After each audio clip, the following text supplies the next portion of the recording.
You know, for those of you who happen to be wondering about the music, I have a bit of a fun story to tell you on this one. So basically, years ago, I used to do a podcast with the Guardian radio team. Some of you who are really old Destiny fans will remember that. There was a guy originally on the crew called Craig Hardgrove. He is an incredibly accomplished individual. Like, he worked down at JPL, he is one of the OG Marathon fanbase, he sent something to the moon that Bungie actually referenced in Shadowkeep. Amazing guy. And it just so happened that, because he was a massive fan of Marathon and he knows music quite well, he made these amazing bits of OST where he basically remastered some of the tracks. And they're actually just really good. Like, it's incredible. He is not backed by the power of 7. He's nothing to do with that band. Craig is just... he's just a lad. It's been years since I've spoken to Craig Hardgrove, but, like, honestly, some of my fondest memories of Guardian Radio involve listening to him tell us about science. It's just... yeah. It's been a while, but man, I have a soft spot in my heart for Craig, and this is his music. And considering what we're going to be doing today, I figured it was kind of appropriate. Also, as best I understand, it's all royalty-free from his stuff, so... yeah. And even if the rights do technically still belong to Bungie on a remake, which... not sure after how long it's been, but regardless, if they still do, Bungie is pretty cool with regards to music and things like this being made, especially when it comes from the old school Marathon community. So yeah. Okay, right. So, here's the plan for today, everybody. First things first, I know that Heresy Act 3 is continuing its story. We're going to get into week 2. However, that is not for a few hours, and I want to just kind of chill with everybody for a little bit.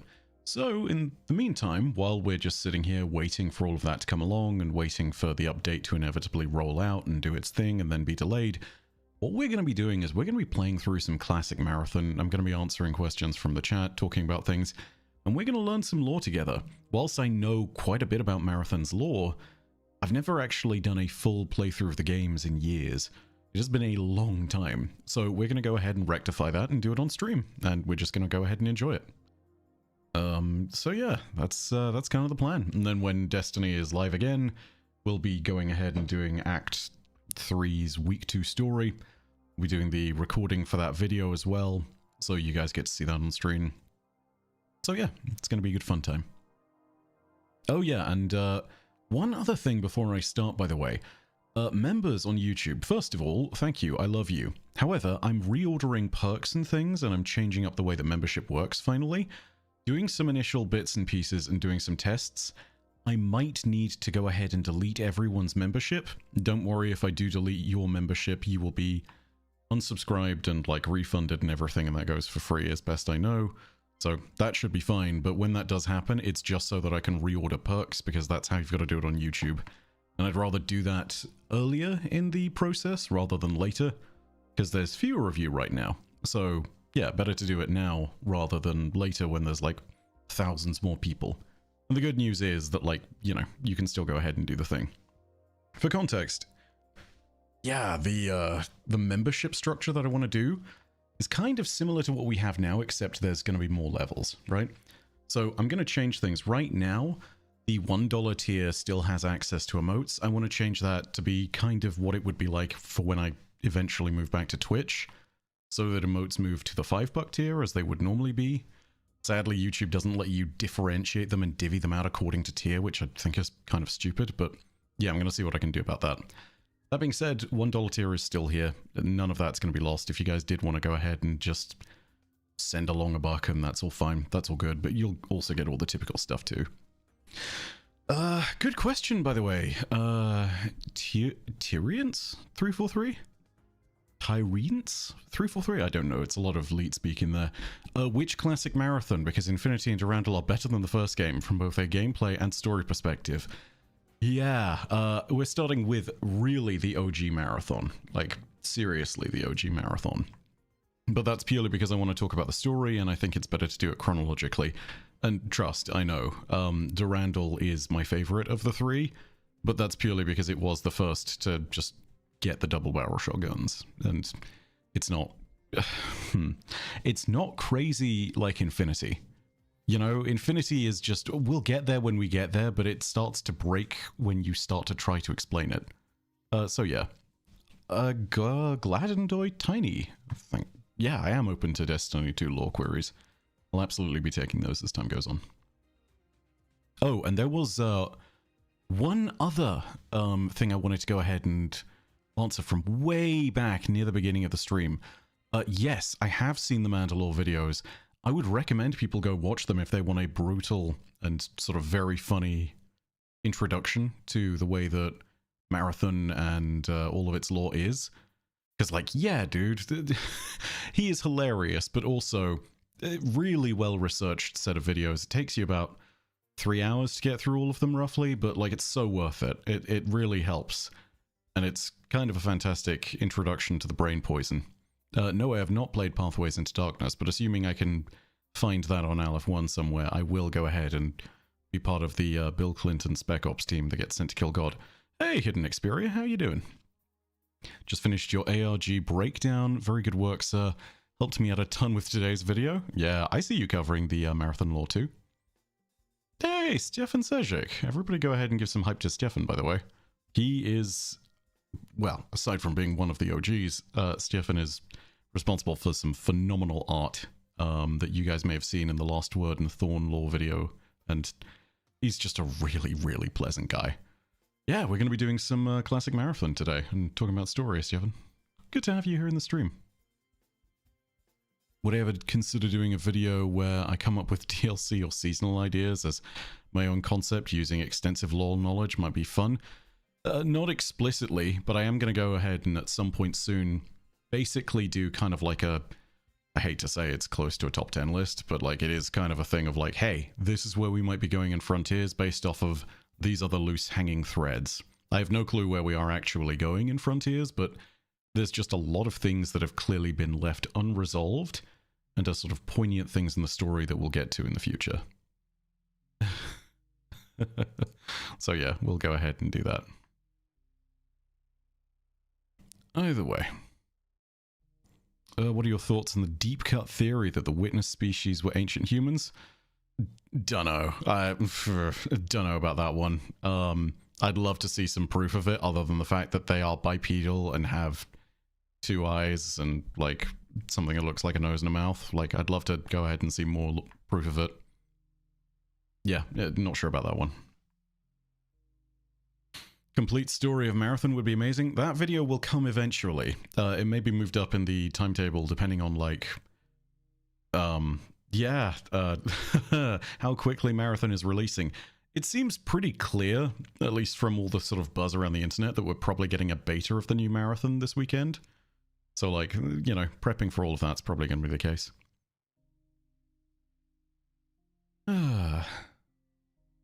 Need a proper insertion point for when Marathon 2020X comes out. Yeah, don't worry, we'll get that sorted.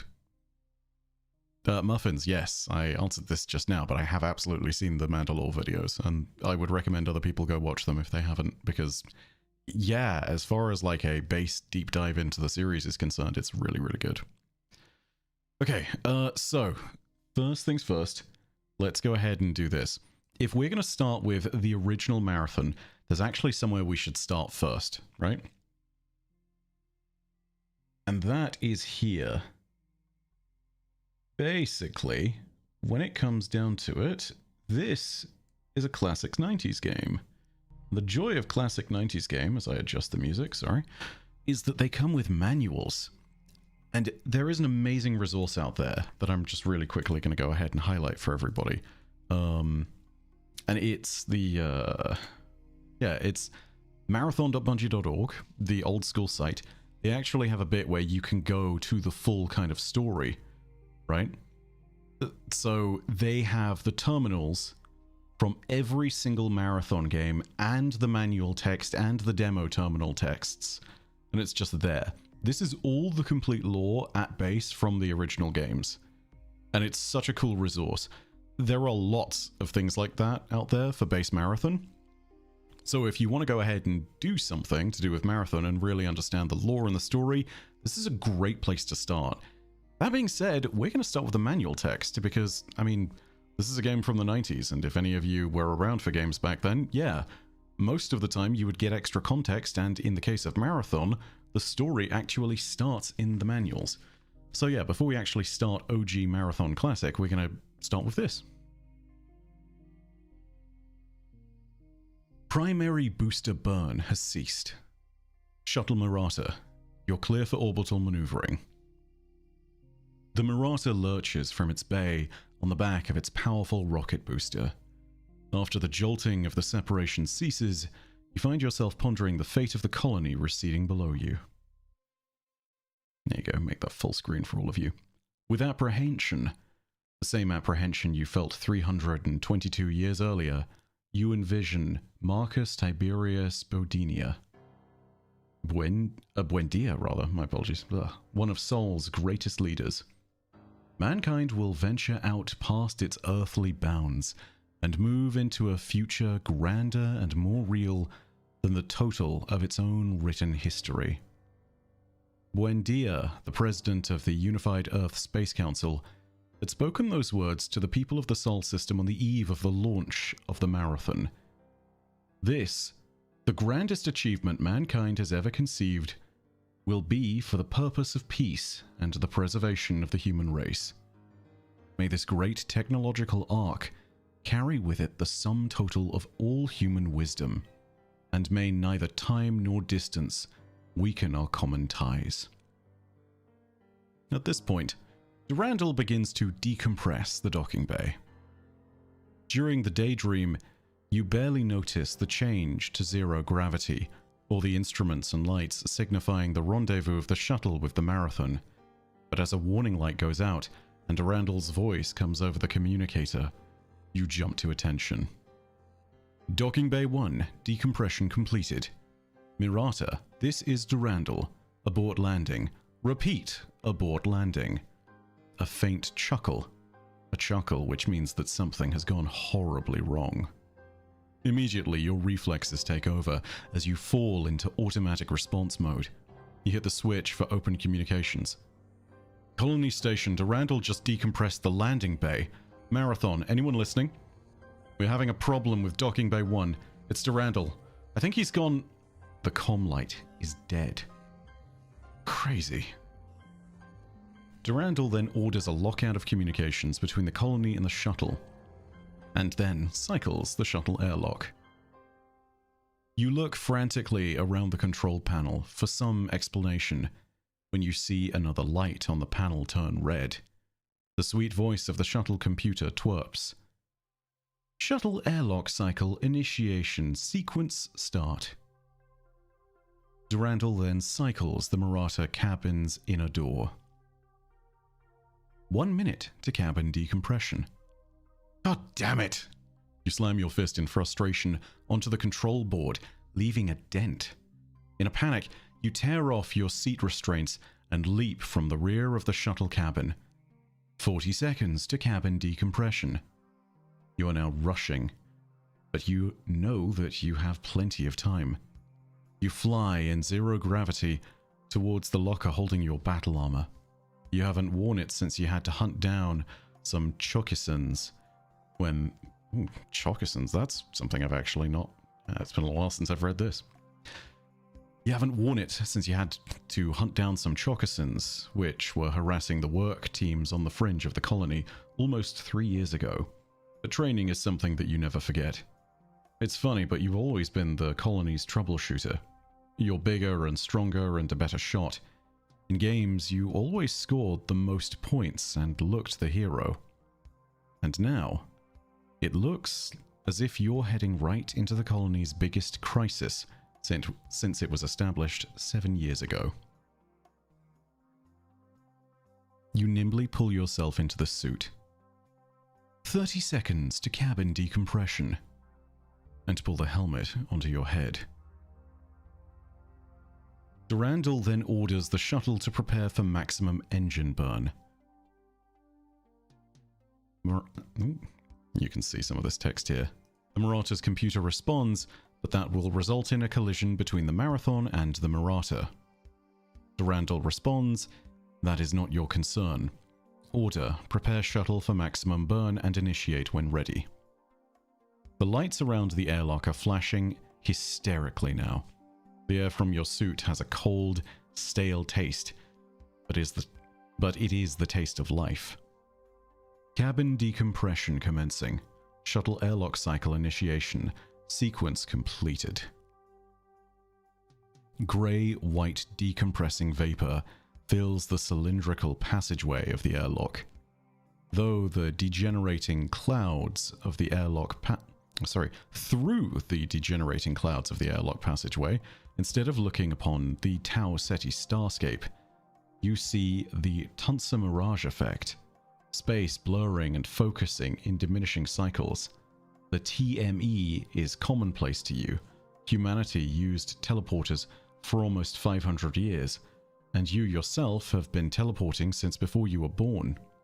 But you have never seen the TME cover an area so big before, and never at all without a landing pad. And yet, another first. A space fighter materializes right in front of your eyes. Since you don't recognize the model, it must be an alien ship. First an insane computer, and now aliens? This has almost ruffled your otherwise calm outward appearance, and you don't remember the last time you had such a terrible day. But it gets worse. When the fighter begins to spin around, and you're down on you and your defenseless Mirata. Excuse me. Maximum burn in 5 seconds.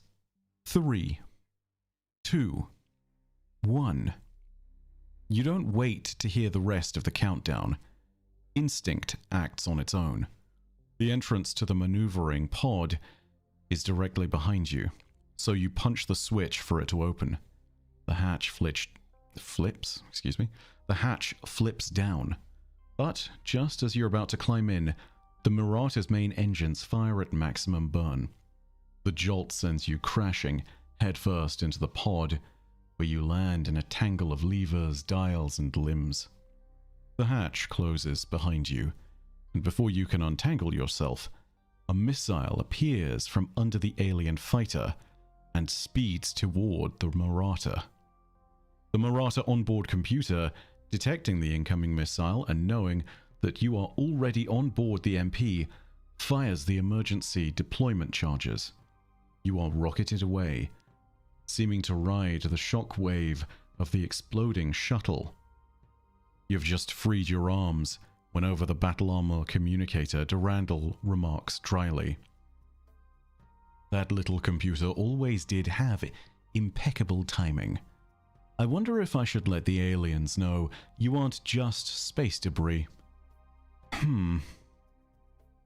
You can't do that. Damn you, computer. Durandal chuckles again. Ah, lucky you. I've found a new distraction. I'm going to play with the alien virtual parasites. I'll look you up when you arrive.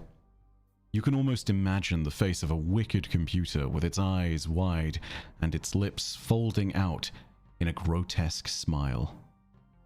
A smile which reminds you of something from your past, but you can't remember exactly what it is. You breathe a sigh of relief and begin to survey your situation. You are currently floating towards the midsection of the Marathon, near the docking bay's section port side. You could get there faster, but if you use the pod's thrusters, chances are that the aliens will detect it and destroy you. So you sit, check the pod's oxygen levels, and wait. You've always been a daydreamer. Your mind has constantly filled the time between activities with imagination. Now, you fall into your orbit and begin to daydream about your childhood on Mars, your father's death when you were 7, and his last words to you. Make me proud. Never lose your honor. You come out of your dream 22 minutes later. Judging it safe, you thrust over to one of the empty MP docks. You pull out your pistol and pound the switch to open the door. Oddly, this is familiar to you, as if it were from an old dream. but you can't exactly remember. So, the manual also has just a little bit of extra notes here that we'll go through. Really quickly, by the way, Ares, thank you so much for thank you so much for dealing with that. Yeah, it's insane that people are going ahead and spamming about this. Lamau. Yeah, much as I'm sure people are het up about whatever that guy was talking about. This is a lore stream? What are you doing, guy? Come on. Okay, so... yeah, other additional text that you get from the manual. You get notes that say you are a security officer aboard the interstellar colony ship Marathon. The Marathon is attacked by a vicious race of slavers known as the Four. That is how they would pronounce and spell their own civilization, so that's how it's picked up. That's what the SIC stands for in notation. You must defend your ship and crew from the invading Four, or all of humanity will fall to their mercies. Or at least your butt will be toast, which should be motivation enough to fend them off. On page 13, you also get all of the Marathon's automated systems are controlled by 3 AIs, artificial intelligences. One was destroyed in the alien attack. Another, Durandal, was seriously injured. The third, Leela, the ship operations AI, remained operational. The AIs are accessed through computer interface terminals that can be found on every level. Interfacing with the AIs is vital to obtaining information and planning objectives towards defeating the alien attack. Leela will be very helpful, but where the injured and malfunctioning Durandal? Page 14 says, life in the glorious 28th century. Walking into a jump pad will instantly transport you to a new location. And then, finally, the original crew of the Marathon consisted of 50 senior staff, 1,150 officers, and 24,000 civilians, all of whom were citizens of the Mars colony or Earth. Some individuals were placed in stasis for the interstellar journey, but most civilians lived and worked on the ship and raised families there. As the crew aged, a new generation of humans were born and raised on the Marathon. By some, these children were looked down upon and called Bob, short for Born on Board. These citizens grew to run the ship. It is your sworn duty as a security officer to protect Bob. Yes, so that is indeed the case. You may hear Bob being used all over the place. I don't think that's going to be a term that translates over to the new Marathon, because here's the thing. Getting to Tau Ceti in the context of the new Marathon game is something that will be much faster. The original Marathon, the actual colony ship that you see within this game and also within the promotional art for Marathon itself, yeah, that thing took 300 years or so to get to Tau Ceti. And for context, let me see if I can go ahead and find something here. Because I want to show you guys something.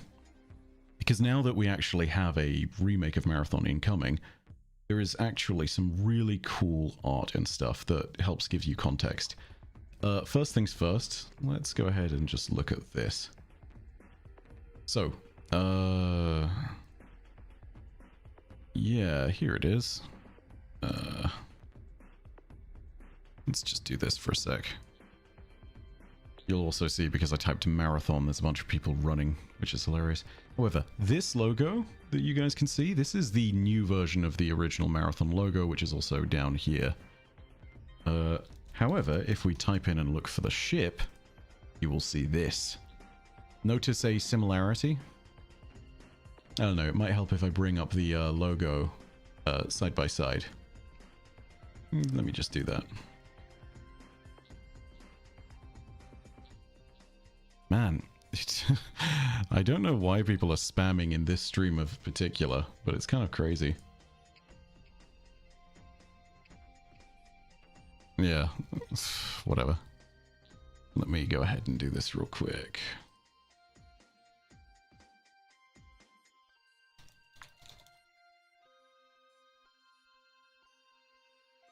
Here we go. Yeah, here it is.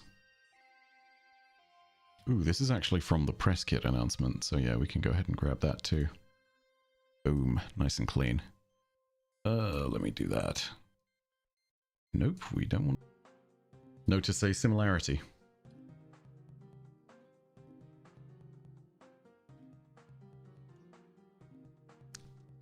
It's the same frickin' thing. The ship is the silhouette of the logo. So yeah, before we start also, a little bit of lore about the Marathon itself. So, the Marathon is not just the ship that you see inside this rock. This is not a crash, right? Oh yeah, this is indeed, Visa. This is the brain rot symbol, 100%. This is incredibly deliberate, like 100%. In fact, the context for everything, I think, comes along with this image. So the planet down below is Tau Ceti. This is the planet that the Marathon originally goes to colonize. But the Marathon itself is actually not just a human-made ship, it's also what it's made out of.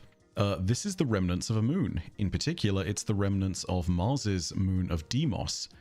Deimos, in the Marathon universe, was basically purchased from the colony of Mars, and then after it was purchased, it was hollowed out and turned into a massive colony ship. The Marathon was a huge project, and ultimately that means that, like, this thing was what was traveling through space for 300 years, moon and all. If you look up into the sky, I think you're probably going to go ahead and see it. Yeah, and as someone is pointing out in chat, their name is literally what? Yeah, the original Marathon does indeed have a very potato aesthetic. Here's another look at it. Yeah, so you guys can see that a little bit closer. You've got like the actual, this is new Marathon, but this is the internal superstructure here.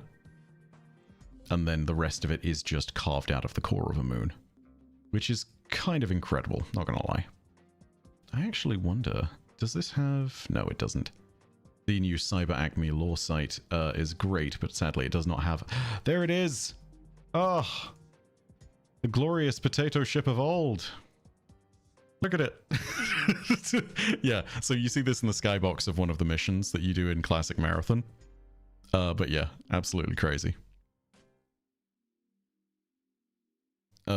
What's the point of Deimos? So basically, initially, this is how humanity in the Marathon universe makes ships. The reason being is that it just is always done like this. You can basically take a large thing and use it to kind of create this superstructure that it's all built around. That's my best guess at very least. It's not really... It's expanded upon somewhat. We'll get to that actually, because we're going to be jumping into the game now. But yeah, let's just go ahead and keep this around. Also, just in case, when it comes to levels, there are a bunch of terminals, as you can see. I'm going to do my best to explore every level and get to every terminal, but as you can see, like, there's just a lot. And there's also some terminals that we won't necessarily get to, but I might read anyway. The most infamous of which is the longest terminal in the game. It is the Never Burn Money Garrett White terminal. This is... I mean, there's 10,000 positions on what the hell this might mean. But yeah, we'll be reading through as many of these as we can, and we'll be going through it too. Because I am going to go ahead and start this game.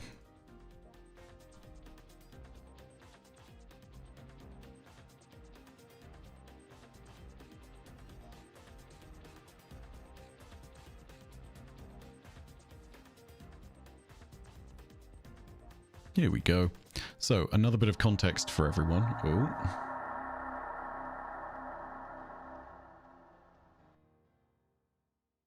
You guys are going to need to give me some guidance on whether things are a bit too loud or not.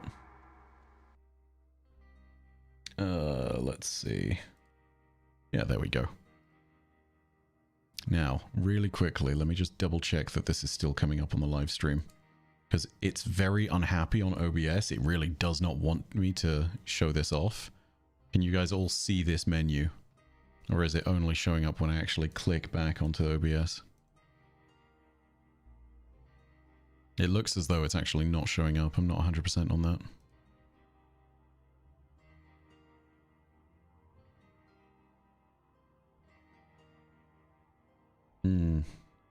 Can see the game, black screen. Yeah, okay. So I'm going to go ahead and hit the BRB screen and we're just going to figure this out. Because I imagine that this is because of the fact that this is the Aleph 1 port. And whilst it is excellent, I think we need to go ahead and do this in windowed mode. So yeah, we'll go ahead and fix that real quick. Close this window and relaunch it.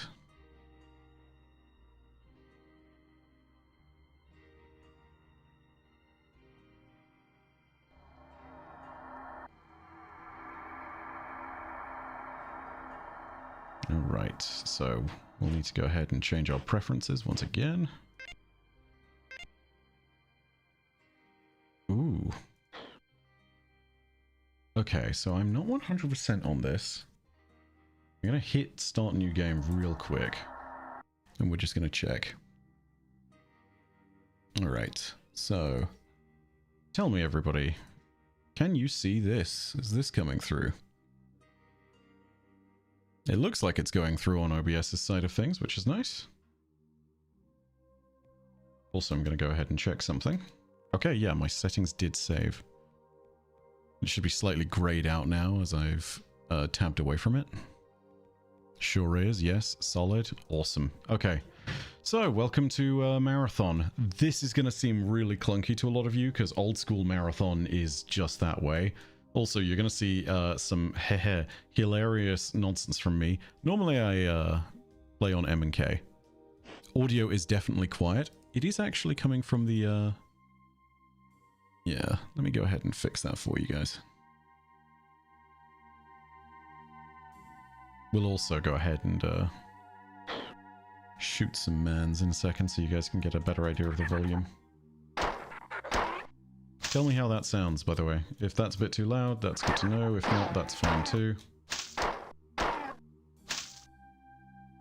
Gross HUD. Yeah, welcome to 1994, my guy. There's a better HUD in preferences if you want. I might go ahead and do that.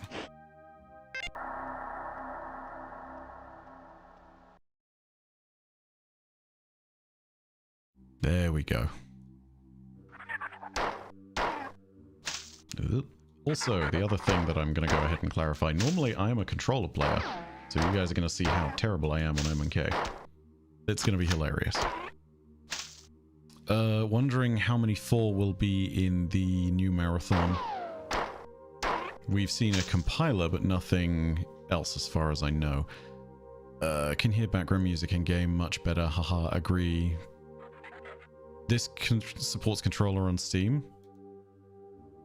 I mean, shit, I'm using the base Aleph 1 port. Maybe I need to go ahead and change that again. We'll figure that out in a bit. If it really starts to bother me, I'll go ahead and change it. I mean, that being said, this is, like, the base one on Steam is based off Aleph 1. Let me try something real quick. This might not work. If it does, it's going to be hilarious. Okay, give me one sec. Yes, indeed. Beep boop.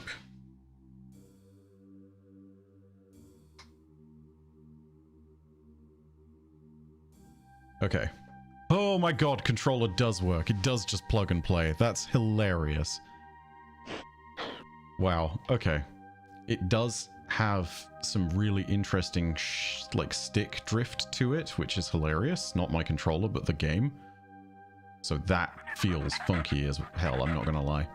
I also need to figure out what the control is for sprinting. And truth be told, with the way that things are right now... Oh yeah, it's just doing the thing. Oh my god, the sensitivity on this is way high.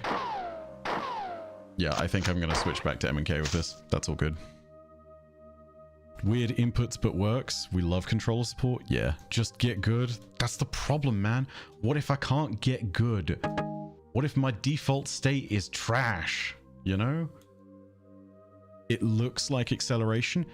Is it look acceleration? Yeah, I think it probably is. Spend too much time piss farting with configuration before playing the true 90s PC gaming experience. Yeah, 100%. Looks like we're going to go ahead and do this right now. The one thing I did know to fix is the map. Old Marathon had you pull out a map and then just kind of like suffer with it. This has an amazing Aleph 1 like feature, which is the map overlay here. And oh, it's so much better.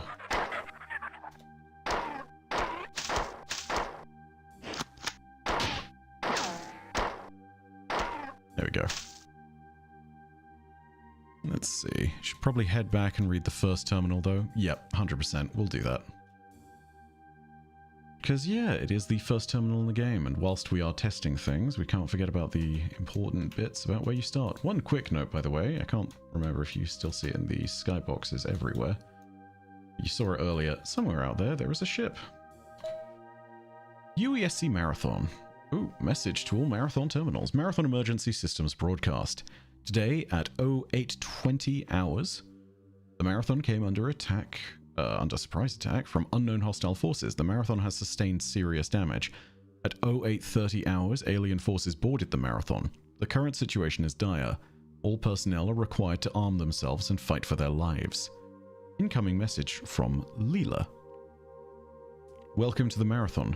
I'm Leela, one of the 2 surviving artificial intelligences aboard the Marathon. I have been severely damaged and am working to understand the current situation. Find the teleport terminal located in the hangar's control room. By that time, I should have a better idea of what is going on. End message. This is where you are now. From here, you can explore the rest of the hangar area, although not all the doors on this level are functioning. There is a pattern buffer at this location. There is a jump pad at this location. Activate the terminal to leave the hangar area. UESC Marathon. Let's see, what's the thing in your left hand? Do you mean this? This is the good old fist. Let's go punch a man's and show you. Yeah, because in case you hadn't realized, there is an ammo system within the game. Got to go enjoy Marathon. Thank you so much, One. Well, let's go back up here properly. Let's find a man's to punch. But yeah, no, ammo system exists in-game. That door is closed. And if you have nothing else, you have to fall back on your own fist. Which also, hang on, does that... It makes the sound if you do it against a wall. That's hilarious. Oh my god. Give him the old 1-2 punch. No crouching in this, sadly, but there would be 4 on the other side of that door, I believe. Yeah, see, you can hear them. They're doing their thing. Yeah, piss off. I don't know if there's a door where they can get through. I think not.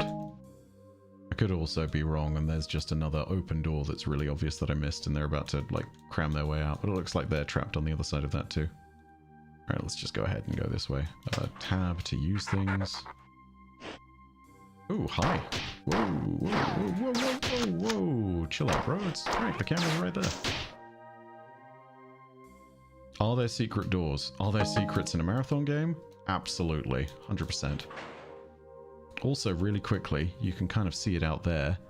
That, on the horizon, is the alien ship that was being talked about. M for Diablo-style map overlay. Yep, I know. Already got the thing. But yeah, we're going through here because we need to go into the ducts and find out what the hell's going on. Also, this is going to be the very first of Marathon's mazes, and boy, is this known for mazes. We're also about to... a little jump scare, I think. Potentially, I don't know.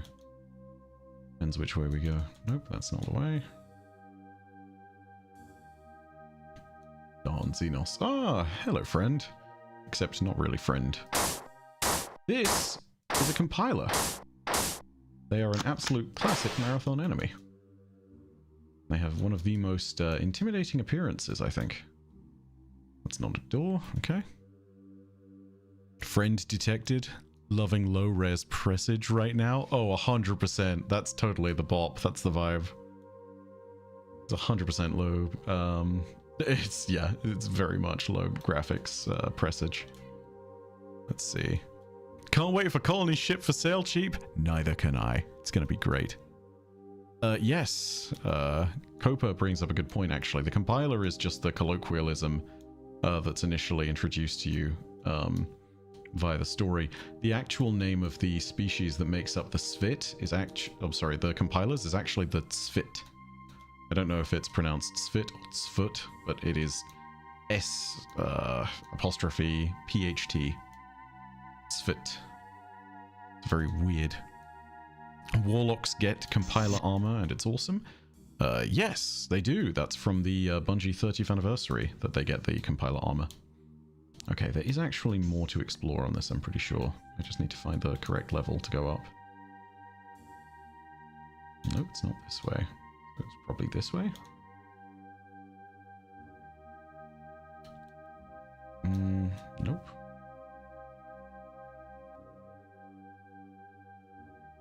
Am I missing something? Yeah, I think I am missing something. Damn.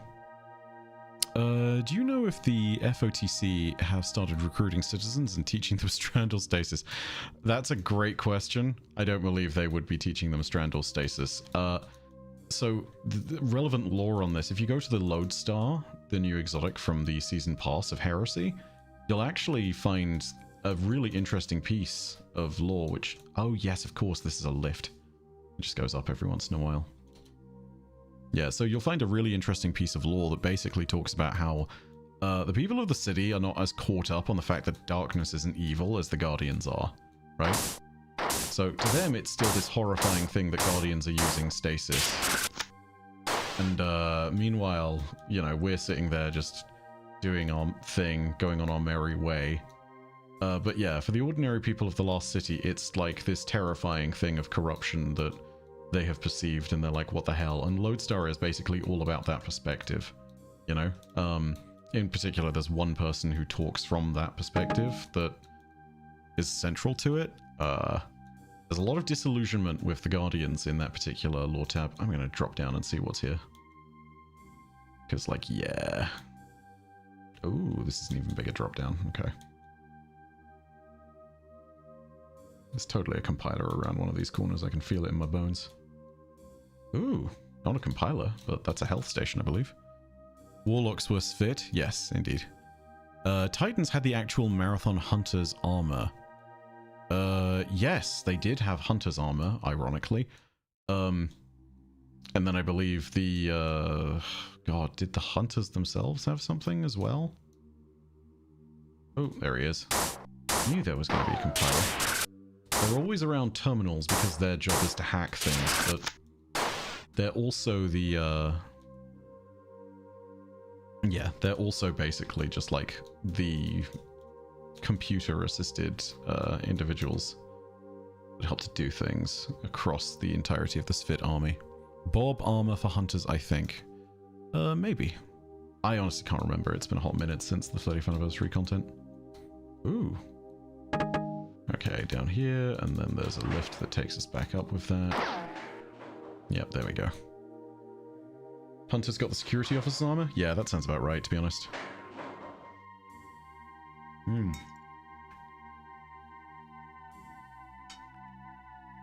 Hmm?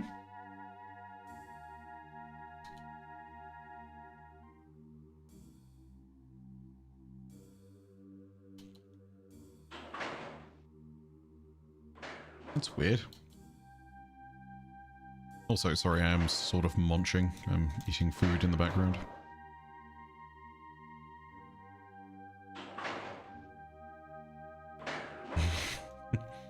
Imagine if we got bulb armor, though, just like a skin suit. Oh, that would be weird. Yeah, I don't know what that lift was doing, but whatever. So, I don't know this to be the case. I think this is the exit terminal. So I'm going to go ahead and check a few other bits and pieces first. Because, yeah, I'd love to explore the level, find some stuff, do the thing.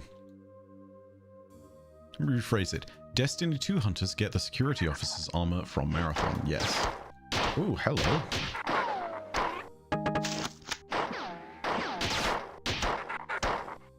Circle Strafe, a tactic as old as FPS themselves. Lol, you killed your friend. Well done, sir. Need to hit the switch. There we go.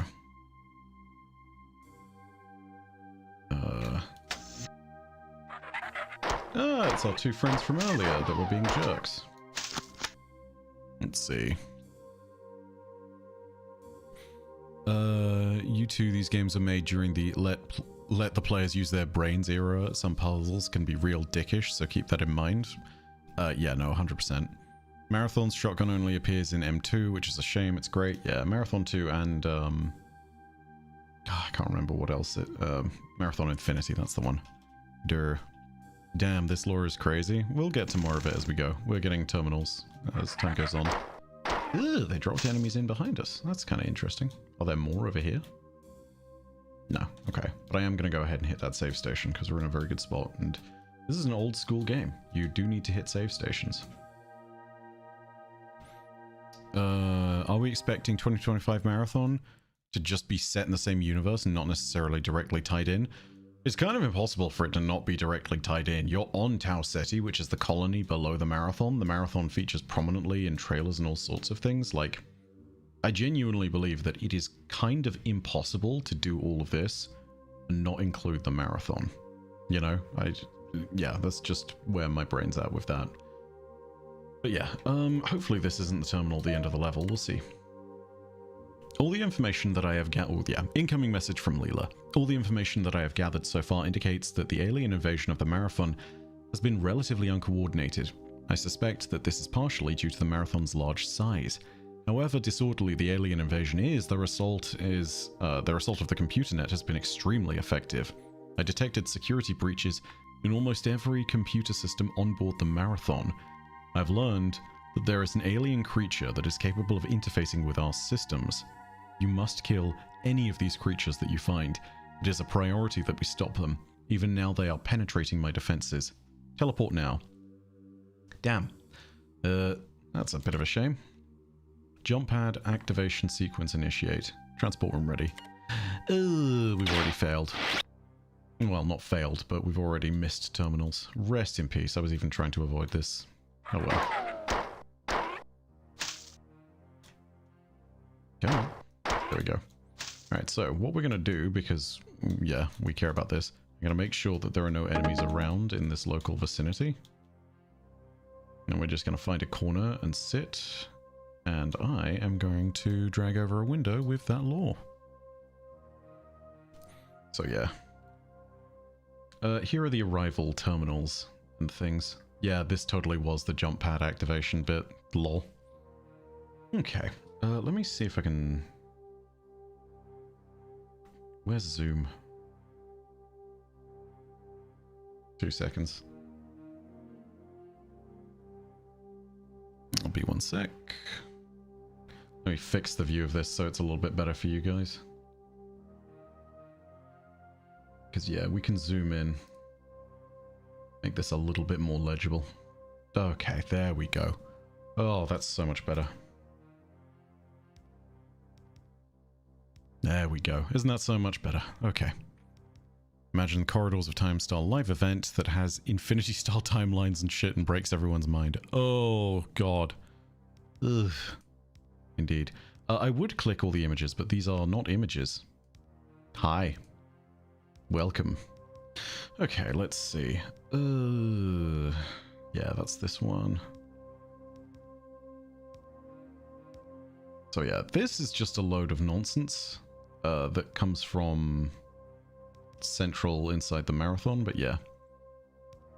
Fire and something aspects of the theory are as follows. Oh yeah, so this is basically like a bunch of broken code that used to be messages and whatnot, or like stuff that was stored.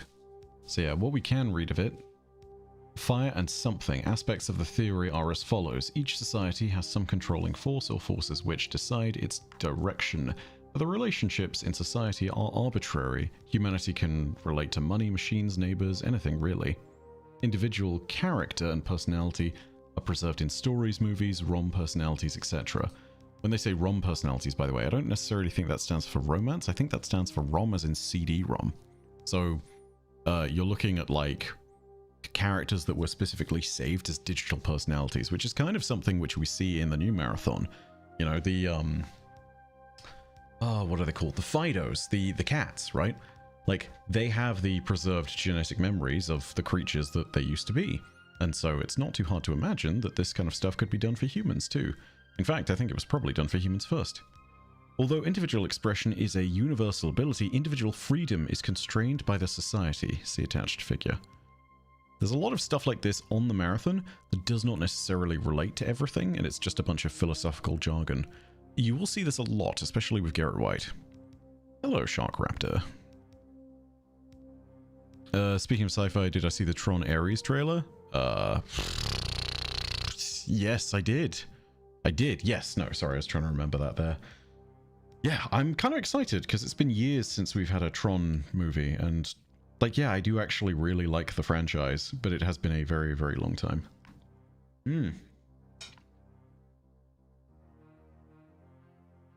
Let's see. Find out what the hexadecimal means in the trash terms section.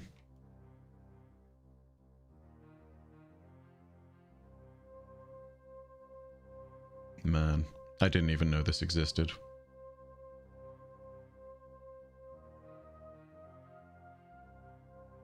Oh my god, there's so much. Holy. Woof. Yay. Alright, I'm actually not going to do that because there's some people's email addresses in there and we don't want to do that.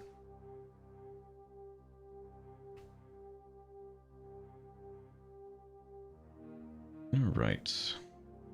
They point out a security breach there. This is the 4th terminal where that security breach is. Yeah, and this is the last of the terminals that we get.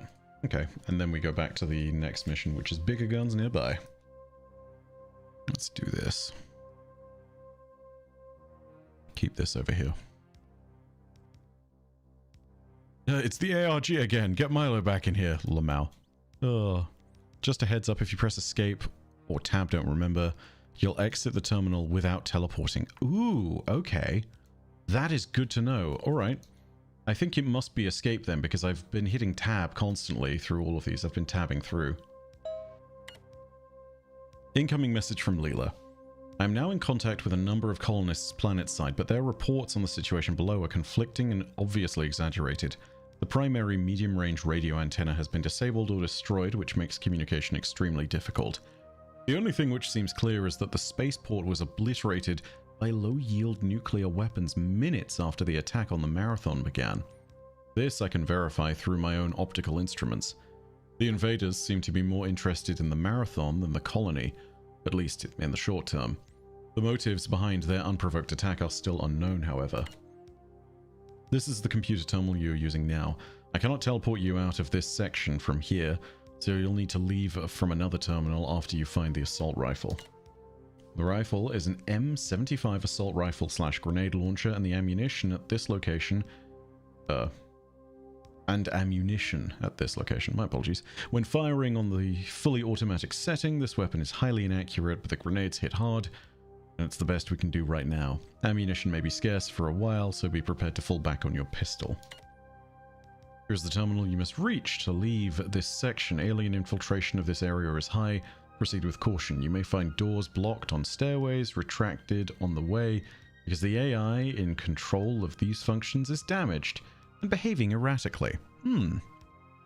That is our old friend Durandal. It's either escape or backspace. Thank you very much for the notes on that one. Alright. Let's go exploring, shall we? Ooh. Bit of a maze. Okay, this is not a maze. This is a loop. This is a circle. It is nowhere near as bad as it could be. I think that's worth acknowledging. This game has mazes, and boy oh boy are they interesting. Ugh, okay, so these raised platforms I think means that it's a bit that goes up and down, or at least if it's highlighted in red. Kind of like what we're circling on right now. So we need to find a way to raise that platform, probably. At least I think. Ooh, hello. Ooh. You know what? Get over here. There we go. It's a little bit of hand-to-hand action. All those squares make a circle. Yes, indeed. And the third AI was damaged beyond repair? Yeah, so... You know how there were the compilers, the SVIT, the guys in the red cloaks who were sitting at the computer terminals? Yeah, they instantly found the third AI. The 3 AIs on board the Marathon are Leela, Durandal, and Tycho. And Tycho is just instantly consumed. Don't trust them to be dead, though. Ooh. Is that just a light switch? That's kind of neat. Didn't even know that was a thing. Bife is a Titan main on Marathon confirmed. Pff, I don't know about that. I mean, look, listen. Recursive maintenance is always a surefire way of getting through to something. Yep, there it is. There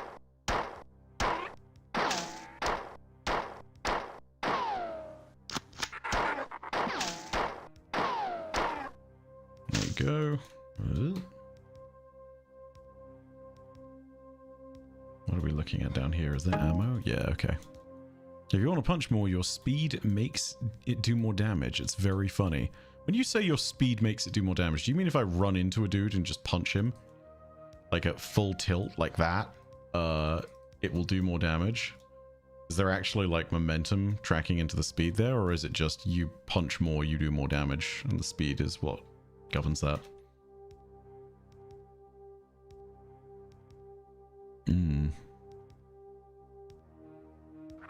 Yeah, it'd be fair to say... Ooh. There we go. Yes. Oh my god, that's hilarious. Hey, Bife, why not collab video with Hidden Xperia and Marathon? Halo Lore Guy and Destiny Lore Guy coming together for Marathon would be legendary. Watch this space. We've not talked about anything thus far, I don't think, but like, it's not impossible. Like, I'm doing a lot more collaborative stuff nowadays. Here we go.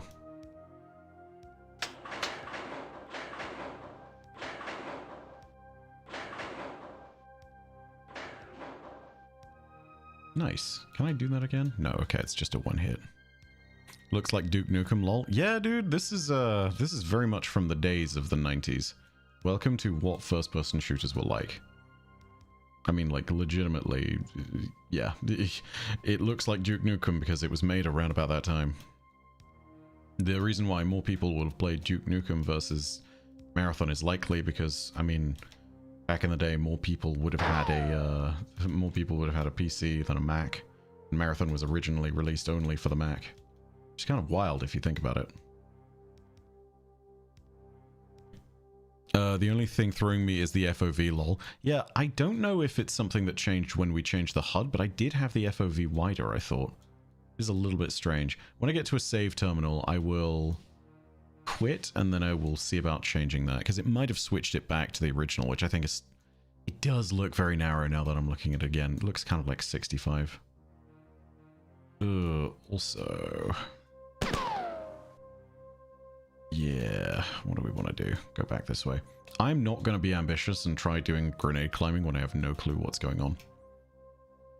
Oh, Marathon is only available on Windows because of the Aleph 1 dev team. Yeah, Aleph 1 team, the real goats. Like, the fact that this exists and the fact that it was made with source code from Bungie, the fact that it's free, and the fact that they've made FOV, FPS, widescreen support, all of this. Insane that this exists for a game that was originally on Mac and, like, has a lot of love and support from its community, but, like, damn, is it crazy that this has not become abandonware. Ooh, there we go. Right, so give me 2 seconds. Just fix this in preferences. Halo had a Mac playtest version. Yeah, absolutely, it did. Let's take a look into graphics. Yeah, no, the FOV is 95, apparently. With that in mind, I'm going to turn this all the way up to an FOV of 120 and see what that does, because that did not feel like 95. I don't know what's going on there. So yeah, we'll see what happens. Here we go. Is that a little better? I feel like that's a little bit better. It's just very weird, right? Like, it does not feel like that was 95. That felt like it was close to 60 or 70. I'm not crazy there, right? We all saw that, you know?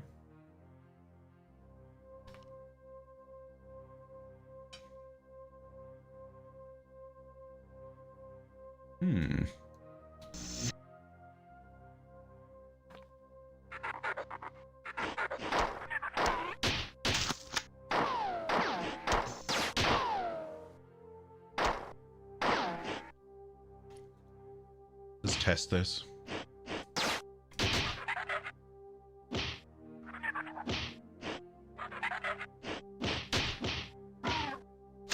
Doesn't feel like sprinting makes it do more damage, but that's whatever. I I take it back. Maybe it does. I don't know.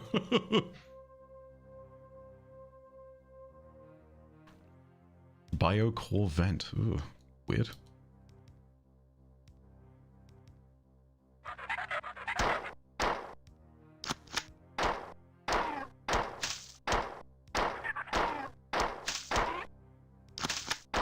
Thank God for an abundance of pistol ammo.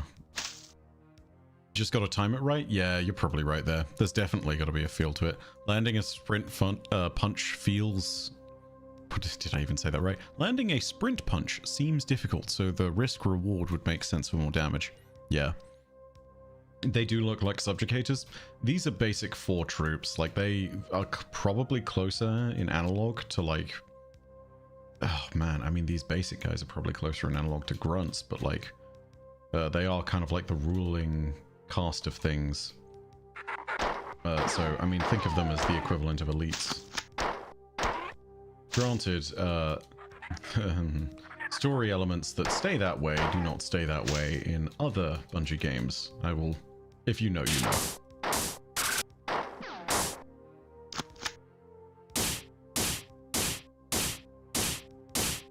Oh my god, can you just stun lock things? Wow. You can actually just stun lock things, that's hilarious. Who knew the power of Punch? Dregs and Thrall? Yeah, I mean, it's close.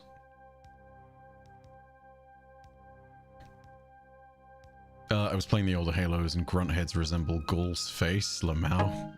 Yeah, no, 100%. I mean, it's kind of tricky sometimes when you've got, like, none of the inspiration for it beforehand, and then all of a sudden something like that comes along and just slaps you in the face. Ooh.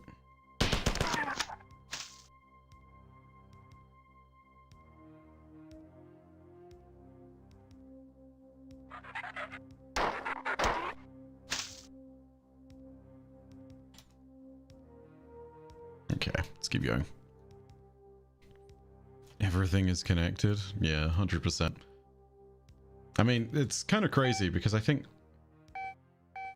What the fuck? Oh! Oh, I found out you can turn the volume up and down with the, like... Okay, that's neat. The button's right next to M. Cool. Yeah, so cross-referencing things in games absolutely happens from Bungie games. I mean, for starters, just the Marathon logo is everywhere. That's the most obvious example of it all. But also, even in things like Destiny, you have the obvious ones like Mida Multitool and Minitool making it into the game. And then there's the really crazy nonsense that happens, which is that in the 30th anniversary, they coined the term Paraverse to sort of describe the place where the treasures of the 30th anniversary were pulled from. And, yeah, the Paraverse is... Ooh, hello. Oh, they're behind me. I'm dead. Well, how about that? Yeah, the Paraverse is used to describe, like, the way that a bunch of shared universes Bungie made just kind of, like, do their thing and kind of coexist. Alright, let's try that again, but with less death and less suckage.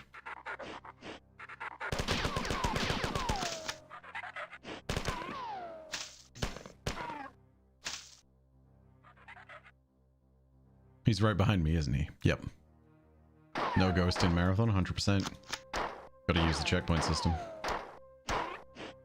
And just not suck. How long you been streaming for? Let's see. Yeah, we've been live for just over an hour or so. Like, there was a little bit of downtime before the stream technically started, but yeah, it's been about an hour. I'm planning on doing a very long stream today. This is just the start. Basically, we're gonna start with this and then move on to Heresy when the patch drops in Destiny. We'll do the story, I'll record my video where I go through thoughts of things live and all that good stuff. Yeah, and when everything is done, we'll just figure that out and make a video. Yeah, it's gonna be a day. But so far, it's actually been a really lovely day. Can I... Oh, okay, I'm gonna try this, and it's gonna be so stupid, but we're gonna give it a go. Ooh. It kind of almost worked there. Right. I do have low health. Basically, what you can do in Marathon is if you have enough health or if you have an invincibility thing, you can either rocket or grenade jump. And I wanted to go ahead and test if that was a thing because there was kind of like a red something over on the area over there. So yeah. He's learning movement tech. Do more live streams? Yeah, that's the plan. Yeah, absolutely. Wellness check, buddy. Take a drink of water or something. Hail, hydrate and all that. Oh god, he's behind me again. Not again.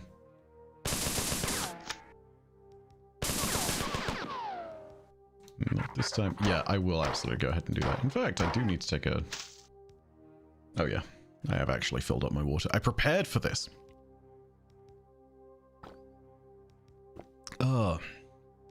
Also, favorite war crime in Destiny 1 and Destiny 2. There is actually there's actually a moment where we do commit a war crime in D2. So, unironically, surrendering to enemies, or rather, fake surrender to an enemy is a war crime, right? Like, it is basically one of those things of like, the assumption is if you are surrendering, you're supposed to be surrendering actually. The whole bit in Season of the Seraph where we fake surrendered to the House of Salvation and then just like our guns got ported in after us and then we just killed them all. Yeah, totally a war crime. Seraph Shield is interesting. Hi there, I think my first time I'm here on When You're Live. Well, welcome, Kira. I hope all is good. This was the place. Not this time. Oh my god, there's so many of you. Okay, eat grenades.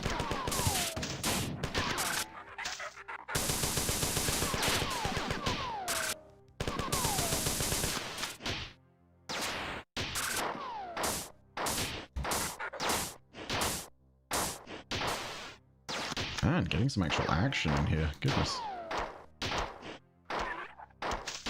Get down from there, you stupid cowards. Will I make more videos on Warframe lore? It needs... If I'm making videos on something, it really needs to bite me.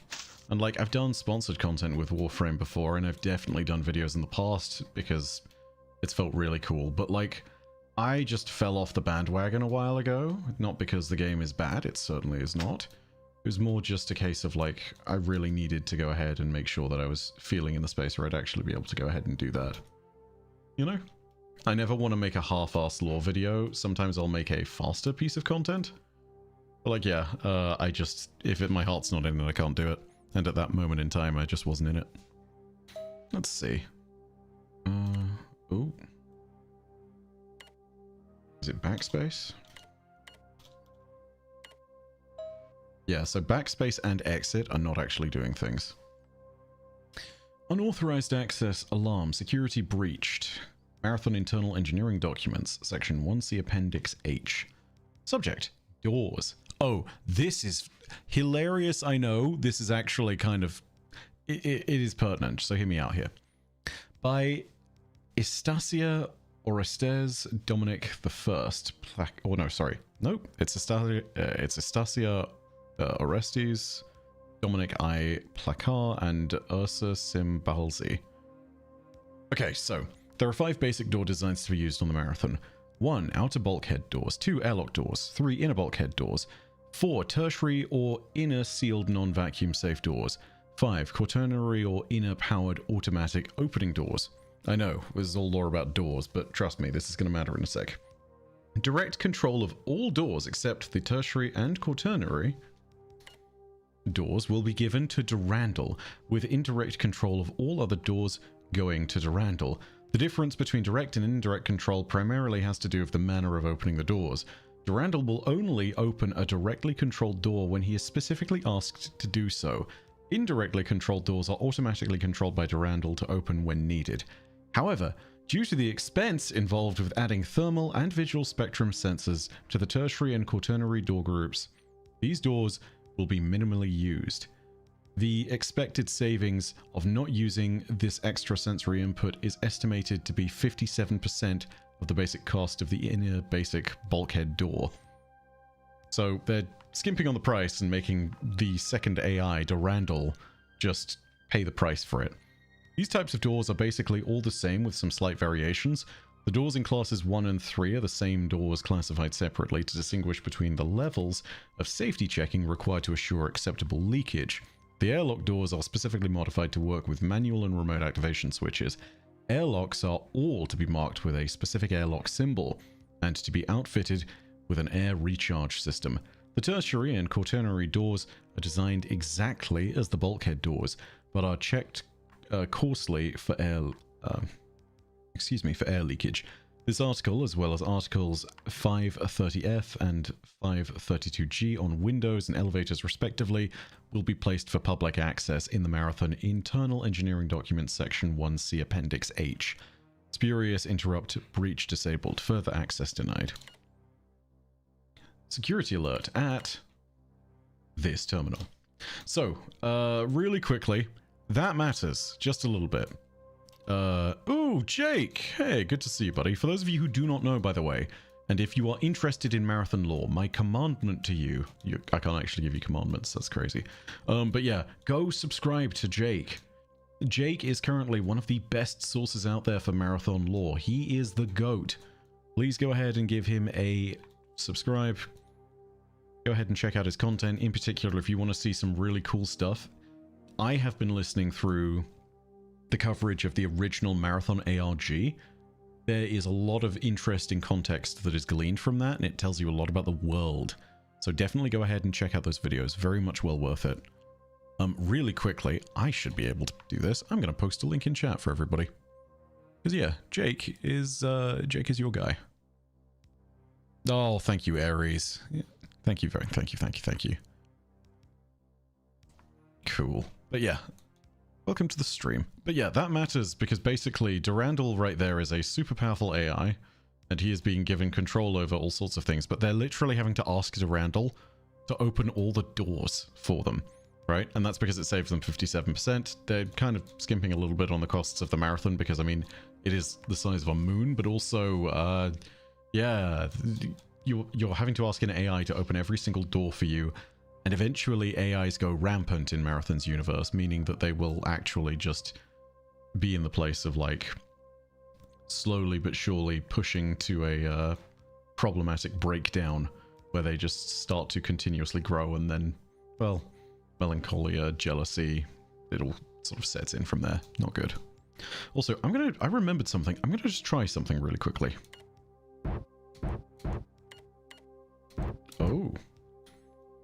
Right. Okay.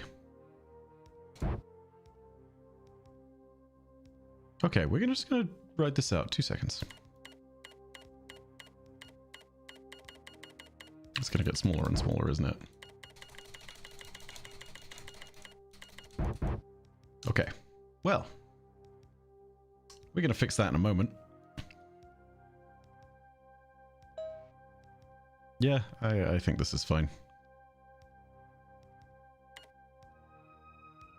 Oh, jeez. Alright, and let's also go ahead and test this.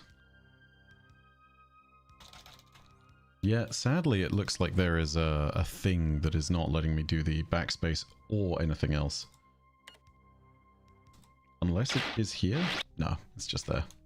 Alright, we're going to hit save and fix this real quick. It'll be 1 sec. You're going to see a lot of the BRB screen. I'm very sorry, everybody. Yeah, so thing I was trying to do there is there should be a graphical preference to increase the not the screen size rather, but the actual, like, I think it was basically it fixes pixelation. I'm gonna check something here with this real quick. I say fixes pixelation, basically makes it more detailed, not 100% sure. Stream going rampant.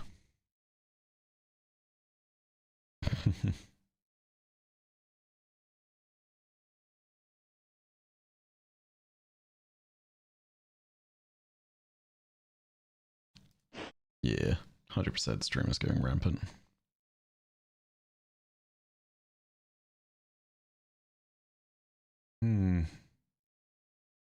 Rendering options. Okay, here we go. Yeah, I think this might be it.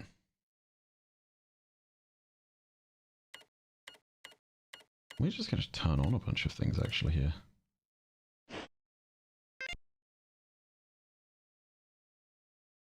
Oh my goodness. Yeah,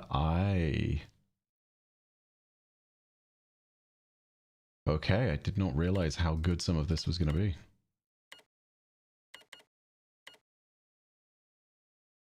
Okay, it might not actually do any of this, but we're going to give it a go.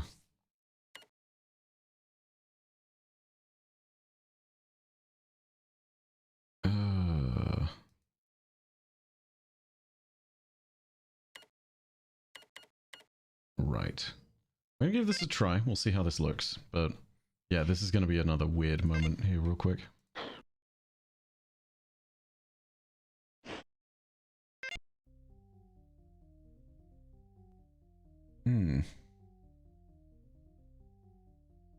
Nope. So let's go ahead and do this. Ugh.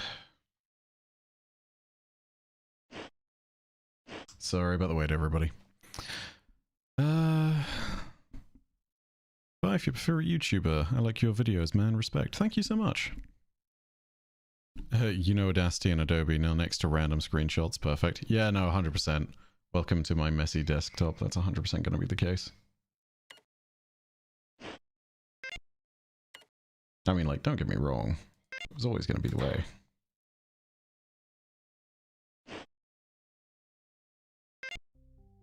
There we go. Okay. Here we are. Oh my god, I don't believe it. I turned the HUD off. I'm such a moron. God fucking damn it. I'm so sorry, everybody. Hold on, this will be just a sec. How the hell did I turn the HUD off? Show HUD, yes. I would like it to be the normal heads-up display. Good god. Ugh. Okay. Return. Continue. This one. There we go. Ugh. Lamau. Oh my god. And if you press, of course, if you press escape, it just does the thing. Yeah. There is no pause, by the way, in this. If you press escape, it just does the thing. It's kind of hilarious. Bife, your voice is the audio equivalent to butter caramel. So smooth. Thank you so much. It's a 30-year-old game. Tech issues are given. Yeah, I think it's less tech issues and more user error. I'm not gonna lie. Oh boy. There's a theory I've read about the reincarnating hero in Bungie games. When the security officer finally dies, he reincarnates as Master Chief, then Chief as the Guardian. I mean, who knows? It's very much within the theme of things they would do. I mean, if you've read the Marathon I Am Hero terminal, then that very much fits with that idea. Alright, UESC Marathon Public Access. Message from Leela. Marathon's automatic manufacturing systems have finished making replacement circuits. There are 3 circuits, each should be in its manufacturing holding chamber. With luck, the alien viruses have not infiltrated the manufacturing system, but even if they had, I would have no way of knowing. The attacks on my systems are growing more steady. If the counterattack is not able to remove some of the computer infiltrators, then I will eventually succumb. It is absolutely imperative that a counterattack begin as soon as possible. The Marathon is not defenseless, and we can't let it be taken without a fight. End message. This is where the circuits should be. Look in all of the receptacle lockers. There is a pattern buffer located next to your current location. I suggest that you use it immediately. After you've retrieved the circuits, return to the location at this terminal, and I will transport you to the defense center to install them. Cool. Alright, let's do this. Oh, fucking bugs. Fucking buggy things, mate. I don't know what I edited in the graphical settings, but it does look as though I've slightly upscaled some things. I know I edited with some sound and lighting things, but yeah.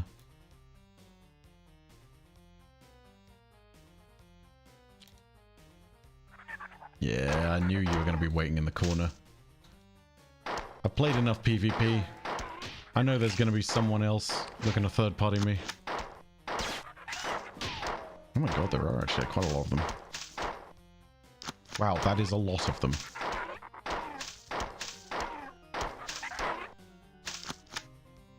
Any more takers? Yeah. I'd love to see Marathon Rubicon become colonized. I'm not sure what you mean by Marathon Rubicon. I swear to God, if that's the intro to a D's Nuts joke, I'm going to be so mad. Oh, that's the light switch. Neat. This is the exit terminal. You must retrieve all 3 of the repair chips. There is no point in getting to the defense center unless you have all 3. Search until you found them. Yep.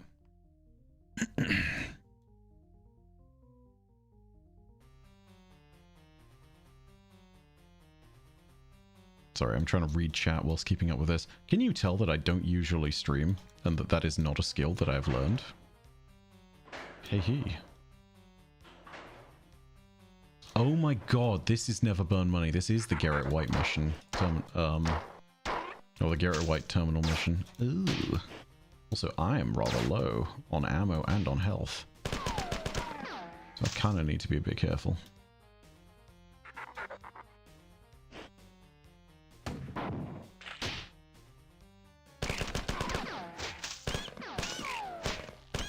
Ooh, 1 HP. That's not fun. Where, oh where can I find a health station up in this? Well, a health station, awesome ammo. I'd settle for either at this point. Oh, it's a freaking compiler. Ooh.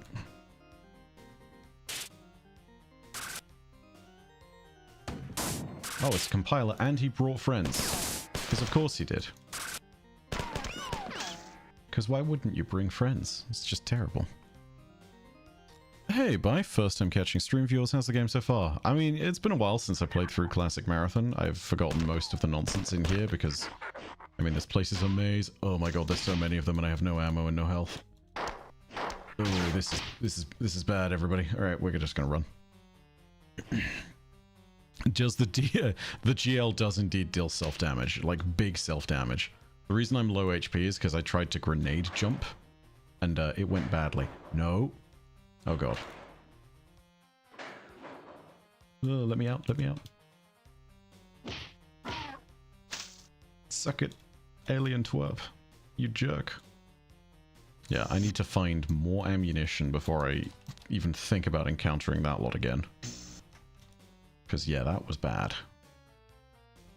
Okay, so if I go back there... Oh my god, where did you come from?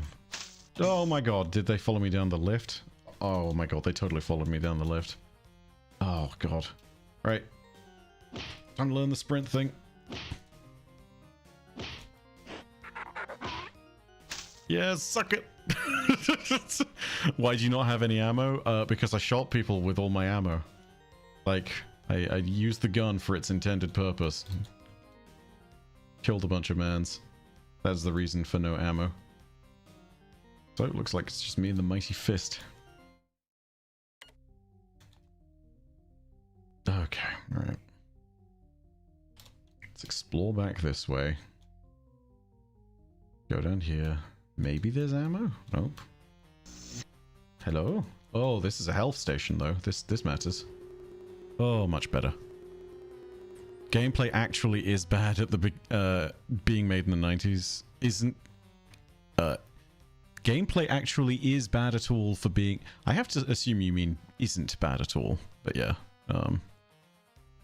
Nah, it's interesting, right? Like, it's very much something within the classic shooter vibe. But yeah, you still have a lot of quirks with this one. Is there any way to refill ammo? Yeah, you pick it up off the ground. Just like in the old days. Or you just get very good at using your fists.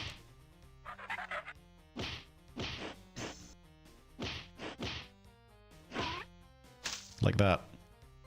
Yes, lol, sorry. Nah, it's all good. Combination blow gameplay? Absolutely. I'm not a hunter main, but occasionally when I do have to play hunter, I do the funny punch. Right, so how we... Okay, we don't want to worry about AMS Tower on the left right now, because AMS Tower is just... AMS Tower is foobar. That's where everything attacked me and came from, and it's very mad down there. So we're going to go over this way and think about this differently. Because, yeah, if we go down this way, there's this whole room we haven't explored. This is also, I think, the direction of the circuits, so that's kind of neat. Somehow. Ooh, yeah, that was a one punch.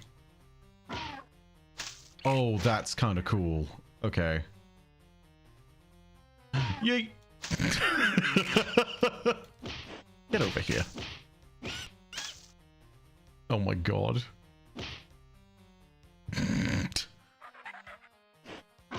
The fact that you could just do drive-bys. Oh, that's so silly. Oh my god.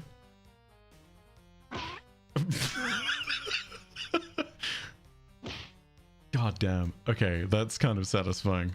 It's the most Titan gameplay you'll ever see from me, everybody. Get used to it. It's never happening again. Ooh, yeah, save station here. You know, maybe having no ammo isn't so bad. Oh, is that? Oh, a clip of ammo. You know, it's better than nothing. We take those. Circuit. Just seeing green cyborg running around the ship and punching stuff. Praise some ammo. Yeah, 100%. Oh, finally. All right. Situation slightly less dire now. I know there's a terminal we need to read over there. We'll get to that in a second. Are you a thing? No? Okay.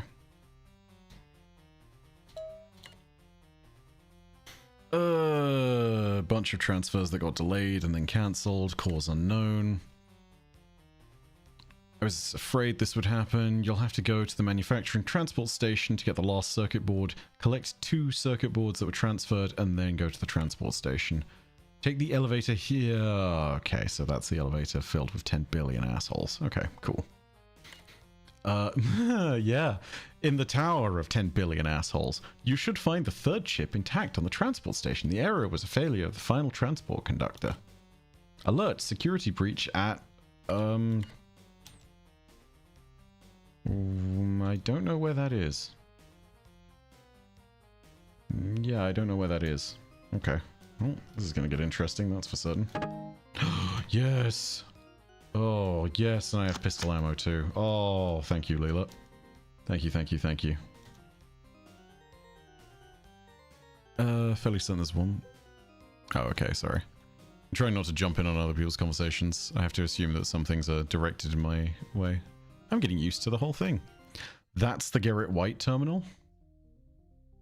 Oh, as in the security breach is where the Garrett White terminal is. Oh, that's neat. That's good to know. Good luck finding it? Yeah, no. Yeah, I understand that it involves a load of nonsense. And I also understand that it involves requiring the learning of grenade climbing. That's not something I'm going to try and do. But yeah. It is the really important lore room. Yes, indeed it is. Okay, so what are we going to do? I think we'll go... Yeah. We'll go over this way. Up and around through... Can we go through here? Nope, that's just a dead... That's a false wall. Alright, so we'll go around and up through here. There's nothing on motion trackers so far. We still need to explore kind of in this direction. Oh, nope.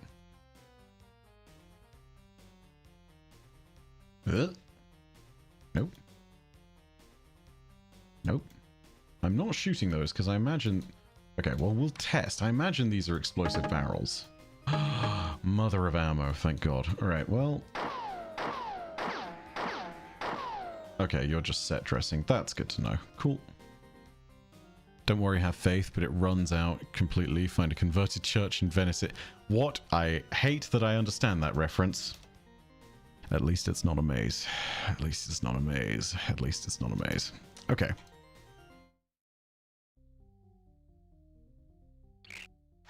Oh, hi. Very rude. Oh, that was the way we came, wasn't it? Yeah, it was. Okay. All right.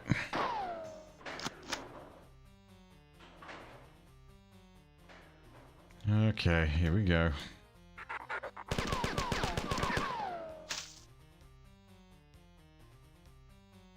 Why is there something on my motion tracker over there? That is incredibly disconcerting. Oh, don't like that.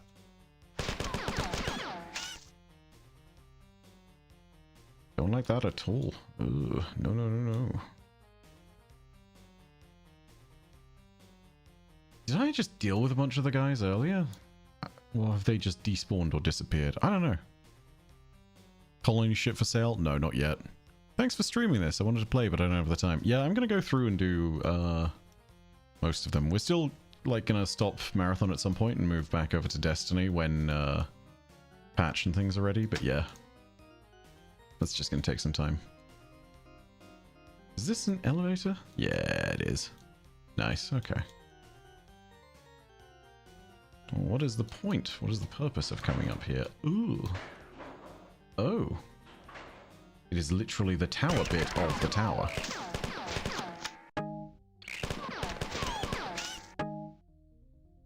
And by that I mean we are in the AMS tower.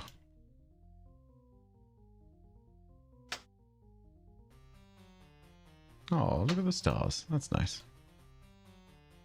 Can we actually see the alien ship from out here? No, it's out of view. Okay. Not actually sure what this did, but it's on, so that's a thing. I forget if there's fall damage here. I don't believe there is. I just did this mission earlier and it was bugs. Bugged. Well, it is also filled with bugs. That's always fun. Bye for you from England. Yeah, I'm UK. Oh, come on now. Is that it? Is that really it? Do I have to caress it in a specific... I do have to caress it in a specific spot. Wow. That was a joke, but okay. Pop off, Marathon. Let's read this. Warning, Core OS, mod date later than current date. There was nothing to be gained from hesitation now. Something something et in her possession. It would become something of consequence, though it was nothing more than a simple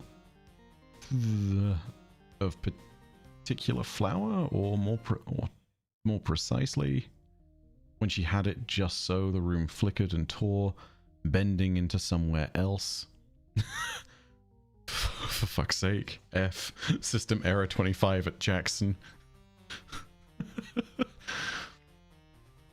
Which she caused to be consumed by an ashless fire. Doors opened before her without cause, their locks rusted and shattered. Before her slender hands began to dance in front of her horrified face. Before turning into a fine powder which settled in a pile on where she had been standing. 14,700 miles away, eyes on fire, tearing at her hair. Turning in fury, she kicked viciously. In anger made her careless. And she missed? Yeah, this is... the Psychic Woman terminal. Yes, indeed. There is a lot of weird, freaky nonsense to do with this. I've seen people bring that terminal in particular up when it comes to Destiny. There's a lot of stuff talking about Gardener and Winnower, and people are like, what if it's to do with this? Yeah.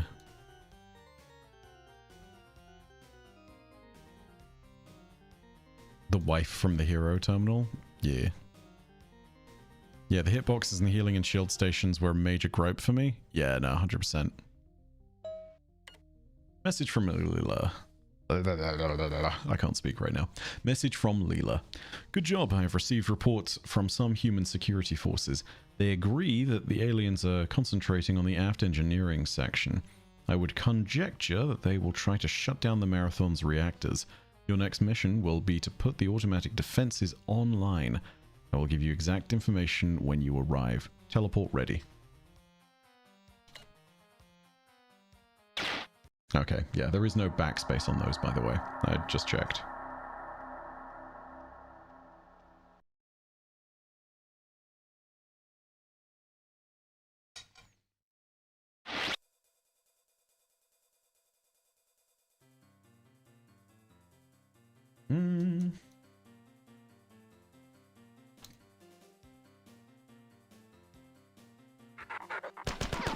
Let's do that real quick.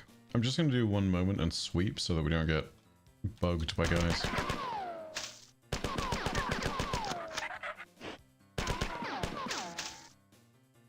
Game's music is a real bop. Yeah, Marathon has an OST. Marathon 2 has menu music, and that's it. But boy oh boy is the menu music great. Yeah, when it comes to it, we'll probably do Craig's like reimagining of the OG Marathon soundtrack for those. Marathon headbang. You know what? No. Give it a sec. We're playing this. I'm finding a save station for this first though, so I can do this. Incoming message from Leela.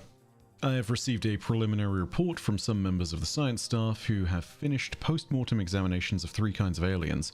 They report that by modern genealogical standards, these different aliens belong to different species. I've been collecting as much information as I can, and will give you a report shortly. I've established contact with Durandal for the first time since the attack. He seems to have sustained less damage than I had previously suspected.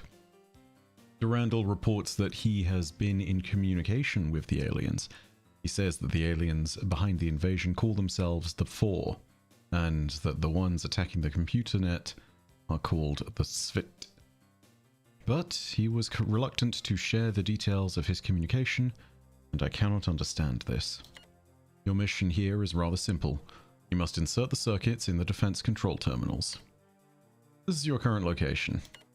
This is a shield recharge room in the access control room. Here is a supply room with a large supply of ammunition, ooh, yummy, and weapons. You should stop in this room. This is the defense control center. Hopefully the new control circuits will work. Place one in the terminal at this location. This is where to place the second one. This is the final location. Good luck.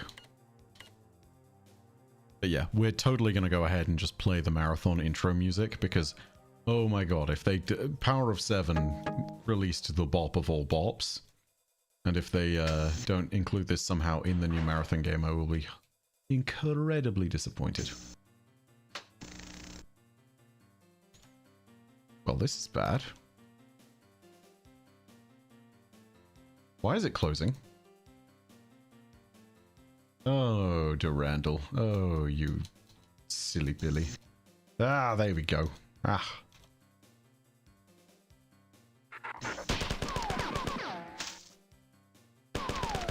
So, fun fact about the minimap, by the way. Does the lighting get any darker? Yeah, I specifically turned the lighting settings on. We can change that at save station if you guys want. But yeah, the motion tracker, by the way, is an actual motion tracker. It's not something which just, like... Didn't mean to do that. It's not something that leaves you with, like, a, like an immediate enemies are always on type radar. It only shows things if they are moving. Don't like this. Oh, love that the save station's in here. That makes me feel great. We're just gonna run in and run out, considering that there's a nuclear hazard warning on there.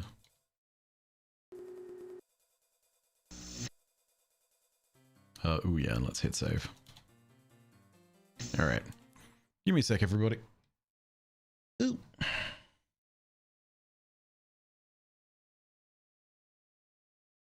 Okay, so we'll edit those preferences in a second, but first, I'm gonna go ahead and play this for you. Are you ready for the bop of all bops?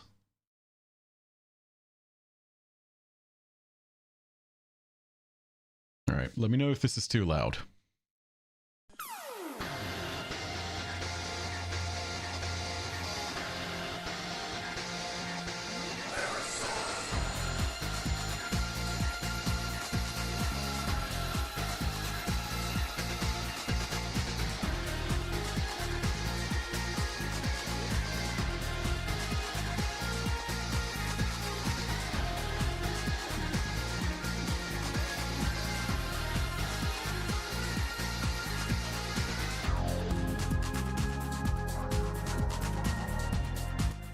Is this not just the best?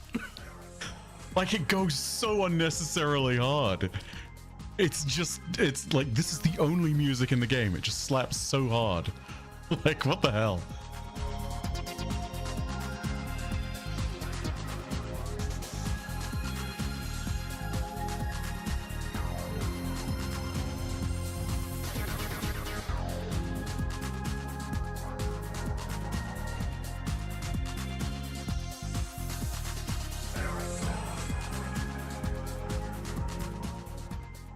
Yeah, so I'm gonna leave that to continue playing. But like, you can understand, like, you can absolutely understand why that song just sticks in my brain. Like, it's the opening to it. You know, you sit there and you just hear the iconic like "Durner, Durner," and you're there, man. You're just right there immediately. Ah, it's so good. Oh, so yeah, there's that.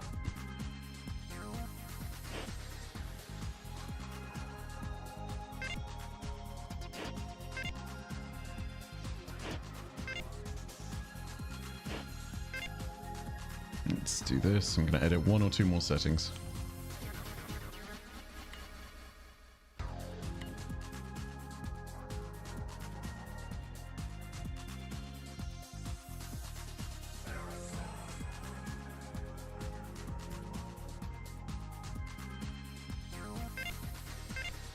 All right, there we go.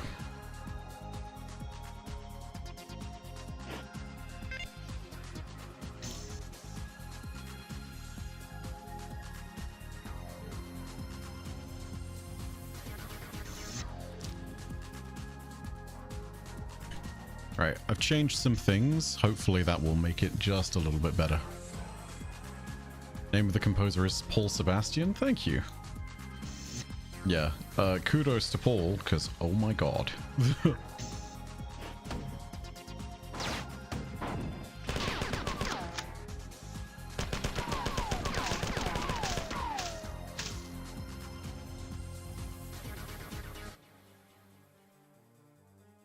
Okay, so yeah, that was the that's the Marathon Durandal theme. That's the power of 7. Like, and again, it's not like, it's not anything in particular that... Oh, what the Sorry, we're into the room that is just a void, apparently. Ow.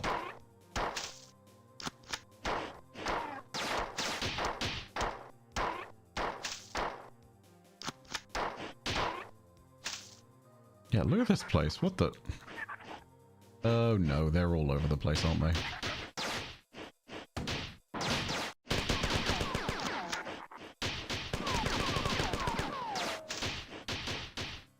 Oh, fun, fun, fun, fun, fun. Ooh, yeah. Let me get you first. Okay, you did not survive the grenade. Cool. It's good to know. Ugh.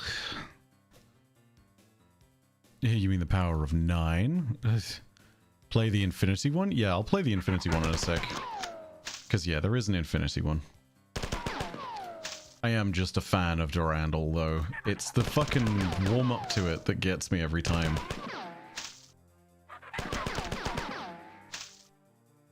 Like, you just can't beat that. Oh my god, there is so much motion on my tracker. What the fuck? Yeah, okay. From one direction.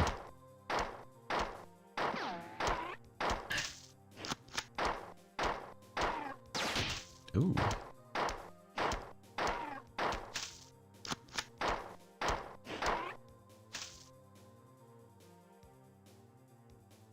Side note, by the way, in case people did not know, there's a reason why I'm not reloading manually. It's because the feature does not exist.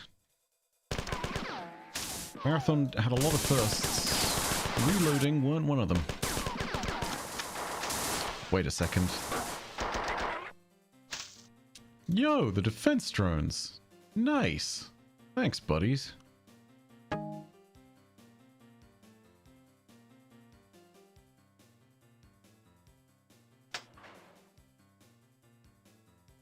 Has he beat it yet, or is his suffering just beginning? Yeah, the suffering's just beginning.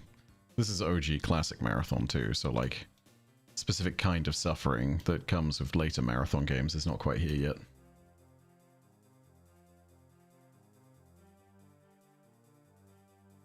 I might need to... Ooh, hello. Go away. Ugh. Caress the healing station. Come on. I swear to God. You need... Okay, so you need to center your crosshairs on the bars on the screen. It's very weird. There we go. That's a ton more pistol ammo. That's nice. who needs a flashlight when you have a Gatling gun? Yeah, you know, light is just a bunch of thermal energy that didn't have the power to be something more destructive. You know what I mean? Let me check that terminal back there real quick. That is what we're here for after all. Just wanted to make sure I actually had everything. Unauthorized access alarm, security breach, search heading rampancy, search found 264,995 headings. Remove redundancy. File 1 of 1,940,237. Well, that's a lot of files. It is a side effect of rampancy that AIs generally become more aggressive and more difficult to affect by subterfuge. Thus, actually disassembling a rampant AI is quite dangerous. This was evident in the crash of Traxxas 4 in 2206.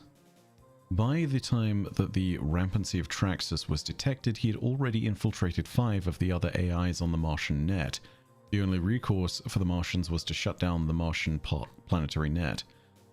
Even then, it took 2 full years to completely root out the damage that Traxxas had done.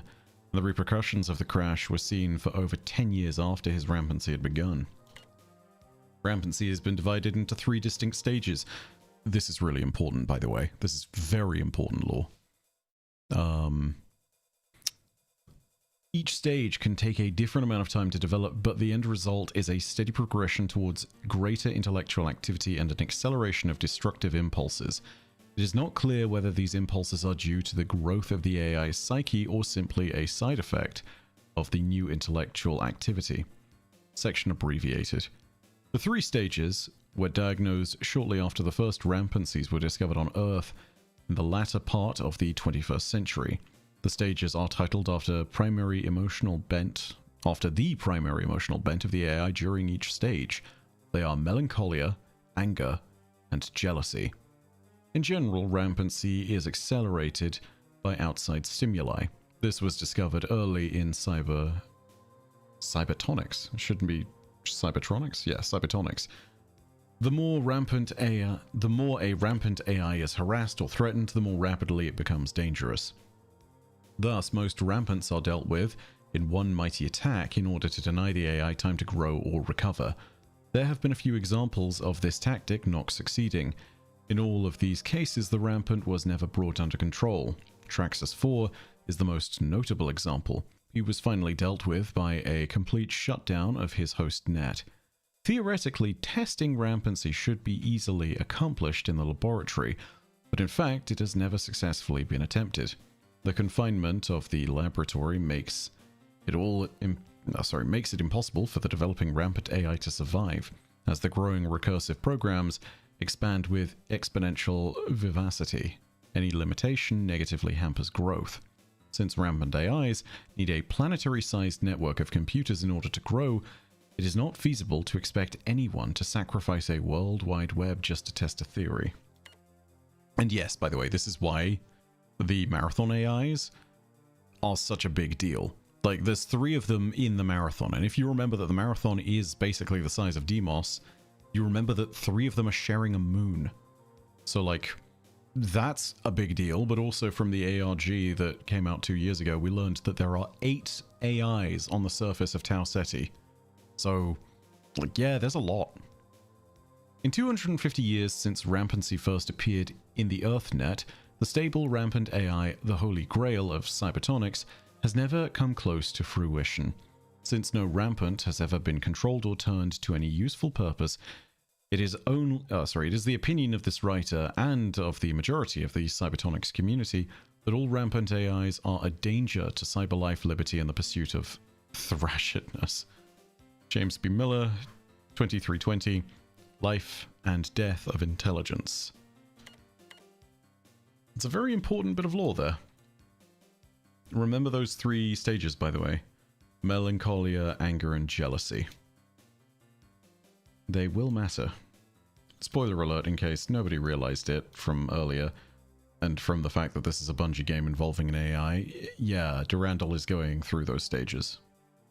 I mean, if you guys were here for the very beginning, you know that he was there to, you know, boot us out of our ship and try to space us. So, you know, good fun. He's just doing his thing while he's rampant. As you do sometimes. That button opens this door, and this door leads down long dark corridor of... Ooh, that's not good. Yes, the most famous long dark corridor of... Ooh. Similar to the Great Monty Python Castle. Oh no. Why did you put compilers at the end of this incredibly long hallway, Bungie? Look at this nonsense. How am I supposed to dodge that?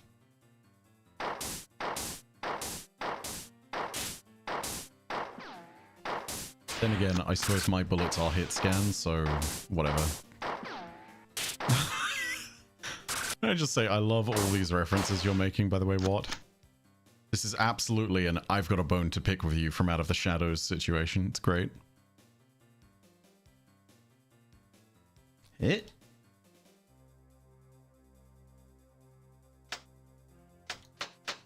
Oh, what the...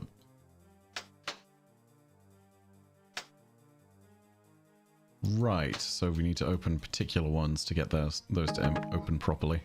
Sorry, I'm going to go back to that terminal in a second, but yeah. So the 3 AI on the Marathon don't even have enough space to properly operate. So it's not truly explained there, but basically AI grow in size according to their intelligence in Marathon. So when it talks about them requiring planetary-sized networks, it's not for their existence generally, it's for the later stages of their growth. Right? When that really comes to, it's problematic, but purely on the basis that, like, with the size restrictions they will eventually have... Oh, hey, friend. Yeah, they will need that planetary network, but not always. So, like, Durandal, Leela, and Tycho share the Marathon. The Marathon also has a lot of space and a huge internal spaceship / moon net, I suppose you could call it. It's not to say that it's too small... But it is, because, I mean, they made Durandal open doors manually the whole time, and he kind of went crazy, quite clearly. Incoming message from Leela. I've summarized all of the information that I have gathered on the aliens so far. Begin report. 4 are generally thinner and lighter than humans and are superbly adapted for low-gravity environments. Durandal told me that there are many clans of 4, each physically distinct from each other, but my summary only includes 2 of them. Only 2 clans of the 4 have been examined. The fighter carries a shock staff, which is capable of attacking at different settings. The trooper is armored for vacuum conditions and carries combinations of explosives and an impact projectile weapon, which is similar to your AR-75. The 4 seem to have enslaved a number of other races. The Hulk is an enormous and rather slow creature, but it is incredibly strong. The science report indicated that it had no body fat and therefore had to be fed often to keep it active. One crew member reported seeing one of these creatures pointing to itself and mumbling "Drinial" right before it picked Johnny up by the shirt and crushed him against a pillar. The science staff had difficulty finding a good... Oh, let me do that again. Science staff had difficulty finding a good specimen of the Svit, or compiler, to autopsy. The only specimen autopsied was almost completely destroyed, but it was obvious that the compilers are cyborgs of some kind. The biological components of the compiler are so closely linked to the machine that it could never survive without it. The compiler's actual body is very small, resembling closely a mammalian brain, except that the neurons are much finer and far more complex. End of report. Let's see. Have we reached Garrett White? I actually passed Garrett White by, but I will go ahead and do a moment to read this when we get to the next chapter start. Because, yeah.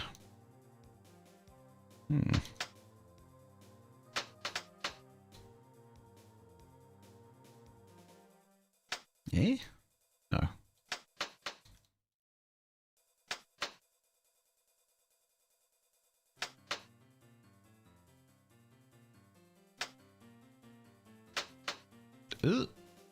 Oh, needs to be more. Okay.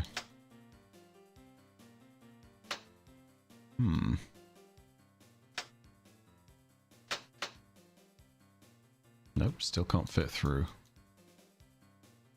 This maybe? No.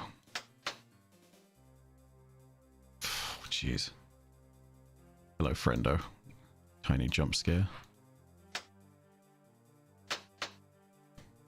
There we go. Is there anything else? Doesn't look like it. Okay. Bungie Raid Mechanics V1, Lamau.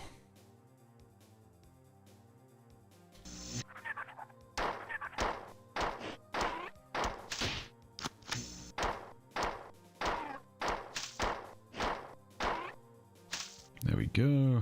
Murder all them boys. There's a... What in the world? I don't even know how he's trying to hit me from there. Can I get down there? Ooh, hello. Excuse me, didn't mean to do that.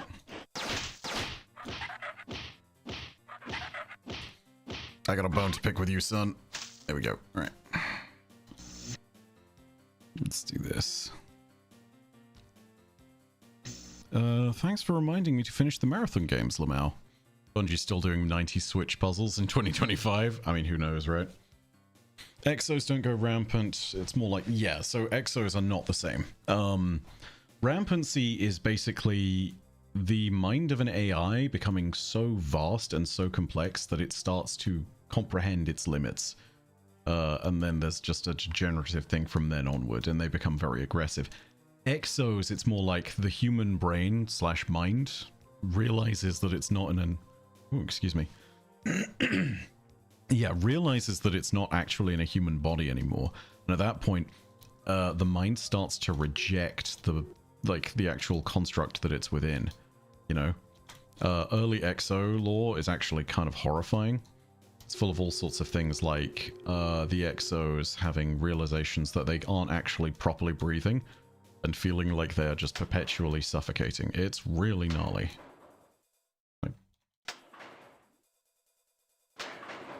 Ooh, mini Switch puzzle.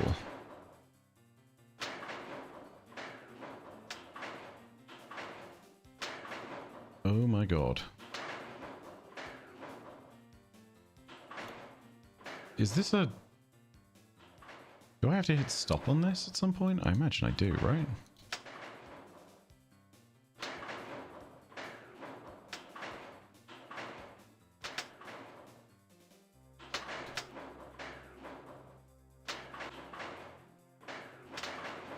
Oh geez, this is so weird. Okay.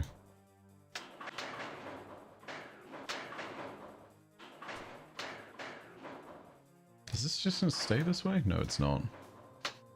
Can I hit you? Okay, so...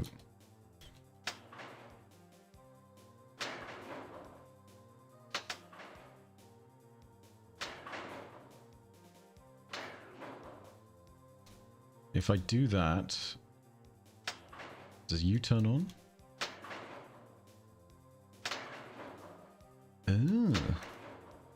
Oh, what the hell? It cycles. Alright, we're gonna hit save on this.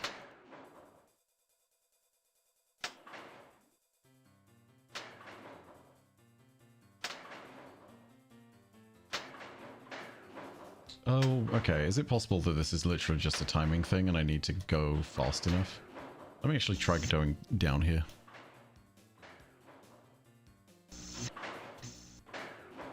First of all, let's go ahead and check this.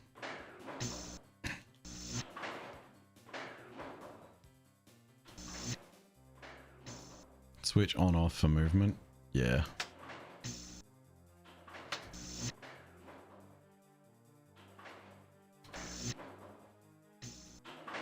We go up here.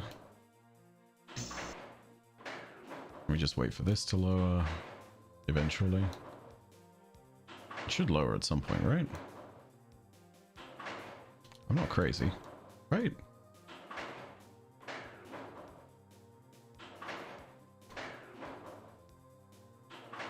Can I get around it? Can I just... LOL, yes you can. Okay, never mind. Yeah, that'll work. That'll do. Yeah, it's fine.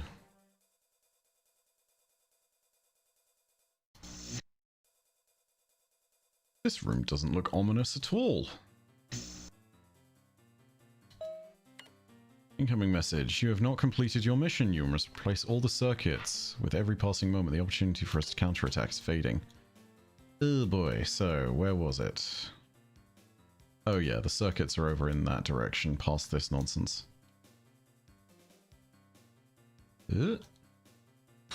I see, so it's just a crushing hazard. Well, it is ominous, but, I mean, there's a reason. Well, yeah, Mandalore's videos are indeed excellent. Well-written reviews with the correct amount of jokes, 100%.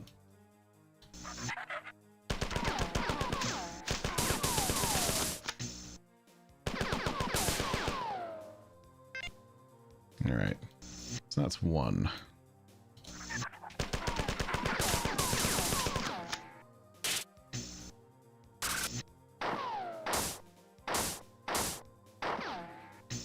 You know what? No. I do love that when you kill the compilers, you send them to the Shadow Realm. That's just fantastic.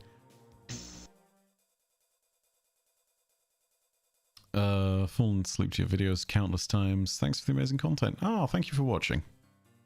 Rasputin had an entire solar system worth of data storage and got cut off from most of it. Yeah, no, absolutely. I mean, this is the crazy thing. When you get to Season of the Seraph, eventually you're just rebuilding Rasputin bit by bit, and it's... I mean, yeah, you're moving tons of data.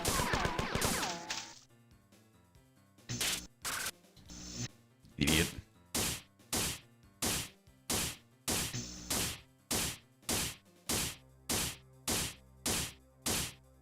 Oh my god, they have so much health. Woof. Ever since Marathon 2, I feel kind of bad. Yeah, nah, I'm with you on that one. Killing compilers, knowing the context of things from earlier Marathon games. Yeah, big sad. Very sad. Ooh. Okay, there we go. Phew. Have you played the new update to D2 yet, Bife? I mean, the update isn't out yet, is it? I'm not crazy. Like, the update comes along in like 30 minutes or something, right? Because reset is today. Also, I'd need to know more of what you're talking about with update, because as best I know, it's down for maintenance. I might be wrong about that, but yeah. Incoming message from Leela. Well done. I've detected defense drones activating all over the ship. Reports from security forces are jubilant. Now the 4 will encounter stiff resistance, and they will have to pay in blood for every move. The colony appears to be under attack. I detected 7 4 dropships entering the atmosphere only minutes ago. Trajectory analysis indicates that the ships were heading for the outskirts of the colony. Shortly thereafter, I lost communications with the colony. Something has come to my attention. I will inform you after teleport. Teleport now. End message. Jump pad activation. Initiation start. Transport when ready. Ooh, I instantly hear people. I see you. Yay! Yay! Yay! Oh, well, hang on. Yay! There's a guy behind me too. Oh, yeet was not the way. Oh, yeet was totally not the way. Okay, never mind. Yeah, suck it, all of you. Suck it. There we go. Alright. Right. So the reason I want to kill everything before any of the nonsense happens is because if you read a terminal in Marathon, it does not pause the game. Right? So you need to kill things before you sit down to read a terminal, or you're just going to fall over dead. Really quickly as well, I'm going to just take a moment here. We're going to check through the Marathon terminals for all the different levels and stuff, and we're going to make sure that we've got everything here. Let's see. First of all, I'm going to ask this now, and people will... I mean, I'm going to say this too. It will be a moment, and we'll stop gameplay technically for it. Do people want me to read the Garrett White terminal?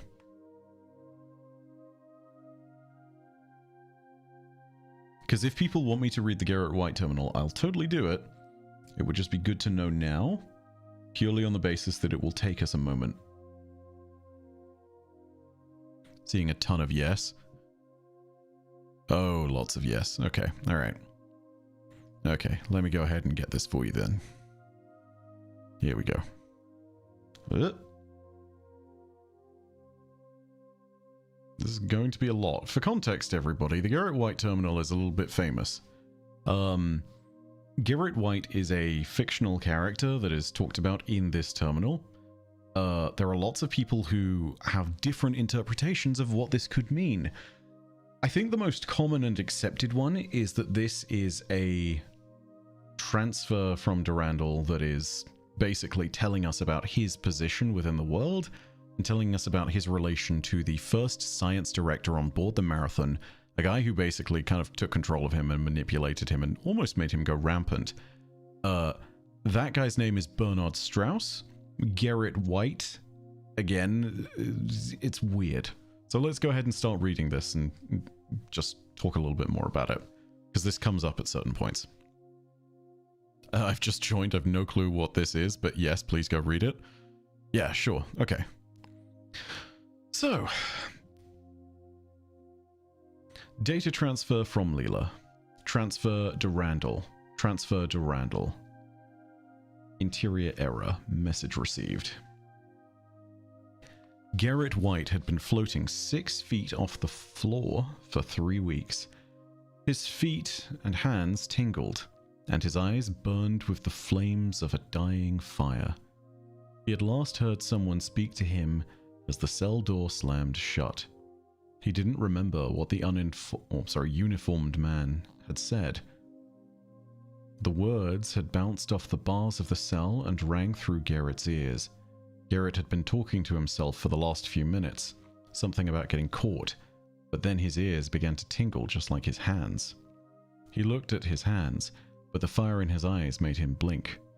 Tears came, and when he opened his eyes again, his hands had been melted into fleshy pancakes that wafted into the ripples flowing over the fire in his eyes. "Damn cell," he heard someone say. "Last time I had a good meal was 3 days ago. The food they feed you in here could kill a lab rat." Rats. He had remembered something about rats. But his ears began to ring again, and the voice speaking to him faded off into the background of his mind. In its place, there was a new sound, the clapping of hands together.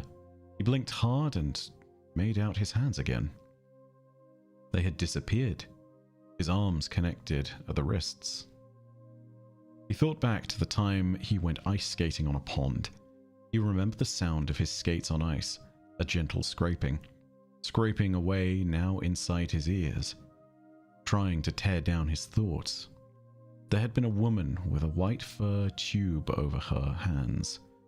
Her wrists were like his now, the wrists of someone who had tried too many times to clamp his hands.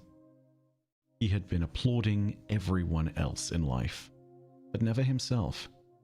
The hands, like himself, had been put into prison, and he didn't know why. "Can't sleep in here. If the smell of this musty bedroll doesn't make you sick, then the sound of the rats chewing inside the walls will keep you up. You'll wake up from your dreams to their little chomping. Sometimes I think that they are chewing me." The voice was coming from inside the cell, but Garrett couldn't see anyone. Garrett hadn't always been alone. He could vaguely recall from somewhere inside his broken mind that there had been friends, lovers, murderers. He recalled a theory he had come up with after a bloody schoolhouse brawl. The theory was simple. At some point in time, everyone was a murderer. Whether or not they ever felt remorse, they'd all wanted someone dead. Hatred. Everyone knew the feeling of hatred. Garrett had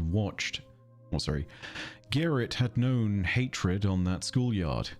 His beater had laughed at their bloody faces. A laugh which now echoed through his ears, rhythmically blocking out the other voice in the cell. The schoolyard was an unusual... Excuse me. Ugh. Take a moment from eloquent reading to take a sip of water. Ugh. Crazy? I was crazy once? Yeah, I know. In the rubber room full of rats. I don't like rats. The schoolyard was usually a place where Garrett and his friends would play football or foursquare or something, but today, there was an edge. Maybe everyone had eaten cereal with milk that was about to go bad, or maybe there was too much smoke in the air from the Wheeling hubcap factory. Football had been extremely rough. Garrett had gone to play foursquare after he got tackled by 5 boys who weren't his friends. But today, even foursquare had an evil twist. The top square today had become habituated. Yeah, it is habituated. Sorry. The top square today had become habituated to making fun of the first square. Garrett had decided that it was an evil day. When his beater started to push him around, he exploded. Hatred flowed from his eyes, his hands and feet began to tingle. All of his coordination left him, and his face was beaten to a bloody mess. The schoolyard disciplinarian had been slow to notice the ensuing carnage, and she didn't really care anyway. Garrett would have killed him if he could have. He would have torn out the eyes of his beater. He would have made him pay for his abuses. But his hands had begun to tingle. He couldn't feel his feet, and he began to float off the ground. Everyone was a murderer, but Garrett couldn't remember his reason for why that was so. He thought it was something about hands, the passion for justice. His hands and feet had begun to tingle, and he was floating farther off the floor. He looked up from his hands, and he saw the bars of the cell, moving left and right, opening wide and then closing shut, like the surf coming up a beach. Every time that he had thought he would be safe, the bars crested up, and opening, closing, the opening, closing, the wave rising, crashing. The result would be the same. He would never escape. The bars would crush him, break his back. He could feel the roughness of the sand under his palms. For all the motion of the waves around him, his hands had come to rest serenely upon the ocean floor. His body tossed and flipped, pivoting about his hands under which he could feel the safe, coarse sand. The wave crashed one final time. He landed upside down, his hands thrown clear from the sandy bottom, the rush of the water filling his ears, his nose, his mouth. The sound of crashing water cascading down from his feet to his head, penetrating his mind to tear down thoughts. Like the sand castle he had built to withstand the tide, his thoughts came down around him. Garrett had a good life. So much time. So much time. He had loved swimming, turning, beating. He had loved the tingle in his hands and feet, his inability to kill his nemesis. Once he had fallen down the stairs, and just for a moment his hands came to rest on the carpet of the stairs.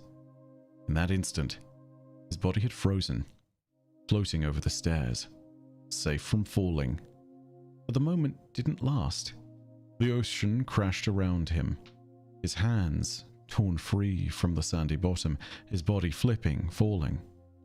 But now he levitated farther up, his hands still tingling. He began to float through the bars. He expected the instant of safety as his hands found footing. But that moment did not come. The bars squeezed his body, his chest tingled. As he fell through his cage, his legs tingled. The fire in his eyes had become a cold wind. He blinked away tears. He tumbled through the bars, spinning and turning. He could see a man. In his hands he saw a small white rat. A pounding. The crashing waves in his ears became rhythmically hard. The man was beating the rat against the floor, pounding, pounding. Blood covered his hands. The man's hands tingled. He had broken them on the floor of the cell. Disciplinarian, lover, murderer. Garrett looked back into the cell. He saw himself. Disciplinarian, lover, murderer. He had killed his nemesis. The rat lay dead in his bloody hands. At last, he held the throat of his beater. He escaped into the waves. The waves.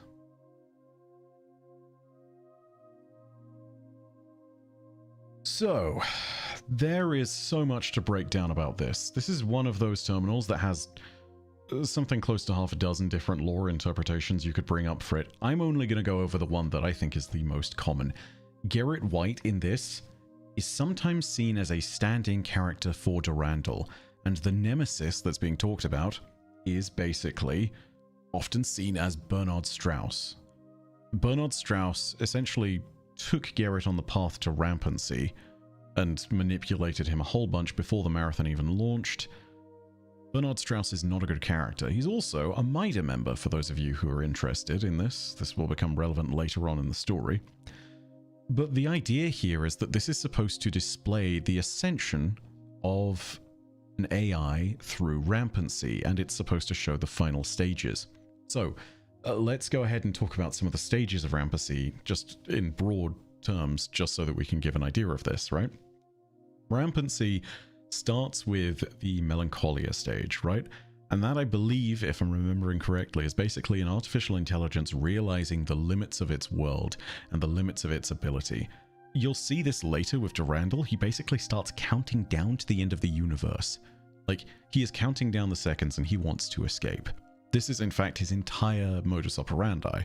Slight spoilers ahead, but we're going to play through this as is.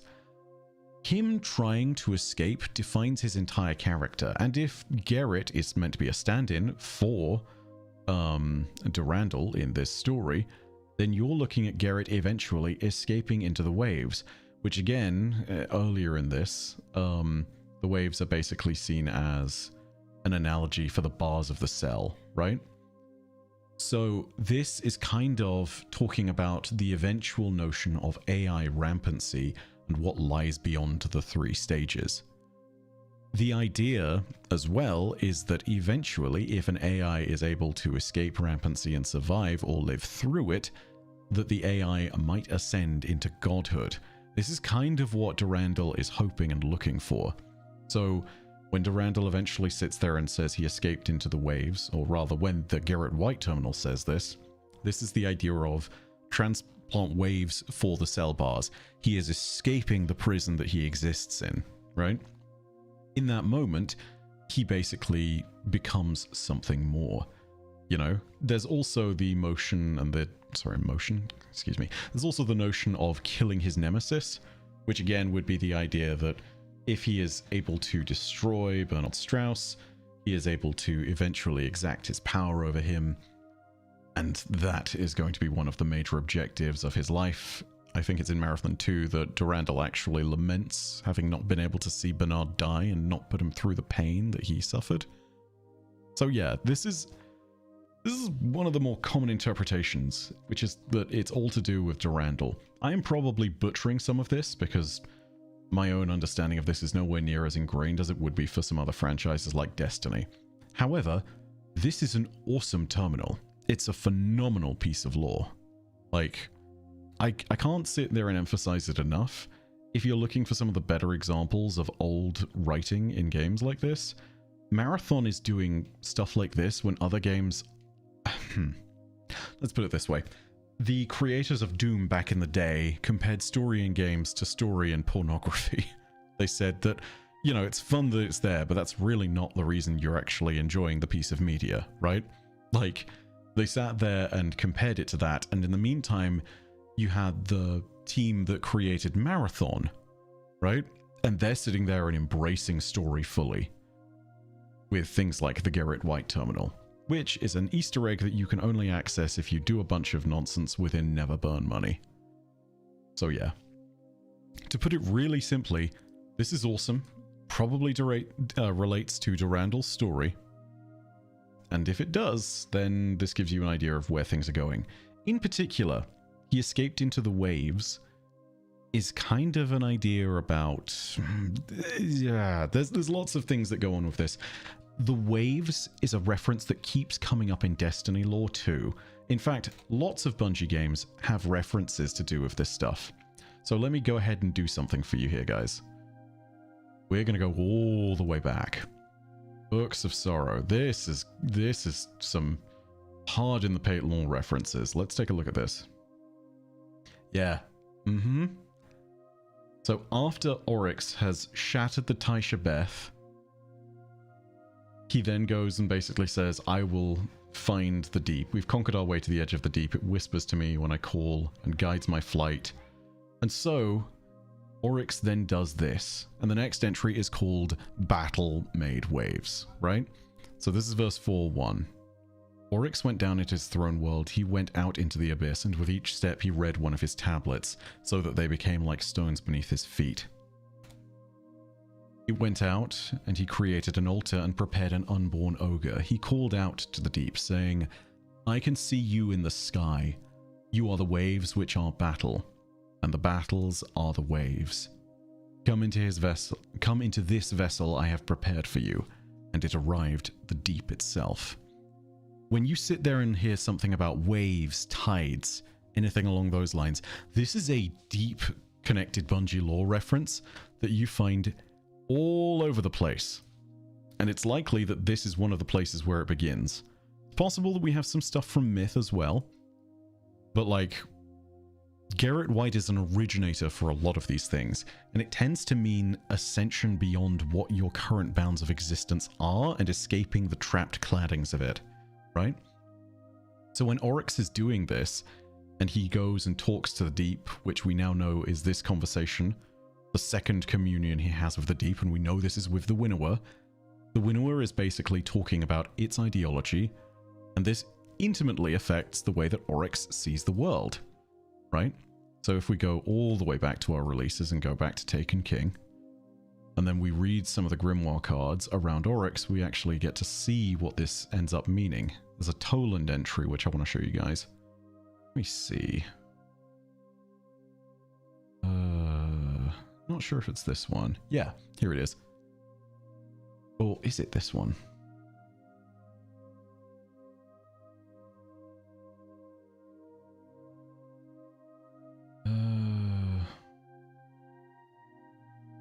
No, it is not this one. It's a different Oryx one.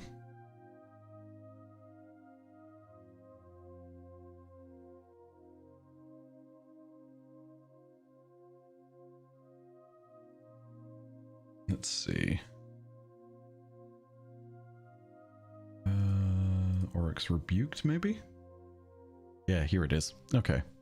So yeah, when we get this Grimoire card from Destiny 1 is from the perspective of Toland the Shattered, right?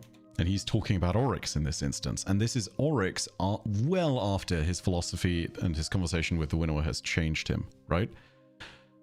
Oryx is the wielder and servant of a terrible truth. He has predicated himself on it. He has pursued across thousands of Cairn worlds his quest to embody it, and you've seen the force of that truth expended to create these Taken. He is not a simple thing to kill. He wants to be isomorphic to conquest, to triumph, to killing and death. He is a syllogism now, but in time he hopes to become an axiom. This is his strength and his fatal weakness. Okay, so what does this mean? Basically, to say that he is a syllogism to it, right, implies that he is something where you could kind of interpret him and his actions to represent the things that were mentioned earlier. You know, if you're talking about, oh, Oryx is coming, you might as well say that death is arriving soon, or conquest or triumph is arriving soon. For Oryx to hope that he will become an axiom is a law. It is a thing that must be. So he wants to basically be the same as death, conquest, triumph, killing. This is the kind of thing that I'm talking about. Ascending through the waves in this manner, escaping into the waves, as Marathon would put it, is all about the idea of ascension beyond your own being, right? Now, granted, this is all interpretation of lots of lore across a bunch of different Bungie games, but I think it's just really cool to see all of this going on. So yeah, hopefully that gives you guys a bunch of cool context, and hopefully that helps. Yeah, lots of crazy Marathon nonsense. That was the Garrett White terminal. I hope you enjoy my take on it. And also the fact that we can connect it to some Bungie things in Destiny. I really enjoy that that's a thing we can do. Anyway, so, should we get back to Marathon? Or rather, the game. I think we already connected to this terminal. Eh?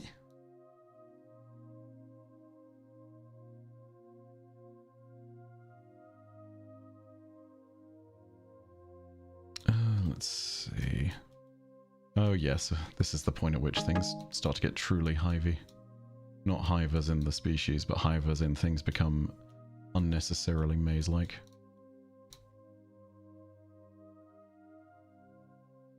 You just know that there's going to be one of these corridors one of these days, and it's going to be around some kind of corner. It being probably a compiler.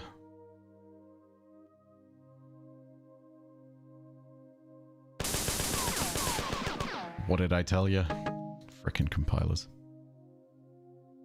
Couch fishing is a level I'm not a fan of. Yeah, I can kind of understand why. Real quick, sorry. I'm just switching back to live stream view so I can see and make sure the stream health is all good.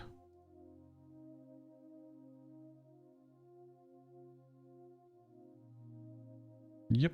Okay, there we go.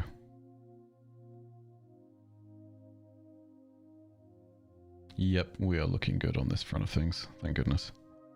Also, to those 650 of you that are hanging out right now, it's really awesome that we've been able to go ahead and do this. Like, it's just really fantastic to know that you guys are here and, like, we can just casually stream to a few hundred people and do it with an old marathon game. That's wild to me. It is really awesome that you guys are supporting this. Oh no. The fatal I need to reload moment. Oh dear.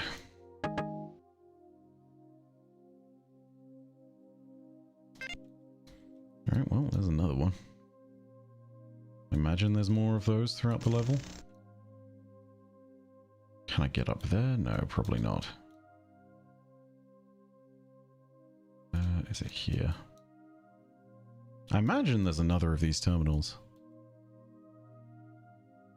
Made it to the lore raid the other day too. Yeah, I plan, again, I've said this before, but I do plan on doing more of those lore raids. Because for one, you guys absolutely seemed to love it. Like, the reaction was phenomenal. But for two, there's just a lot more of them. Like, you know, considering the size of the content, I think it actually did pretty well. Yeah, McPulse, Marathon is old. There is no reload button. This is in the days before manual reload was a thing. Like, 1994 is the release date of this game, and it shows it from time to time. I mean, like, this thing is designed from a day and age when you would literally not be able to do half the things we take for granted.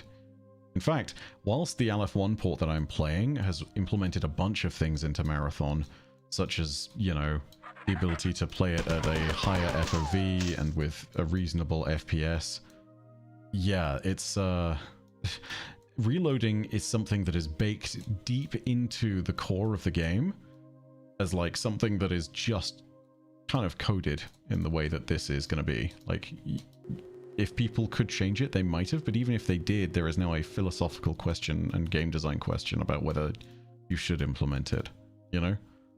There's the old Marathon, and it's kind of wild. Also, yes, Trent, welcome to the many different things that Mida could mean.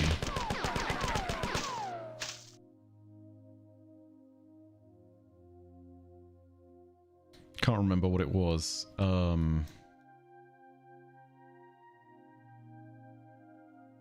I can't remember. Multiple interpretations, disagreement, something. Yeah, that's probably one of my favorites. Just the multiple interpretations being the thing.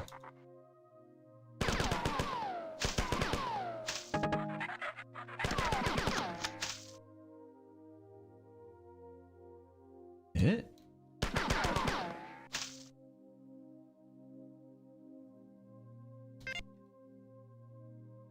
So I imagine that in order to do this, I need to activate all the switches throughout the level. Oh, good to know that's there. So it needs to thoroughly be explored.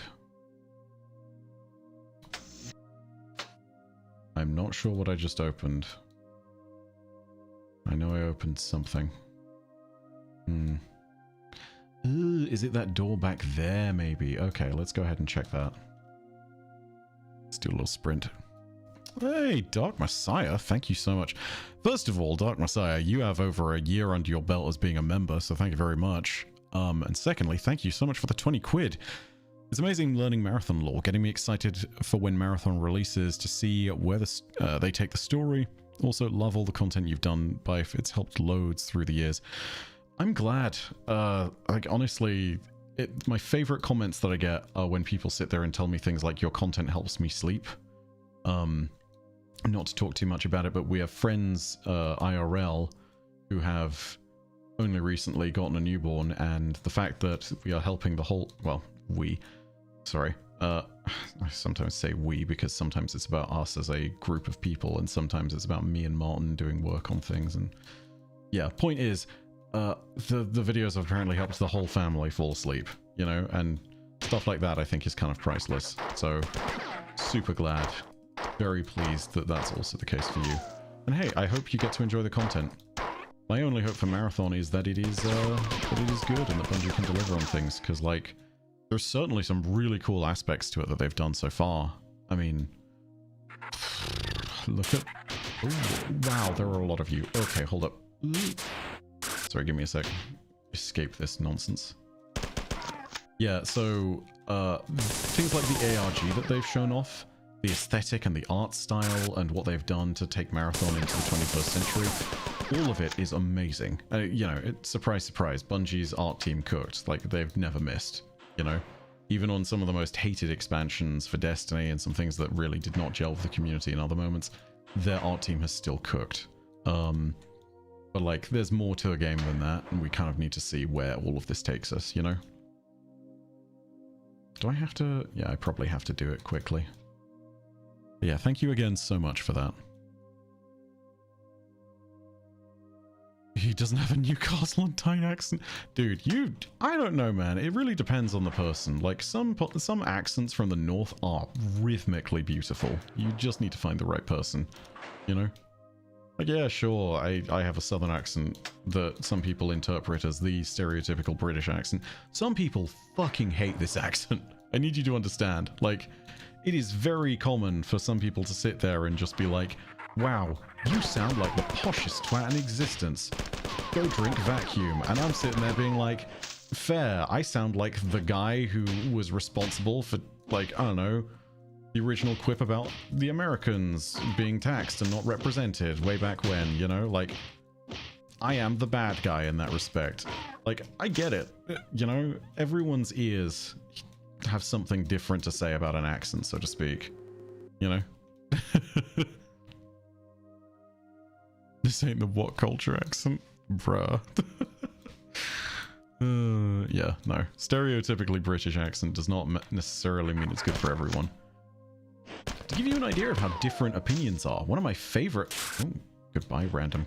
Did he drop down and die? I think that could... Oh, no, he's back. Yeah, to give you an idea of one of my favorite comments that really points this out, though, I need to tell you guys about one of my YouTube comments that I always remember, because it tells me about just how little some people give a shit, right? And that comment simply is a guy who unironically sat there and told me on a video, not with some kind of like context that helps to explain it, just went ahead and said, you know, I really hate the way you breathe. Can you not do that? And at first that sounds like a death threat, you know? And in other instances, I'm just sitting there being like, what the f***, excuse me? But no, they were apparently being dead serious, and they just hated the fact that occasionally I breathe when I talk. Yeah, I know. Huh? Exactly. Like, it just goes to show everything that someone does is going to aggravate someone else. Oh my god, that's a lot of 4. Yeah, there is nothing you can do about some of those people. Some of them are just complete jerks from the state of things.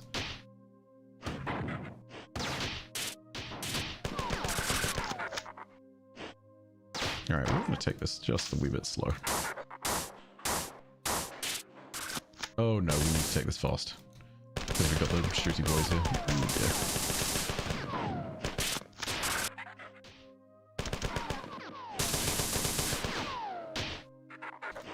yeah. Ow, you.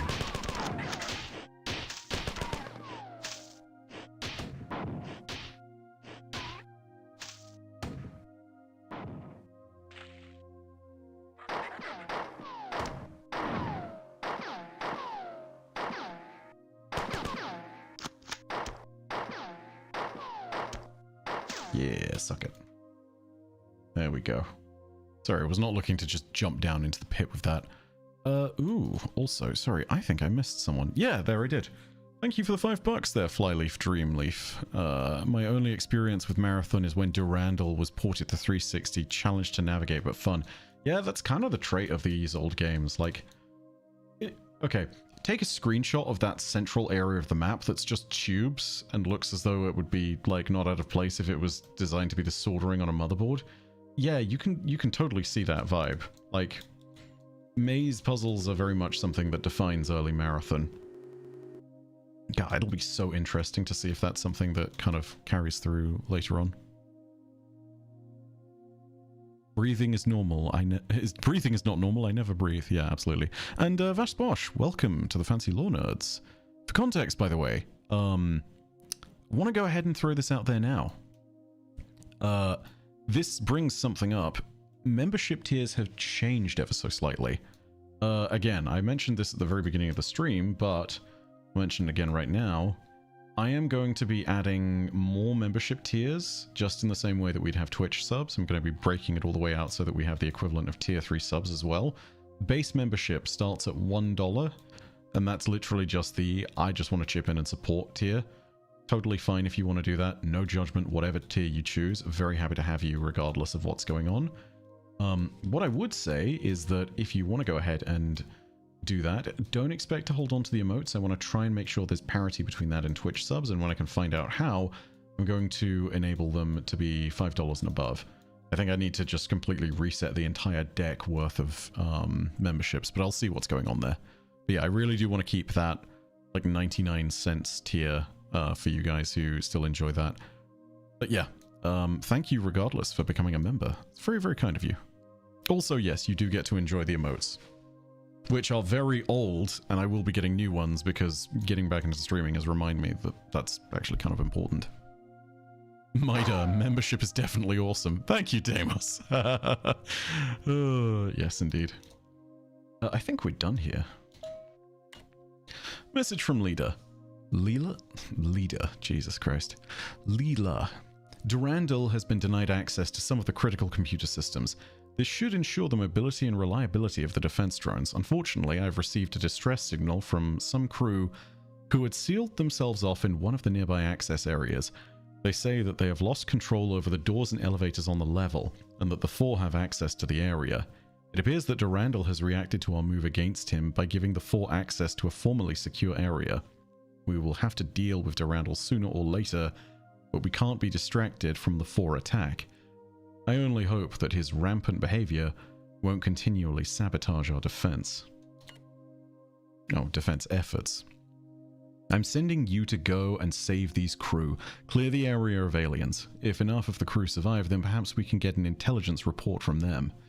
End message, jump pad activation, initiation start, transport when ready. Okay. Ooh, Derek, thank you for becoming a member. Oh my god. It's Bob's. Look at that. Ooh, and it's a Hulk. Oh, the sprite work on the Hulk.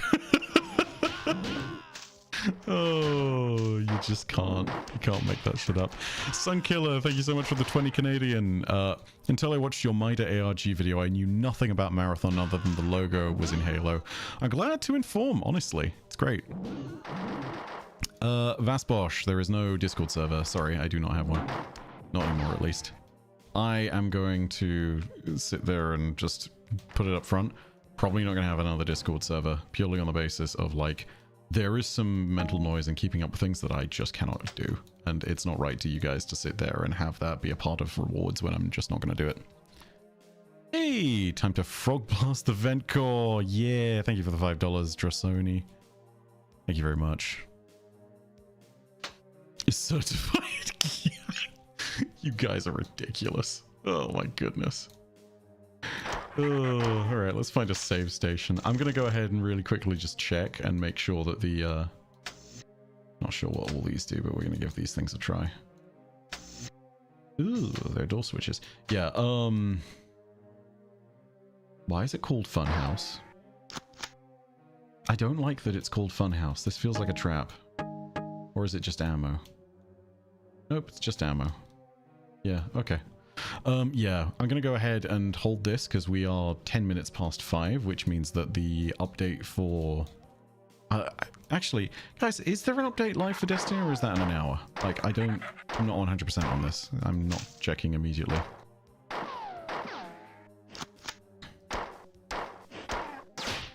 Ow.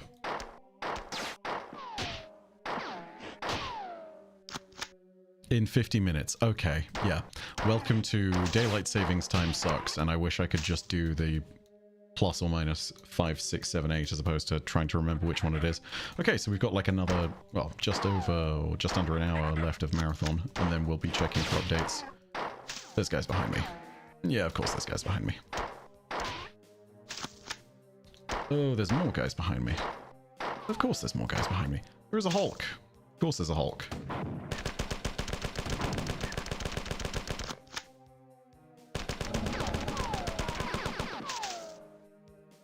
Suck it. God damn it. Oh, son of a bitch. Okay. Hey, Sunkiller. Thank you so much for joining the... Well, yeah, joining the Lawmasters and becoming a higher tier of membership. Thank you very much. Very, very, very thankful. And again, I will go ahead and do some other bits and pieces to try and accommodate for this. My plan is to try and give more updates to people who are at higher tiers of membership, because I'm actively making a point of using the YouTube posts system a lot more now. That means that you guys will get more updates on big projects while they're underway and while I'm working on them. That being said, yeah, we'll go ahead and see. Oh my god, Dark Messiah upgraded to a Lawmaster tier as well. Thank you. Holy shit. Would you look at that? Amazing. Thank you. Thank you so much. Is it down this way? I've got to find my way here. I feel like this is the way we came. Yeah, because there's the fun house. Can I go into the recreation area? Ooh, I can, and he's in here. Week 2 looking different? I mean, maybe. I don't know. Like, week 2 of any act always feels like it's going to be a bit weaker. I'd be surprised if they made us run Sunless Cell again after what happened with the, with Revenant and all of that nonsense. But yeah, we'll see what happens. Most irritating door areas. Mida. Yes, 100%. You know, I take it back. That's not the most irritating. There are later areas that will be the most irritating. Again, thank you so much for the upgrades, guys. Oh, welcome. Ooh. Tried to sneak up behind me. Nice try. Act 3? Yeah, sorry. Clarification, we're talking about Act 3 of Heresy, the episode in Destiny, which is what we'll be playing in about an hour's time, assuming that there is no update shenanigans to worry about. Let's hit the save station. I'm not going to hit that terminal, just in case. I'm going to explore these areas real quick before we do that. Because, yeah, there's ammo, and we always like picking up ammo. Is that... Nope, that's not pistol ammo. Is that a grenade? Yeah, I guess it's a grenade. Hmm. Oh, thank you so much for the 10 Canadian dollars, Sunkiller. Love the video game lore so much I fell in love with learning about human history. Dude, if you're going to do anything with regards to that, Bungie games are actually a phenomenal place to start. They pull from all sorts of human history. One of my favorite examples of it, let me go ahead and bring this up really quickly too. Funhouse looks like either a crematorium or a barracks. Yeah, the Marathon kind of do be like that. So yeah, here's Ishtar Collective again, for all of our nonsense here. However, what if we do Nkechi? I think I might need to do... No, I might be able to just do that. Yeah, here we go. So Nkechi is a very famous Guardian. They're one of the 6 who defended at Twilight Gap. Entirely inspired, if I'm not mistaken, by Nigerian culture. This ship, I would need to go ahead and check that, but I do think it is Nigerian culture because it's white and green on their flag. And the ship is designed, I think, as a celebration of their flag too. I'm going to go ahead and double check that to make sure I'm correct. And this was all because there was somebody... Yeah, here we are. Yeah, so, context. Here is the Wikipedia page for the flag of Nigeria. There you go. So, like, when it comes down to it, Nkechi is also a name that comes baked in from Nigerian culture. And someone at the studio happened to be Nigerian, so like someone on the narrative team asked, like, hey, Nkechi is a name that is specifically named from somewhere in this culture. Can you tell us more? And can you give us some more ideas? And whatnot? And, like, little bits and pieces of lore kind of stuck out with this. So, like, they pull from all sorts of real-life places. It's just one of the examples that really comes to mind, because it's very out there. We don't always think about countries on the other side of the world, and yeah, Nkechi 32 is just a really cool example of that. I'm going to try heading down that corridor. And then going over this way. But yeah, getting like a lesson about human history from a Bungie game, a very good way to get that done, so to speak. I mean, you know, Halo and Spartans and Greece and all that is story enough, but like, you know, it's all over the place in any Bungie game. Oh yeah, this is the massive area. Ooh, hello, we've got a friend. Oh, holy, you okay, Bob?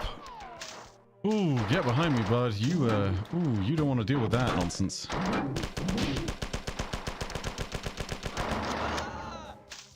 I love that we just stepped into the middle of a war. If anything else, this tells me... Do you hear that? Are you going to frog blast the vent core? I think if you follow them enough, they do eventually just port out. Which I kind of want to see, because if they do port out... Or it might be in... I can't remember if these... I can't remember if they're voiced by Jason Jones or not, but yeah. Oh, it's so silly. Let's do this.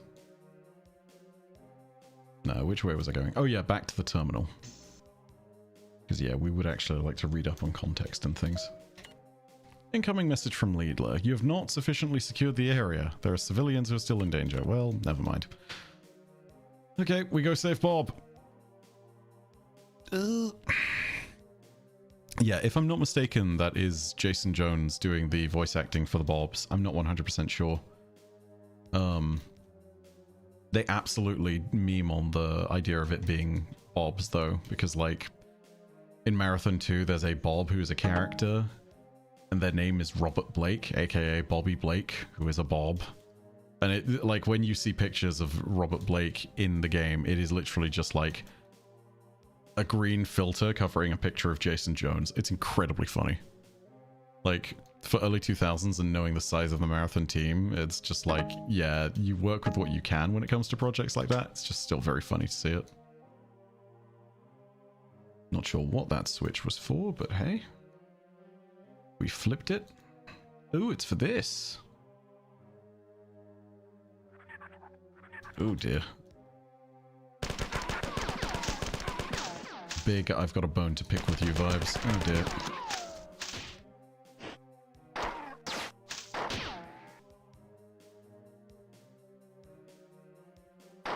Bob the Golden Elite. Yeah, no, 100%. So, for those of you who did not play Halo, Bobs made their way into the next franchise Bungie made with Halo.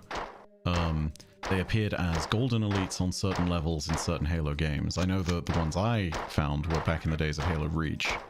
There was like an achievement, I think, for getting all of them. Wow, that guy takes a lot of ammo. Oof.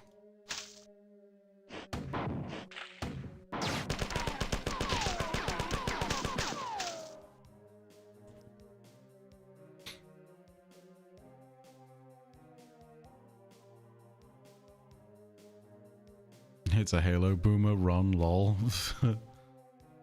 Oh goodness. I mean, look, listen. I don't know if I'm a Halo. I don't know if I'm a Halo boomer. I think it's more Halo millennial. But yeah. Get out of the way, Bob.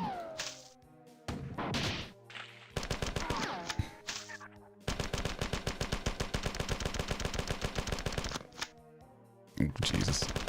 Do you think we'll get more info about the Great Nothing this week? Dude, I really hope we get more info, because it's one of the most tantalizing things, and I know Bungie's got to say something about it. I think that whatever happens this week is going to involve it, or this is my theory. It might not be, because sometimes week 2s are a bit small compared to other weeks on these acts, but my hope is that they show us something to do with the quote-unquote Great Nothing. The Lord of Every Nothing, that is. And that this kind of prompts the finale of Heresy. Or, like, leads us to another point, you know? Because we repelled the assault from Xivu Arath and Savathûn to try and get Oryx out. And that in itself is a huge deal. But, like, there's clearly more stuff going on that we don't know about and haven't seen yet.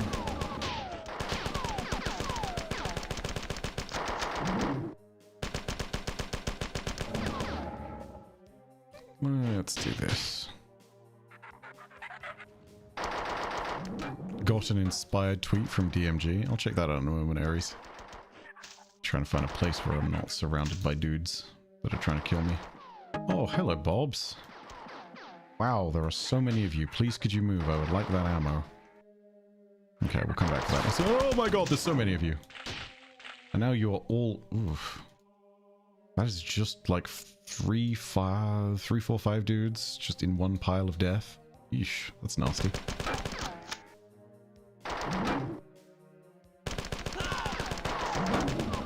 I think I might have killed the Bob there. Oh yeah, I totally killed the Bob there.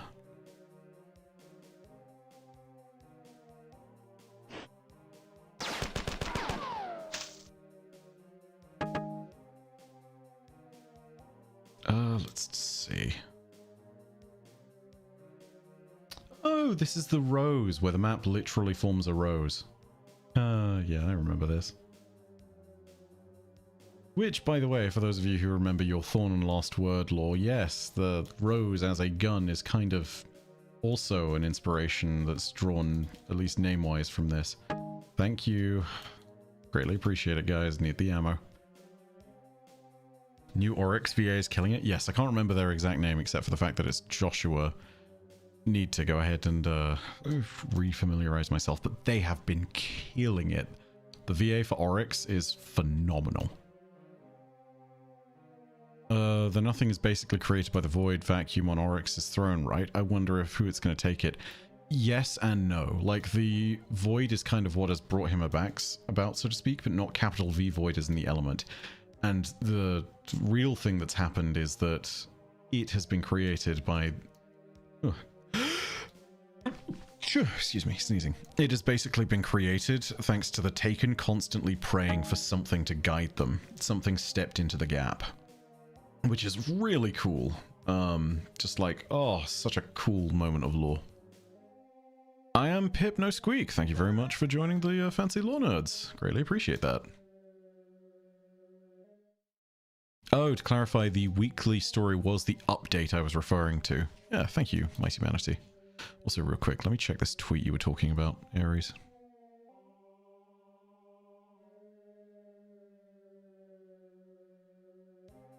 Wow, that is a long tweet. Let's see. Guardians, Saturday is going to be a fun day. By the way, Saturday is when they're revealing Marathon. It's reminiscent of a day that happened long ago. A day before there were ghosts, guardians, worm gods, or witnesses. A day when folks were getting their eyes on Destiny gameplay for the first time. Hell, some folks were seeing the Bungie logo for the first time. Wow. Our community grew in so many ways that day, and over the last decade, it's been an absolute blast. We've been through so much. Reveals, Foundation invitations, World First Races, bounties, raid-alongs, secret exotic discoveries, 2 tokens and a blue to peers, random game nights, conventions, server rollbacks, Cabal, agains, meet and greets, Lord of Wars, Fractaline, you name it. From the highs to the lows and everything in between, you all came together to continue to inspire, or sorry, to continuously inspire and support us and each other too. This community, the Bungie community, is about to grow even more. The most exciting thought in my mind, Destiny will continue to grow and evolve alongside Marathon. It doesn't matter what game you're here for or what platform you're playing on. We're excited to have you here and to see you soon. One of my favorite Bungie values, we create worlds that inspire friendship. For all who've been here since the start, or even just recently, Join us in welcoming all these new folks with open arms. We've already seen new friendships and bonds formed over the last week during the Marathon ARG. These moments has fueled our excitement and adrenaline even more for what's to come. Much love. That's just so nice. Goodness gracious. It makes me glad that DMG is still a Bungie. Gjorferson, how are you not subscribed to me? I mean, look, listen, you control the buttons you push. You don't need to subscribe to me. So legitimately, I appreciate subscriptions, but like, when it comes down to it, there's a reason why the outro to my video says, know that your subscription is quite enough for me. Because legitimately, oh, sorry, not your subscription. What am I talking about? I can't focus while I'm playing a video game at the same time. Yeah, know that your viewership is quite enough for me. Lamau can't even say the thing right. But there's a reason for it, right? Like, ultimately, the viewership is kind of what matters because the viewership is your experience of things, right? And in the end, oh, there's so many of them. In the end, that's the more important bit to it, you know? Like, we could go on and we could talk about, like, he just blew the thing up by throwing it at me. He beat a motherfucker with another motherfucker. That's wild. Also, don't like the sound he's making. That's not good. Sir, please. Oh my god, do we have to start the whole level again? No, we don't. Okay, cool. Yeah, he's teabagging you, 100%. Yeah, no, the viewership is what matters in this sense. Even in the cold thing of like, oh, views are what makes money. But like, no, like, you're enjoying it. The fact that you subscribe just tells me that like you want to go ahead and see more of it. And ultimately, even if I impacted you for one view, that's kind of what it's all about. You are here for the experience of watching the content. The rest of it hopefully is just something that's auxiliary. Marathon has scrambled his brain so bad he can't even remember his own outro line. Oh, you wait until we're playing Infinity. It's gonna get bad. Like, oh, I'm not ready for Marathon Infinity. I remember your 1 million subscribers pizza joke. Yeah, I mean, it does look real, though. It looks like a pizza box. I ain't wrong. They're everywhere. Yes, I know, Bob. They are everywhere. Hello, BB. Good to see you in chat again.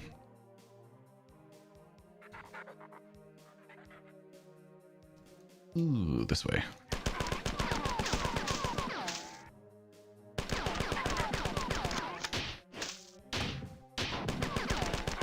Let's get this. Played Infinity as a child. I had no clue what was going on. If you were playing Infinity as a child, you're a greater gamer than me. Let me tell you, that game has moments when it is hard.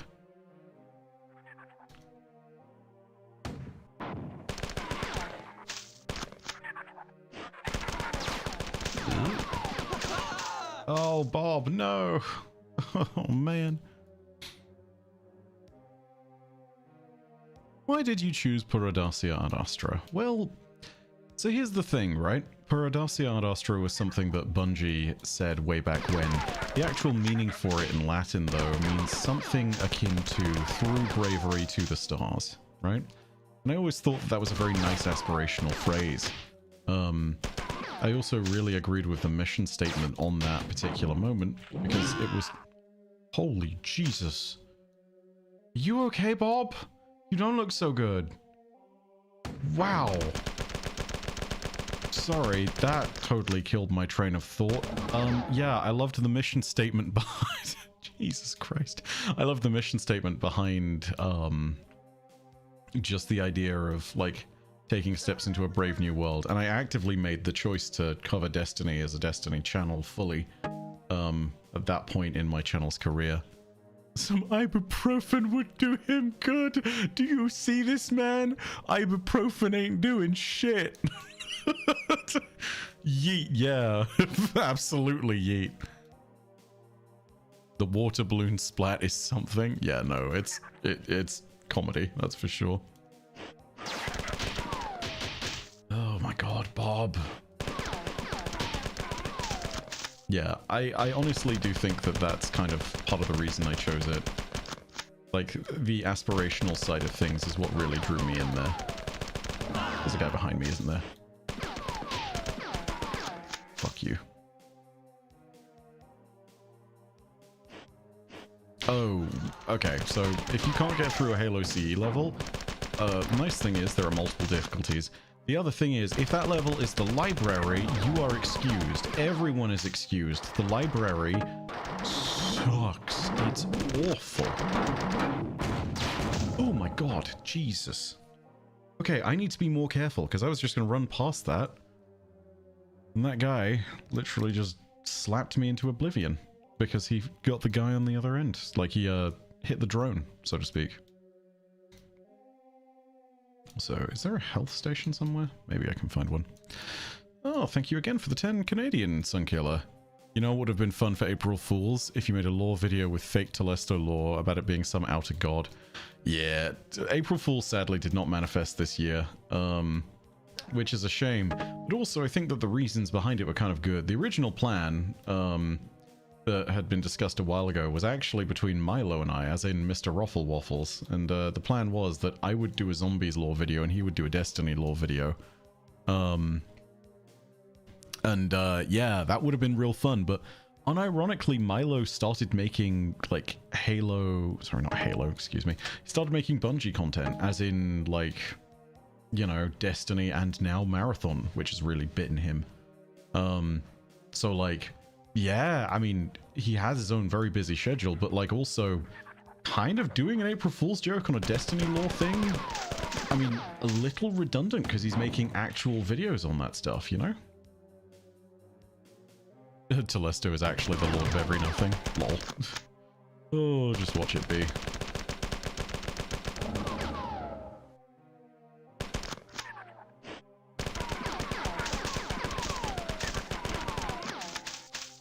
Let's see. I was doing attack on the control station, keep dying to the ghost. Took 2 hours. I am now on 343 Guilty Spark and got to escape and ran around in a circle for an hour. I'm on normals. Am I just bad? No. You running around in a circle for an hour is a typical experience on some of those later Halo levels. Also, Assault on the Control Room is long. That level is a marathon, pun not intended, all in itself. You know? It takes so long to get through it all. Do not beat yourself up. Halo CE's levels are not designed to be done with brevity, and they're not designed to be broken up by the most interesting of combat encounters either. Like, yeah, it's... the experience is a little rough, all things considered. Do you know if the cat was part of Marathon before or something new? The cat's new as best I know. Like, I'd need to double check, but Sekaguchi Genetics is something that's new, and they are the ones who made the cat. For context, the cat is what's known as a Fido, if I've got my lore correct. That's a guess, but it's what's kind of... I mean, it describes exactly what the cat is. Ooh, sorry, Bob. That wasn't me, but, like, still. So, yeah, Fidos basically are animals that have been given a cybernetic body, kind of like one of the biomartyr clones that runners use. And those bodies, they contain the memories of the pet in life. So, like, basically it's a way of saying, like, your cat is dead, but your cat can live on forever. Which is really nice. Okay, do not stand too close to the fucking drones. They explode when they die, and they can get punched at you.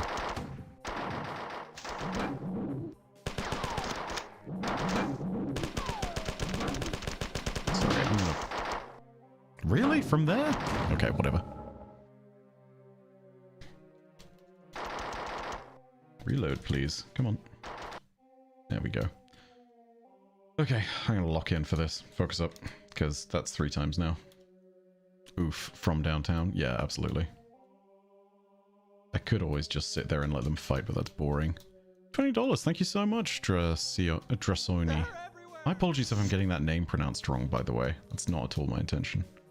Some cash for you for a drink of choice to get, when you get to infinity, or have you already gotten there and this is playing your, or have you already gotten there and this is for paying your bar tab, or do you not drink at all, or are you the, or, I can't read, sorry, or are you the one handing me the cash? Anyway, here's $20. Thank you very much. I don't know what's wrong with my brain. It's mush right now, apparently.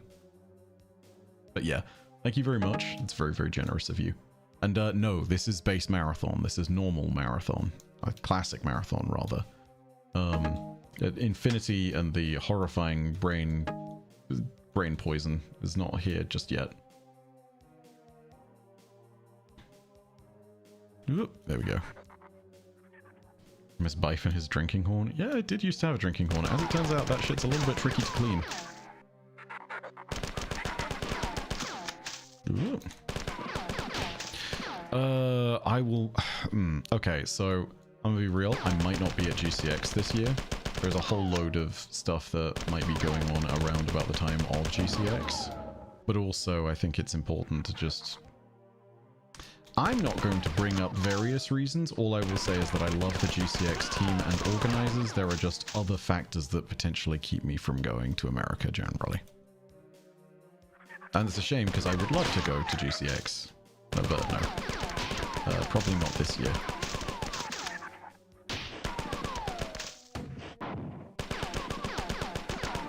Let's see. Do you think the Lord of Every Nothing becoming real and Eris's death in the real world has anything to do with each other? Like, oh no, it's Big Man. Okay. He just... Sorry. Oh, Bob. Dude, he's not even stopping.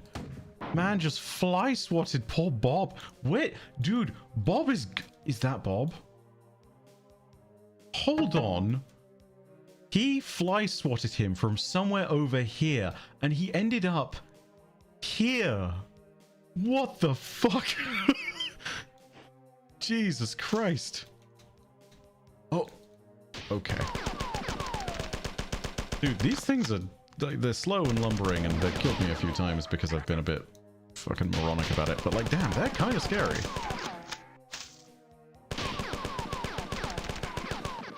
Watching the many deaths of poor Bob is actually... Yeah.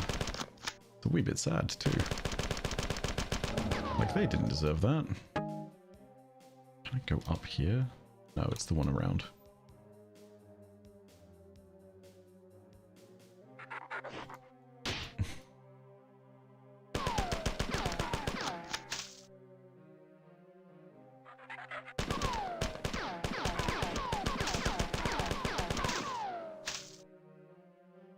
You guys good? Okay. Try not to die to the Hulk. You're immediately dying to the Hulk, aren't you?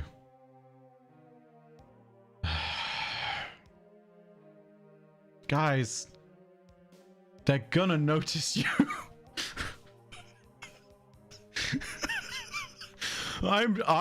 Dude, this is like when time stops before a car crash, man. Like, this is not gonna end well.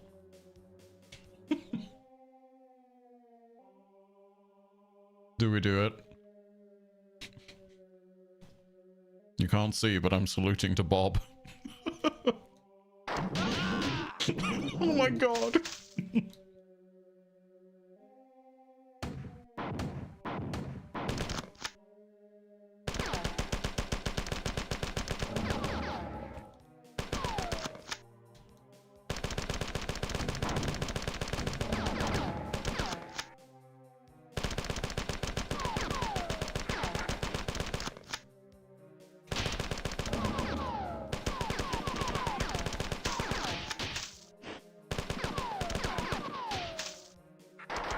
Hey, Dingus. Welcome.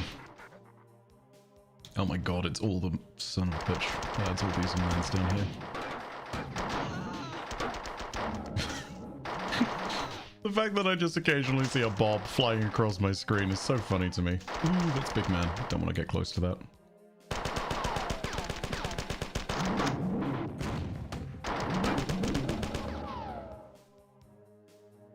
Hey, thank you for the 5 Canadian, Sunkiller. Just give it some Tylenol and a Lev, and they will be fine. I don't know, man. Bob does not look fine. Bob looks like knees and not much else. See what I mean? Just knees. Oh, that's the whole ton of them that are coming along. I want to get away from those drones because they explode and hurt. And the big mans can punch them into us. which is not good. How much ammo do I have? Okay, so I did refill on grenades there. That's good. OG Quicksilver Storm Go Burrow. Yeah, it is kind of like that. It does also have grenades. Yeah, how about that?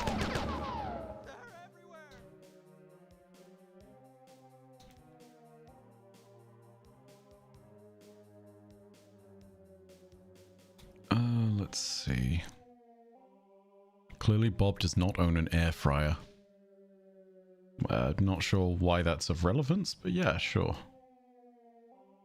Did I explore everything? I mean, like, there were 3 dudes still stuck there and some ammo behind them, but whatever. Okay. Just one random guy, none of his friends. Alright, that's fine by me. He needs green... he needs some green beans, potatoes, tomatoes, lamb, chicken, hot dogs. Oh boy. And yes, I will say it this one time with the American pronunciations. As opposed to tomatoes. Oh, hi Bob. Hi other Bob. Is it this way? No, it's not this way. Cloud Striders are like battle roids? Actually, yes. You've allowed too many civilians to be killed. It's doubtful any of the survivors will give us useful information. The aliens seem to have been caught off guard by the strength of our counterattack. This is good news. But I have detected more ships landing on the Marathon. I fear the aliens are reinforcing their efforts. Dude, I can't believe it tracks that. Holy shit. Also, respectfully, not my fault. Bobs are idiots, okay? Not my fault that they decided to literally run into the motherfucking Hulks, okay?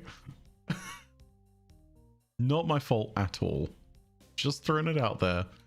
I am innocent. I've committed no crimes except for watching the Bobs and trying to make sure that I didn't shoot them. Like, if anything, I held fire a lot. I was very patient. Incoming message from Leela. Time is limited.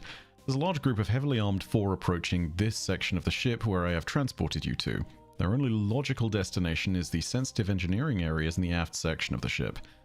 As we are not yet in a position to halt their advance by force, I have decided to depressurize a large area in their path in order to slow their progress. Unfortunately, I cannot remotely seal the airlocks and isolate the zone I wish to depressurize from the nearby living quarters.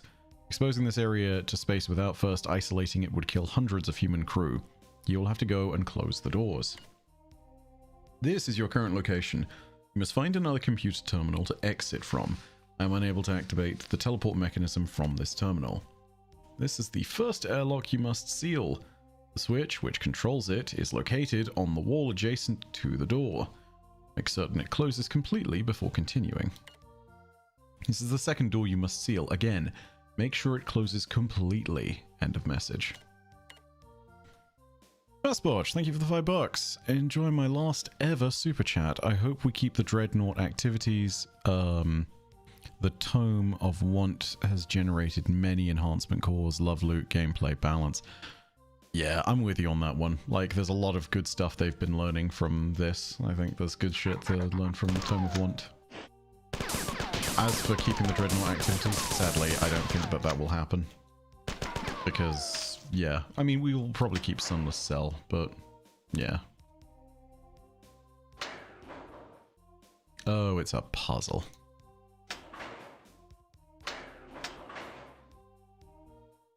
Bive, if you stop playing Marathon for the Destiny 2 update, I will never forgive you. I mean, I hate to break it to you, but I'm gonna have to stop at some point, you know? Okay, so there is totally a thing that raises or lowers some of these. There's gotta be. Yeah. Yeah, look at this.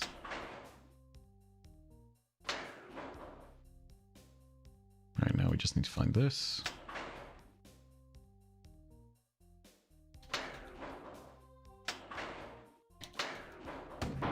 No, didn't mean to do that. Hey, we did the thing. Alright, let's hold up for just a second. You are not allowed to stop. Man, Destiny 3 looks sick as fuck. Yeah, I know, right? Yeah, the plan, Mickey, is to play through the entire trilogy. So basically, future Mondays is when I'm planning on doing the marathon stuff.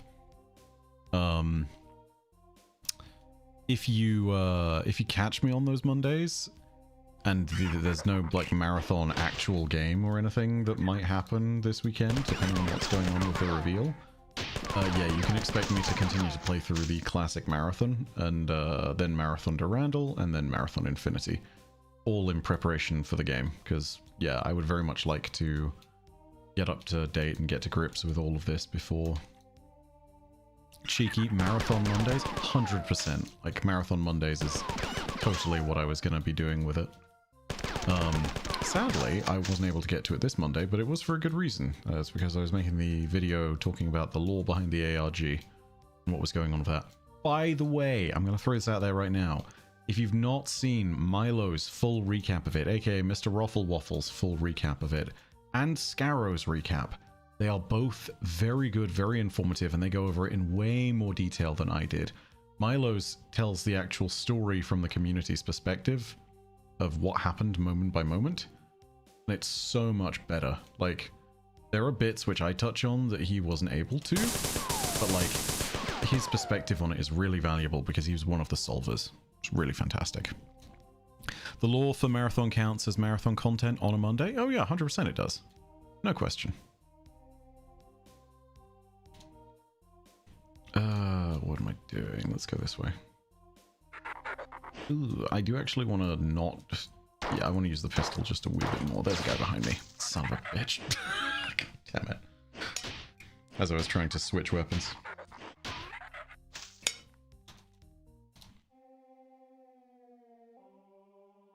No, what? I'm back on Rose? Son of a bitch, I forgot manual save stations were a thing. Oh, I'm so sorry, everybody. Well, hey, no, this is good. You know why? Now we have a chance to try and save the Bobs. Okay? We're gonna do this. Milo's YouTube channel is Mr. Ruffle Waffles. Give me 1 sec. Let me see about posting that.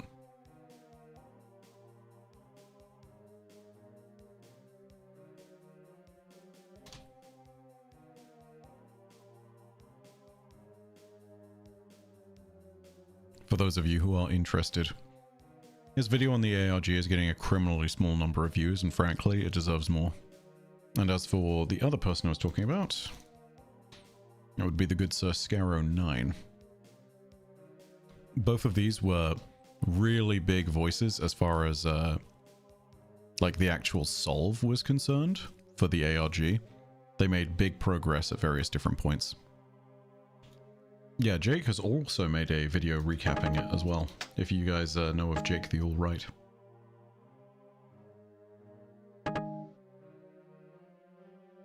Is there a... Okay, I'm gonna go back and see if there's a health station. Because that would make my life 10 million times better. Also... Nope, didn't mean to do that. I need to see if there is a keybind somewhere that tells me about... No, there's no health here. Maybe it's up here near where I started. Yeah, I need to see if there's a keybind somewhere that mutes the music. Purely because we've been listening to this same track for hours. Not hours, it's been like 20 minutes, but like, yeah. Nope. Let's check inside big room. Nope, that is a save station. Eh? Not sure what you are, but okay.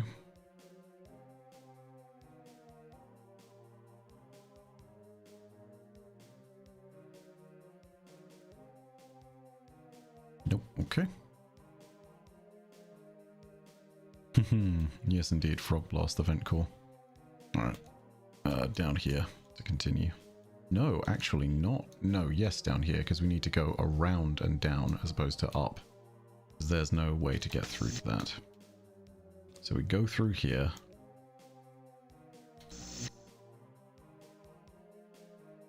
Yeah, okay.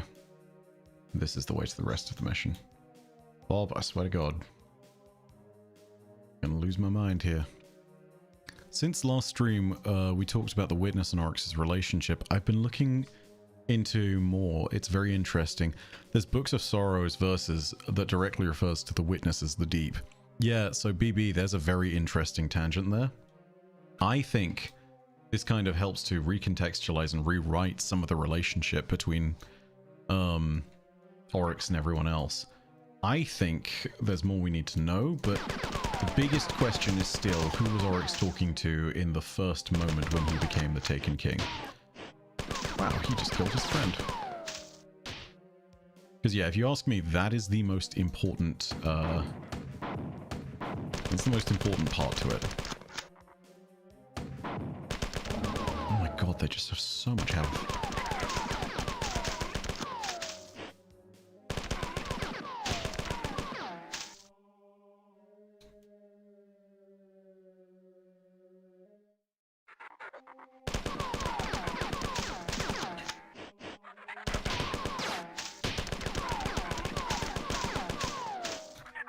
Alright, now we're a lot more locked in. Oh boy. Alright, Big Man's. I'll avoid him.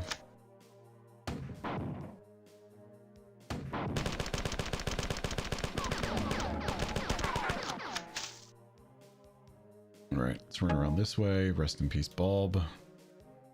Sorry, I tried to save you, but you were a dumbass. Criminally so, not really.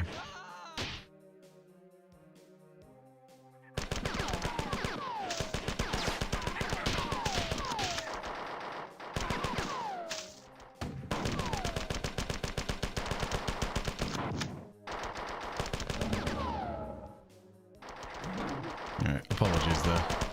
I'm locked in. Apparently this guy is just standing there. And there's so much nonsense downstairs that is dying. Right, we kind of just got to dive in.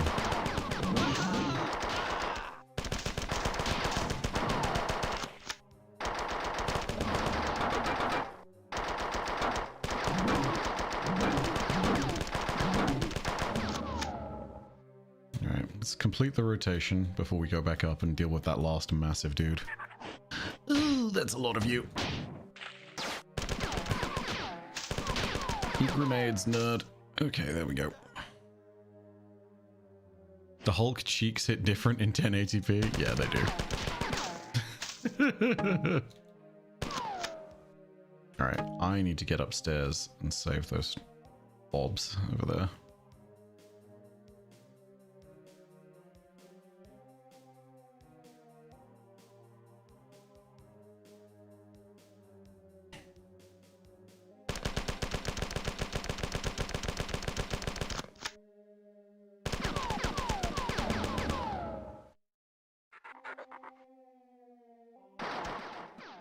Yeah, I'll be completely honest, I don't know with regards to why it is Oryx specifically. I need to go ahead and take another look at things, but I also think we need to understand a little bit better the exact moments in the Books of Sorrow that are left, like, unaltered, if that makes sense.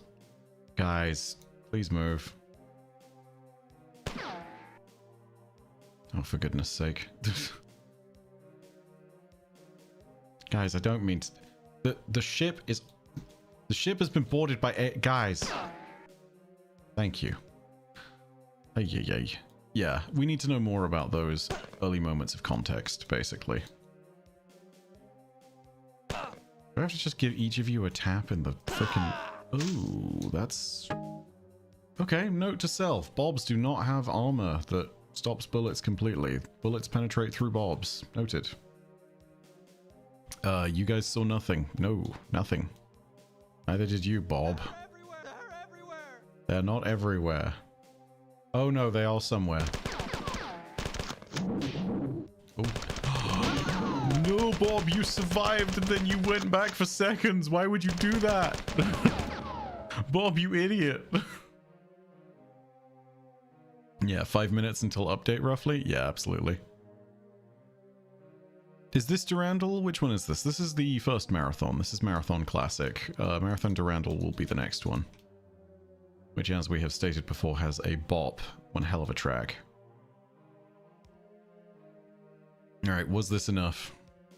Caught in 4K, lol. Yeah. Look, listen, man, I needed the ammo, so I used ammo to make ammo, right? That's what heroes do? Not really, no. Son of a bitch! You've allowed too many civilians to be killed. What are you talking about? I didn't allow them to be killed. I did the killing myself, apparently. Oh boy. Alright. Fucking bugs.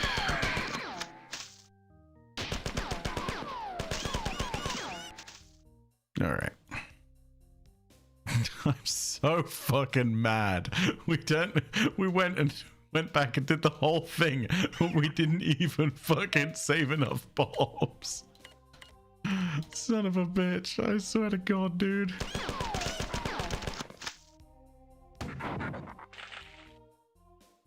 Oh, I'm not mad. I promise I'm not mad. I'm not at all mad at the bobs. Nope, not even a little bit. Oh, compilers. Bugs.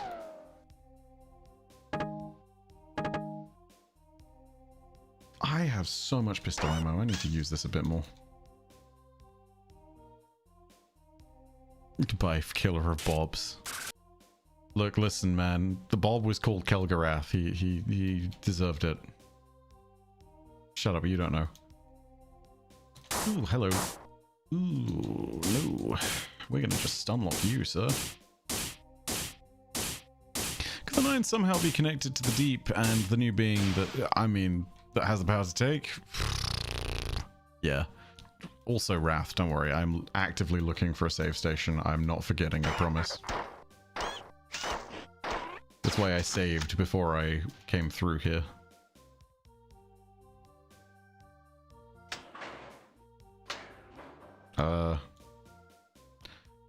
That wasn't particularly helpful.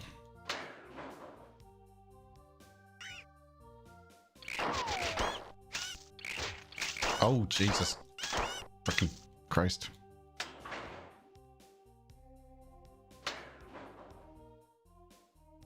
Was this one of the ones we needed to close? Yes, I think it was.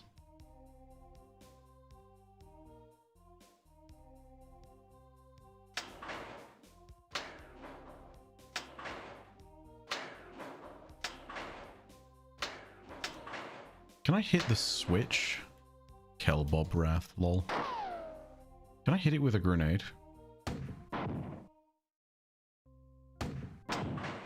Yeah, I'm the best. I remembered a game mechanic that is integral to levels of Marathon Infinity, and for the sake of my own sanity, I hope I continue to remember it. Also... Okay, no, it's fine, it's fine, it's fine. We saved just before we hit the terminal. We just now have to live with the fact that we've not saved enough bobs. It's fine. See? We're okay. See, you've allowed too many civilians to be killed. Yep, okay, all good. I'm just going to go ahead and call it there, and we're going to check on the Destiny update real quick. I'm also going to take 5 and then run some ads while we set up for Destiny things. We will continue Marathon at some point soon with Smells Like Napalm, Tastes Like Chicken, which is the level that we're on. But for now, I join the bobs. Catch you guys in a sec.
And I'm back, everybody. Sorry about that.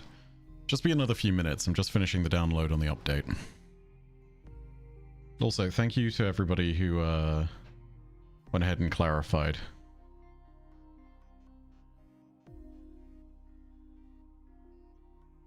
Let me go ahead and give this a try.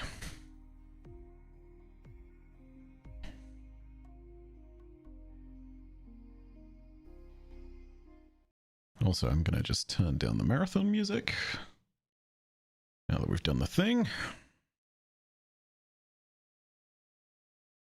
So my update wasn't working earlier, but I tried validating game files and there is still nothing. So we're going to see if this gives me a cat error or not. We'll see what happens.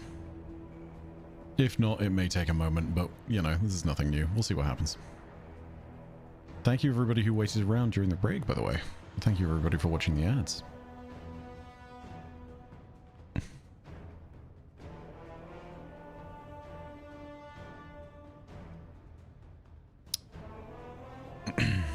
And yes, to the person who's asking about the last song, it is indeed Swirls. That is the name of it. In fact, if you want the entire like mix of OSTs, I'm going to just post the playlist in chat for everybody.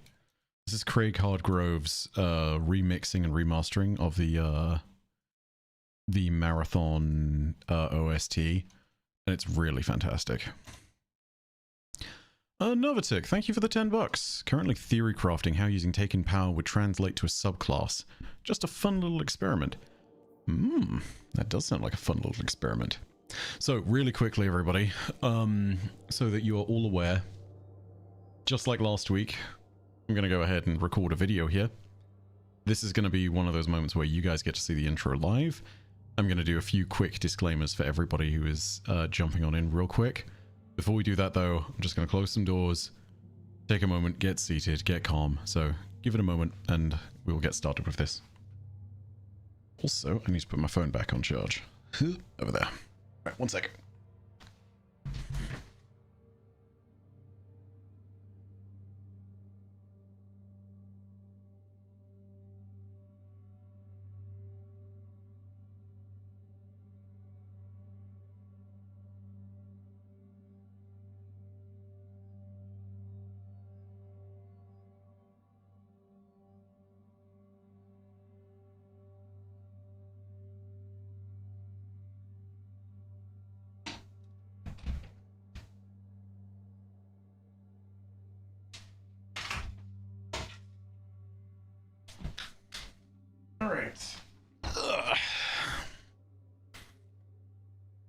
We've closed doors, we've closed windows, we've done the thing. I have water, I have stuff.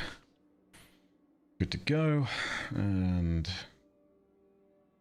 let's hit start recording. Alright, everybody. Don't forget your outro line again. Yeah, I won't forget my intro line either. Thank you for that very much, though, Deimos Paradigm.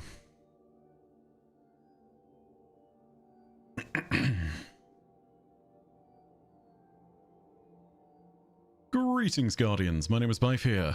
Really quickly, before we start this, thank you so much for all of the hype on the, like, entire new format with regards to doing things. A lot of you came along and said you were really glad to see my reactions from playing through everything.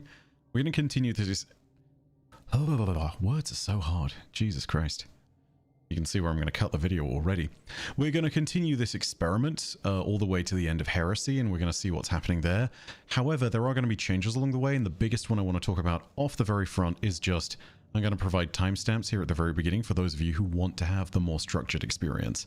I know this is not a format that works for every one of you, and I know that one of the concerns was that you just want to get to the point at which I'm discussing things and talking about what happened in the week. So what we're going to do is put timestamps at the very beginning and have them big and flashing at the very start so that you guys can actually see what times you need to tune in and where you can skip to in the video so that you can get the bit that you want.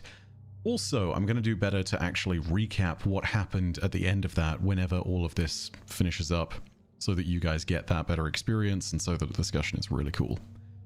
So yeah, hopefully that's all good. In the meantime, Heresy Act 3 Week 2. This is probably the penultimate week of Heresy. Sad to see it kind of coming to a close. Let's jump on in.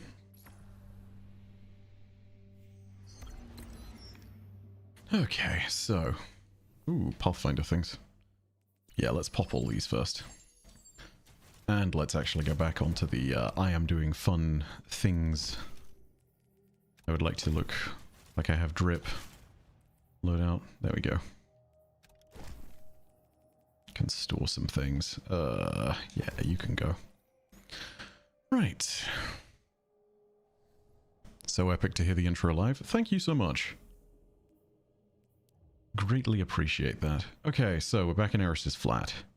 First of all, let's read the quest. Let's start with the very beginning. Oryx has called us to council in Eris's throne world. Apparently he has information regarding Savathun's plans that he intends to share with us. His information about Zivo Arath proved useful. We should hear him out. Meet with the Echo of Navigation in Eris's throne world via the Lost City portal. Well, let's do it. Vextus, I hope we don't have to wait several months just for the conclusion. Honestly, that's always been my biggest annoyance of the final seasons of the expansions. Yeah, I'm kind of with you on that one, but also I think it's context dependent. Like, I can sort of forgive the final shape, but I really can't always forgive it no matter what's going on. Final shape and Witch Queen, I think I do forgive. The other things, not so much. I don't know. Like, they did it very well when it came to Lightfall, for example, hilariously enough, because Season of the Seraph came along, and, like, we didn't really have that many weeks worth of break between, like, the final week's worth of story content and, like, the weeks that came before it. So yeah, no, I'm with you on that one. I don't think that'll be the way that it goes with regards to Heresy, but, I mean, who knows? I could be wrong. Also, real quick, before I do this, I'm just going to turn back to the live streaming bit so I can actually see the stream health. Yeah, it keeps on doing this weird bit on my stream like overlay showing the analytics where it shows that there is a sudden and massive dip that then corrects for some reason. It tells me, no, you are actually still at the viewership you're at. It's kind of weird. So I'm going to keep an eye on that. Stream health looks good, and I don't think anyone has had any bad experiences on their side of things, but it's just very, very strange. Hi, L. Also, yes, time to get spoiled. Suck it up, Buttercup. Really quickly before we do this, though, Bife, what's your opinion on the Great Nothing maybe trying to become a direct rival to the Winnower? Sounds way out there, I know. Look, listen, man, I'm the first one who posed the question. So, like, I think it's entirely possible, but I also think that if that does happen to be the case, oh my god, we are in so much trouble. Like, that is an entity that is probably more powerful than the Winnower at that point. Not the Winnower, sorry. Than the Witness at that point. So yeah, we need to worry about that. Game audio is too low. Okay, let's go ahead and do a real quick test for that.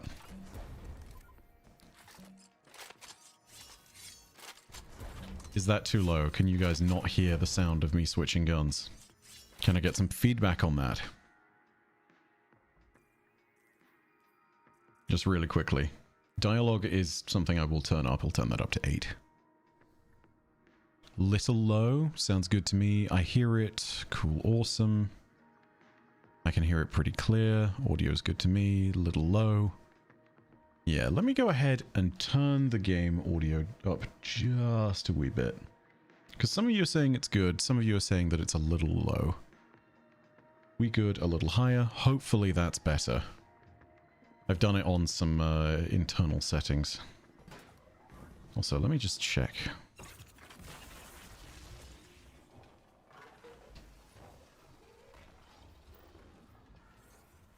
I've never heard the shaping slab make sounds like that before.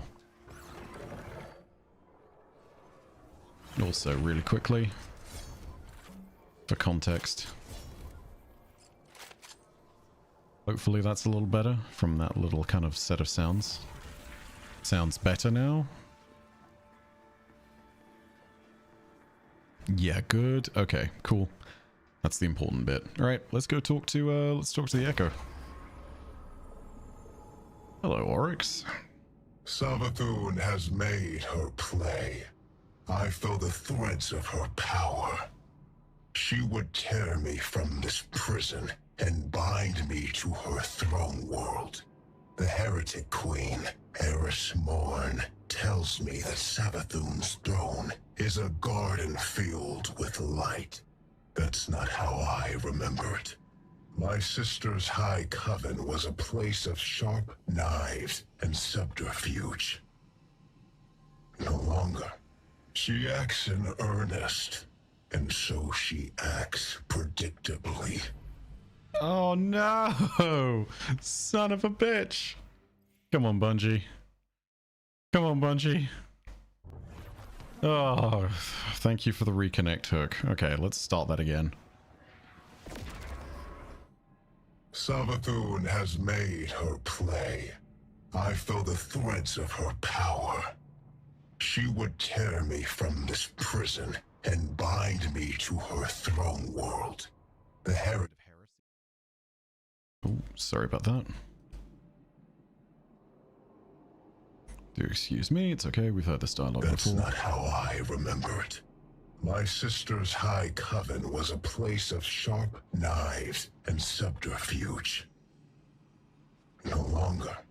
She acts in earnest, and so she acts predictably. She's betrayed her nature. Remind her that her starving worm would have eaten her alive.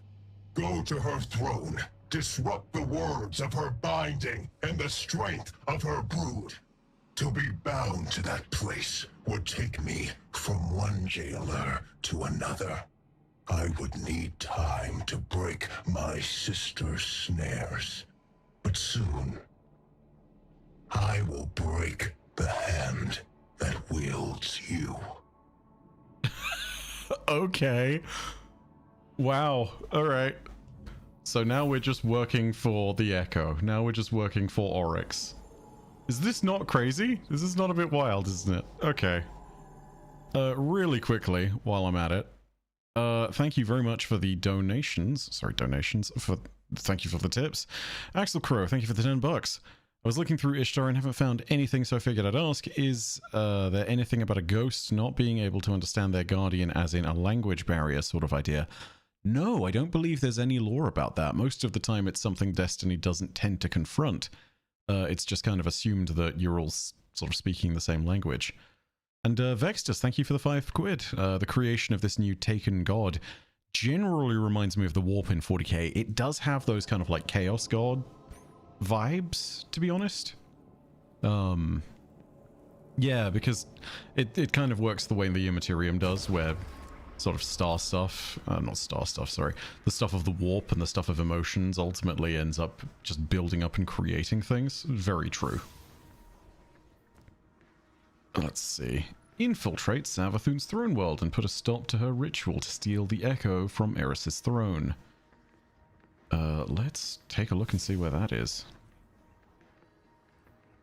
Oris talks mad shit for someone in a keychain pin shape. No, that's a violation. Oh my god. Oh, that's rude as hell. I can't believe you just said that. How dare you say that about my man? Okay, I can't actually... Am I blind? I can't see an icon on here for the thing. Is it over by... No? Is it in the apothecary wing? That's kind of weird. Well, I guess we'll drop into the throne world and we'll see what's going on with it.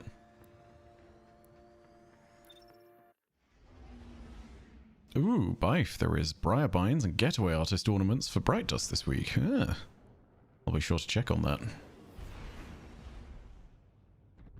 Guardian, the Witch Queen reaches into my throne and seeks to excise the Echo from it. Make haste and infiltrate her court. My sister's spellcraft will choke this nascent cyst if you do not intervene. She wishes to free me, not only from you, but from this world. She believes we are prisoners to a game of lies, but I will not trade one warden for another. Man, the fact that they can talk in the loading screen and then it's consistent into the actual drop-in is kind of awesome. Like, that feels kind of immersive. It's not like it's the craziest thing, but yeah. Like a magic warlock or a... Okay, let's take a look. Where are we going? I presume it's towards the Queen's Court. Just towards the Court of Thorns. At least that's what I presume it is. Let's just go that way. See what's what. Because, like, it's gonna be this way, right?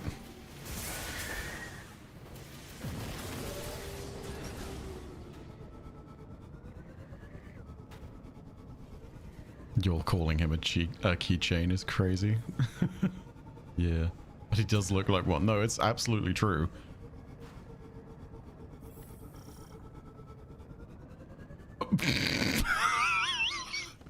Oh my god. Oh my god. Oh, are you kidding me? Unbelievable. You're saying Temple of the Navigator, so that would be over this way. Oh, Jammer. Yeah, people saying Temple of the Navigator, I'll go ahead and check that. Which means it's over this way. I don't know that to be true, someone might just be saying it, but like, whatever. There is no marker. Maybe tracking the quest will give a pointer. That is a great shout. That's something I should have been doing from the very beginning. Yep, there it is. Wow. Imagine. Yeah, there we are. Remember how to play the game, streamer? How dare you, streamer? Yeah, absolutely. I screen capped that insanity. Oh, Jammer. First day in Destiny? Dude, it feels like it sometimes. Let me tell you, there are days when I sit there and I forget about how you play the game. Just because my brain is such mush.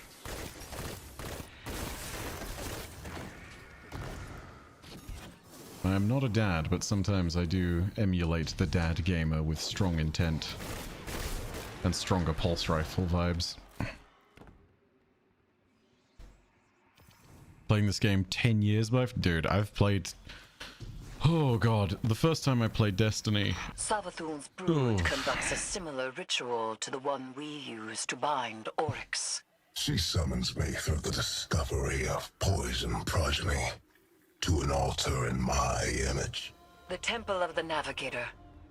Savathun formed that place to honor her brother who fell. You have your heading, Guardian. We do not have much time.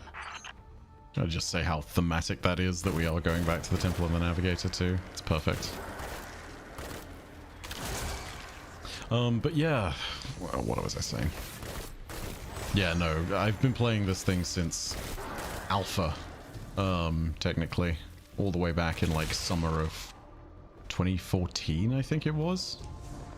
Yeah, summer of 2014. And like, oh my god, what a crazy year that was. It's literally been 11 years now. However, I've been covering the game since 2013, a year before it released, so I've been covering the game for 12 years of my life. There we go. The craziest bit is that in several years' time, if the saga that's coming up next in Frontiers lasts and the game continues, and something cataclysmic doesn't happen that completely sinks a studio, which, I don't know, the universe and current state of game industry is kind of questionable, but like, yeah, assuming that works, I will cover Destiny for half my life at that point. I need to get to the age of about 36 to do that and still be covering Destiny, but like, it's not impossible, and that's kind of crazy to think about.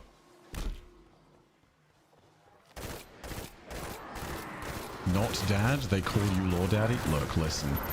First of all, I didn't choose this. Second of all, I did not choose to become the Lord Daddy. People threw that upon me. Third of all, like, you know, doesn't mean that I have to be it. Why am I glowing like this? Are we just gonna... don't like that. Okay. Also, hello, Willbreaker. There is a tear in the fabric of reality. Oh. Open it, and will yourself closer to our goal. Hurry. The Witch Queen's claws are taking hold. Yes. Embrace my power. I do not like this, dude. Why is it looking at me? Oh, this is not good, dude. I'm just throwing it out there. They were not taken by this Oryx, but within them I sense my will. Ooh, what the? Challenge them and die. Okay. Oh, what the hell? Oh, why is it full of blight? This is really not supposed to be here.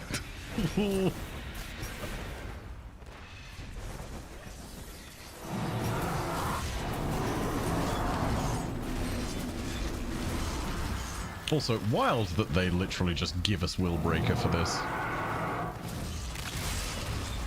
Wait, is that... Disciple of Moloch? Is that Disciple Moloch or is that Disciple of Moloch? Yeah, it's Disciple of Moloch.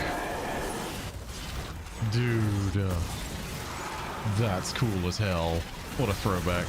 For those who don't know, Destiny 1 had a strike boss called Moloch who was Savathun's son that Oryx took and turned into someone guarding the shrine that he had on the moon. It was one of the greater Taken. Actually, he wasn't guarding the shrine on the moon. He just moved there eventually. But yeah, no, he tried to take up the mantle of the Taken King after... Oh my fucking god.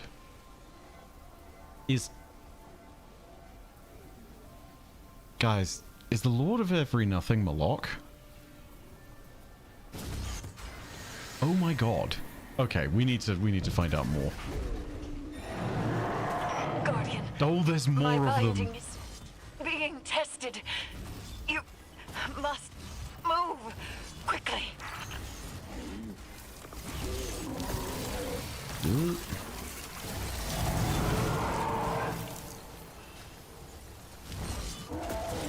Dude. Oh my god.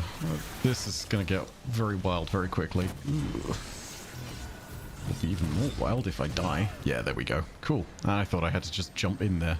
Nope, kill the thing. It couldn't be Moloch. I don't know. I don't know. It's weird that the disciples of Moloch are just there. I guess that's my kind of further point. Oh, I don't know. Oh, man. Ooh, Hive Guardians. Hello.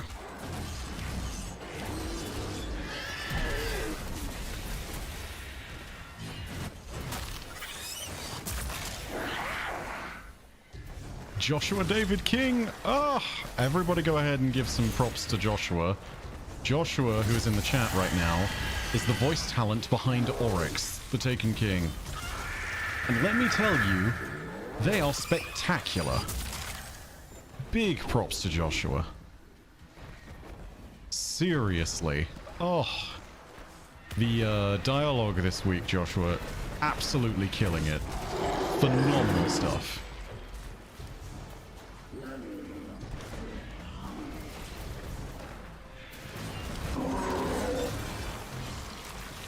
Let's just murder that. One must die to break the ritual. Now, Guardian, hurry! Is that another disciple of Moloch?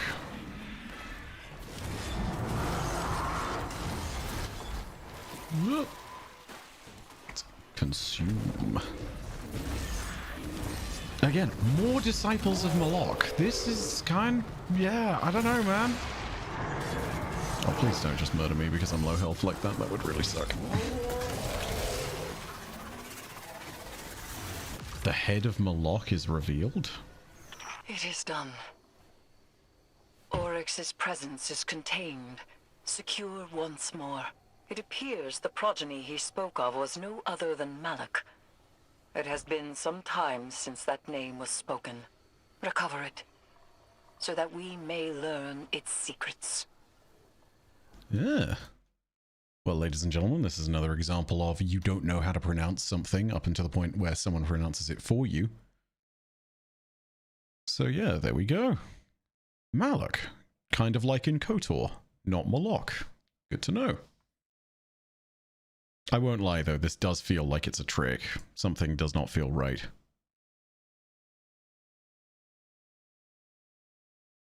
In 2 seconds or so, sorry, I'm just fixing something. Need to do this, get my chat back in order because I accidentally popped out the wrong window. There we go.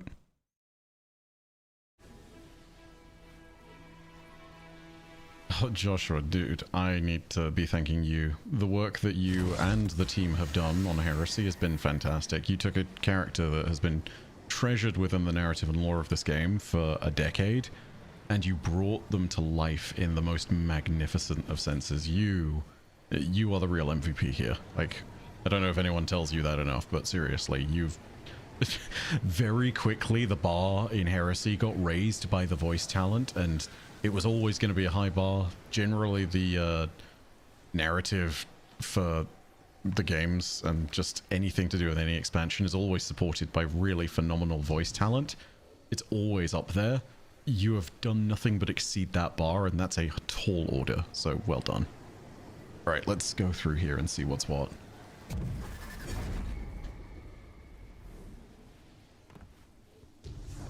Yo, the head of Malok. Look at it. In all of its jellyfish-like splendor. It is kind of weird that Savathun just keeps her son's head in a place like this. That is very weird. Tisk, tisk. You're always meddling in other people's affairs. Normally, I admire that type of gumption. It's why we get along. But stealing my son's head? This is below you. This time, you've crossed a line. This time? I warned you. I even tried to do this the nice way and leave your brand new throne intact. No more of that. Enjoy every hive in the vicinity descending on you.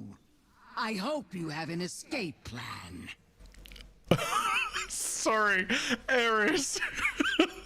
Oh my god, the sass is incredible. Oh my goodness. Oh, also, again, I'm gonna throw it out there. Savathun, it's bad of us to steal your son's head. Weirder that you have it in a pedestal in your home. Like, what are you doing? Yeah, she is absolutely mad. Oh, it's back in the Temple of the Navigator. Oh, and the actual head is there.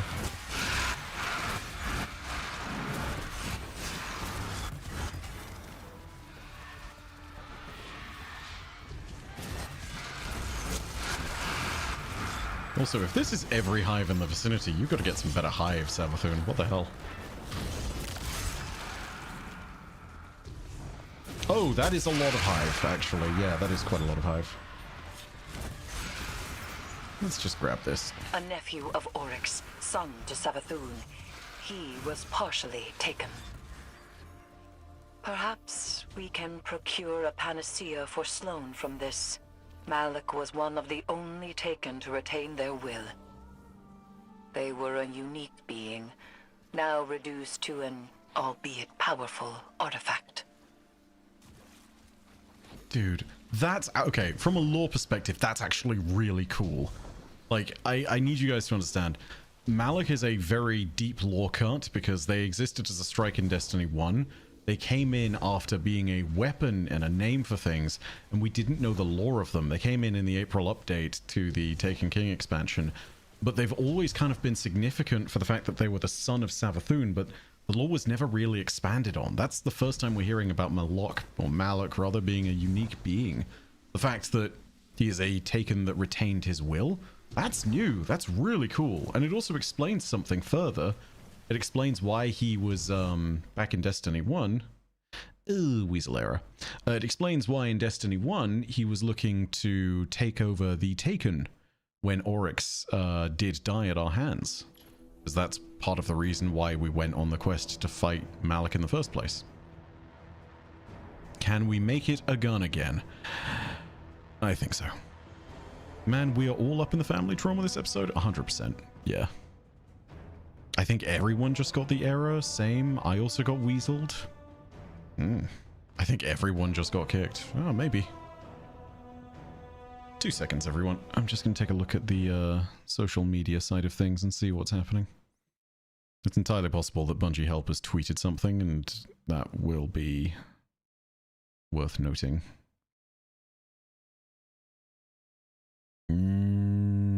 Cannot log in. Also got weaseled. Same. I got bead. Just got bead.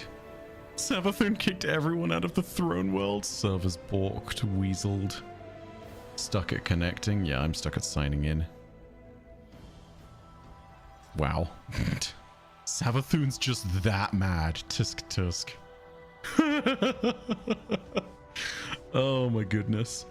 Okay, I'm gonna pause the recording here and then pick this back up when we log back into the game. It was literally at the end of the mission. I was literally at the end of the mission. Lol. Well, we did steal her son's head. Yeah, you know, I'd be pissed too. This week is peak. Yeah, no, it's excellent so far. I'm not gonna lie. Like, there's some really cool deep lore references, and then just Savathun's reaction, Eris's little retort of, now we've gone too far? That's excellent so far. But yeah, I'm going to hold the recording here, and then we'll pick it back up when the server reconnects. Yeah. Maybe the Hive got to the servers, it was bugged, the next week stuff was in the game? Oh! Yeah, no, that's totally a reason for them to kick everyone out. 100%. Man, this has been happening a lot lately with everything. I'm glad we didn't get that far then, because oh my god, yeah, didn't want to have that spoiled. Oof, that would be bad. I'm back in, some people are saying. Ooh. I thought this felt like week 3. Context, this was not stuff for week 3. We're doing the week 2 stuff, but hey, we'll see. Give me just 1 second. I'm going to try Alt F4ing here and then just restarting the game, doing the thing. And hopefully that fixes it. Can we turn Bife into a gun? Please don't. Also, if you do have to turn me into a gun, do know that it already exists. It's called Darcy.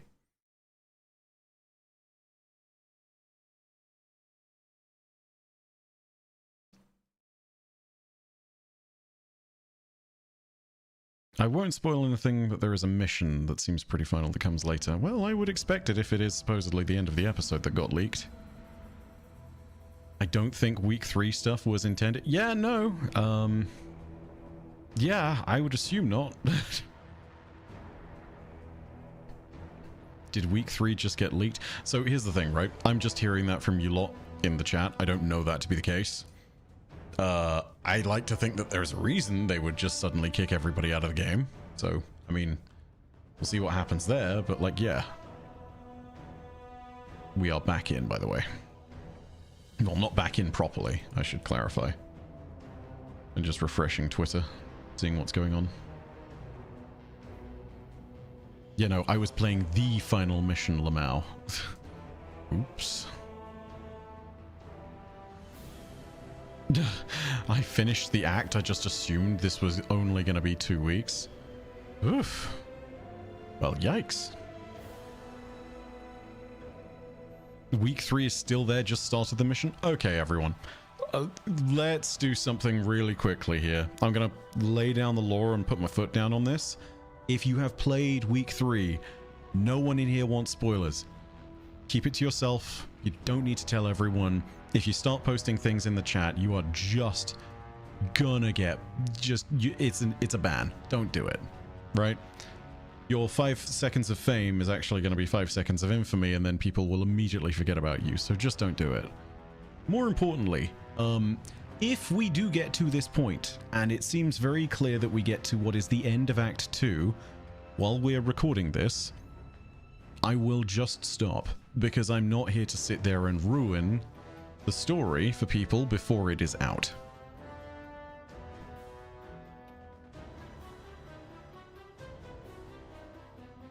You'll love it if that was intended the last week. Okay, that much I will accept that much. That's fine. Like, I'm happy to know that. That's totally fine, but I'm gonna go ahead and make sure I protect not only my own experience, if possible, but also everyone else's. Because, yeah.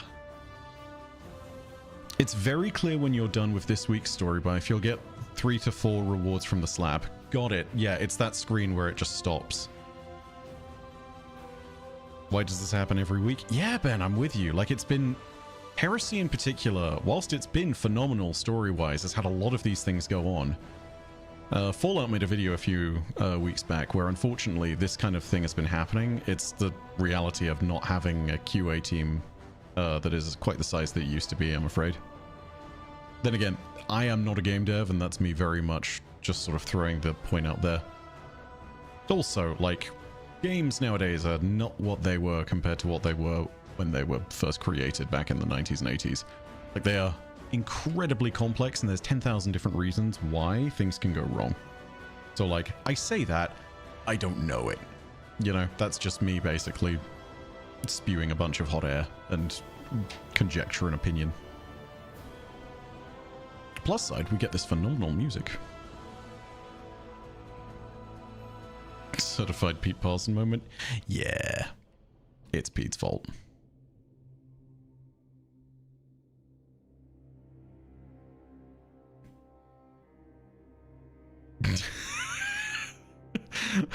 Mary, I'm gonna undo the message that got deleted, if I can.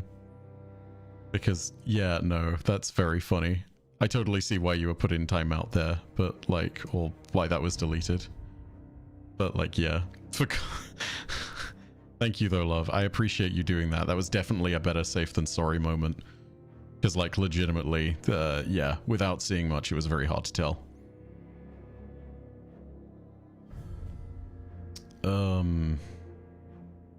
But yeah, context. Mary, memeing very much, said, "We raid the Ascendant Plane and Oryx says, 'It's taking time,' before appearing with Willbreaker in hand and taking everything."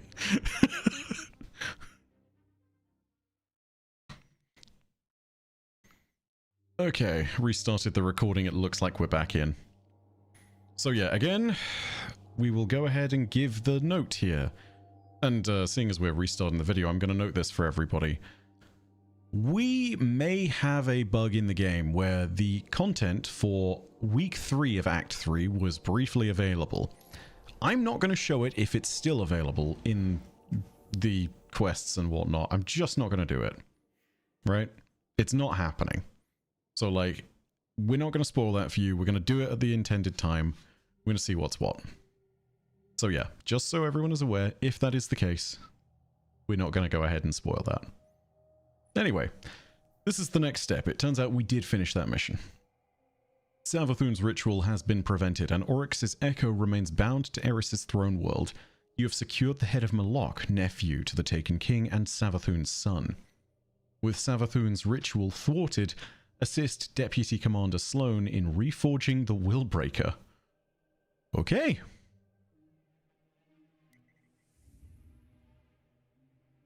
Final Shape was a hard stop for me when Destiny is involved. I only hopped back on for the start of each episode, haven't been on since. I mean, I can understand doing that. Like, when it's the end of a saga like that, it's a natural jumping off point for people, and that's completely fine. You know, sometimes it's going to be the case. Thank you for the $10 Canadian, though, Sunkiller. And here's the thing, you know, like, games are supposed to be played for fun. If the story is good to you or the gameplay entices you, keep playing it. If it's... Sloan is waiting for you, Guardian. Yeah. Though we have the hilt, we still lack a shard. And so none but a taken hand will serve to reforge Willbreaker. And she is not completely taken. She will need your help. Our help. Oh, dude. What? This is... Oh, this is going to get a bit wild, I think. Also, don't we know where the lost shard of Willbreaker is? Isn't that meant to be Dark Drinker / Raise Lighter / Boltcaster? Isn't that literally the shard in our sword? Like, oh, come on, man. Oh, I want it. I want them so badly, please. Oh, it would be so cool. What has Drifter been doing? Yeah, this is another good question, A-Person. Drifter talked about coming up with another potential plan in case Willbreaker fell through as far as a plan is concerned. So, like, it's possible that he comes along with an alternative or with the shard itself.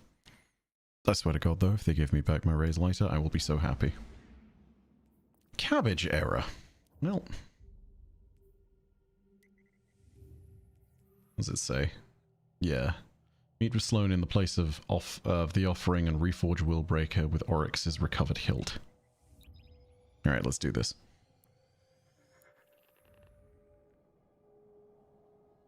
Randy Chen saying, Bungie! Give me Willbreaker exotic and my life is yours! Sloane is waiting for you, Guardian. Though we have the hilt, we still lack a shard. And so none but a taken hand will serve to reforge Willbreaker. And she is not completely taken. She will need your help. Our help. But like, yeah, actually, Bungie, give me Willbreaker, my life is yours. Oh, we're back in the forge, we're back in the founts. Dude, it's gonna get a little bit creepy here, I just know it.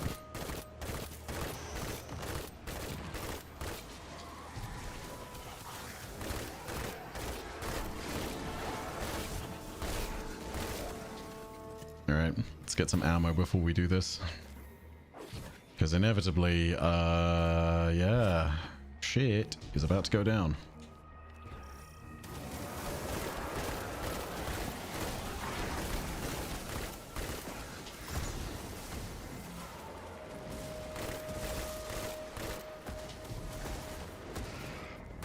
Do love that it has Sloane in this mission, and the Season of the Deep soundtrack is currently what's been chosen. That's very, very cool. Imagine a Bungie-made horror game. Dude, we got a brief glimpse of it with this, and also with, what's it called? Presage. Like, legitimately, oh... God, I'd love to see what they could do with that. They could cook super hard if given the chance. Give Bungie half the chance and they'll cook with anything, as long as there's no restriction, is my opinion. But like, hey, you know. Oh. Hi, Sloane. Right, no point in waiting around. Let's get this done with. Oh, tiny Titan shield. Hi, Sloane. Oh, is it blights or is it the eyes? It's just blights, okay. I don't like how the pool of blight is suddenly just doing its thing. Take and strive to claim the deputy commander. Protect her while she focuses. Yes, sir. On it.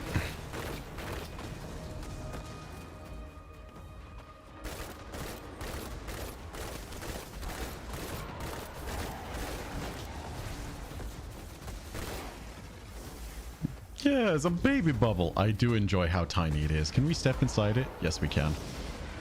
We do not, however, get Armor of Light. That's very sad. Can I just say as well, it's very cool that we see her using her powers of light while she's still taken. It kind of gives us a further context as to what the kind of mechanics of light and dark are there, because we know from Prismatic that it doesn't cancel each other out, but we now know more intimately that yes, you can use both, even if it's a stranger power like being taken, you know?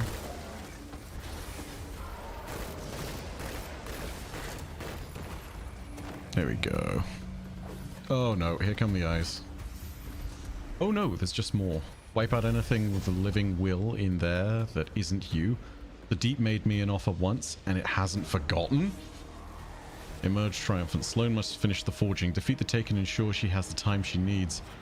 Oh, this isn't creepy at all.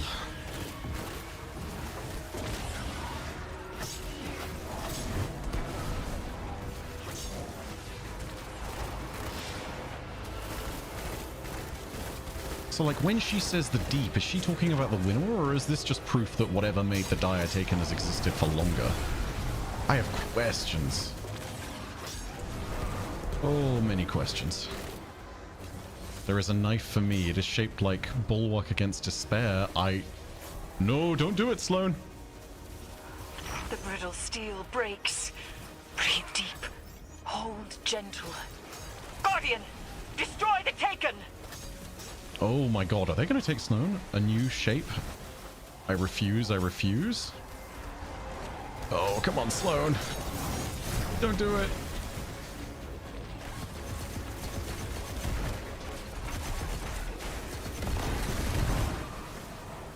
Don't have to take any offer just because someone makes it. I have this. Be right with you, Guardian. Oh my gosh. Okay. Quick reminder, she just held off an advance from the winnower again, probably. Willbreaker complete again. Look at it. Your power, our will. That core is our knife, no one else's. Hell yeah, okay. We should head back to Eris, show her what we've made. Again, I think we need a little clarification on whether that was actually Winnower or whether that was something else. Because again, the Deep has made her an offer before. That tells me either that the Winnower has been trying to reach out to Sloane for a while, or it tells me that this thing, the unknown master of the Taken, the Lord of Every Nothing, has been around since, like, before Season of the Deep, probably. Or at very least at Season of the Deep. Okay, let's do this real quick. Quest step. Let's read through this bad boy. Confer with Eris and Sloane at the Shaping Slab. Okay, so this is definitely what would be the end of the, like, week 2 story. This is the final step. So if we see anything from beyond here, I'm not going to go ahead and read it.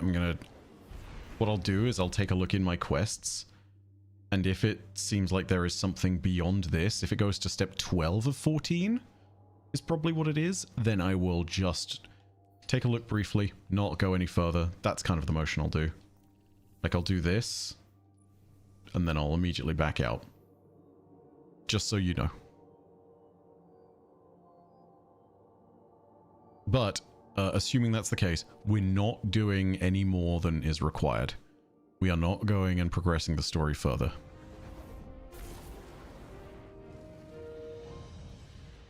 It's made an offer, I think, this season. Yeah, Cryptic, that's entirely possible too.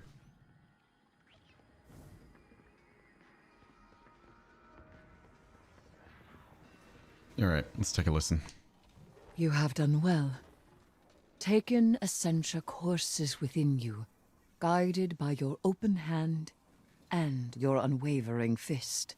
To rule the Taken energies as sovereign teaches you to better understand their sway and pulse. And knowing how the Taken power fights your grasp helps you work with it when you have to. Like Eris says, communion. Just one problem left. And he's a big one. Yes. Savathun and Xivu Arath no longer bring their rituals to bear. They descend to fighting amongst themselves. My conflict with him is made equal. And so the Echo will soon test me in earnest. He will not be able to resist. If I had to bet on someone in that fight, it'd be Eris Morn and her high heresy. I appreciate that. But as things stand, I cannot separate Oryx from his power as an Echo. Thus, we are at an impasse. I may hold him, but I cannot win. Willbreaker is complete. The wielder only needs mastery of the Taken King's power. Our Guardian has that. We could destroy the Echo right now. For good. And we would lose much. Means to remove the Taken threat entirely. Forever. Eris. Time. Allow me time. Just a little longer. Just because we may destroy it does not mean we must immediately. All right. But the second it gets out of hand... I know. I will finish it. Gah. You have a plan of action to move forward with, despite lingering doubts from the Deputy Commander. You know that Eris is strong and can be trusted. Damn right she can. Now your attention must be focused on the Dreadnought. So really quickly before I do this, I'm just going to go ahead and throw it out there. Whenever I sit there and hear the little bits of dialogue that were recorded for Sloane and Xivu Arath's character, it gives me a window into how excellent the season would have been if there was all of the dialogue available. And let me be very clear, voice actors do deserve to get paid. Support the strike. That being said, it just goes to show how fantastic this stuff has been. And like, this is such a peak season. It's phenomenal. Okay, so we got Willbreaker munitions for bonus damage. If we get the next quest step in our thing, again, I'm going to do the thing where I briefly peek at this, and if it says something, I'm just going to go ahead and, like, not do the thing. I'm just going to look over there at it, and we're going to immediately close out if there's more. So yeah, that will be if it goes to step 12 of 14.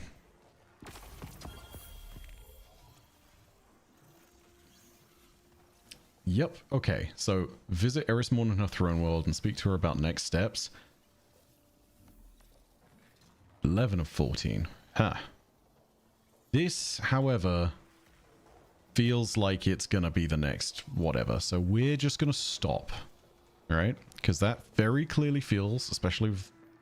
Oh, let me take a look at this. Unless... Hold on.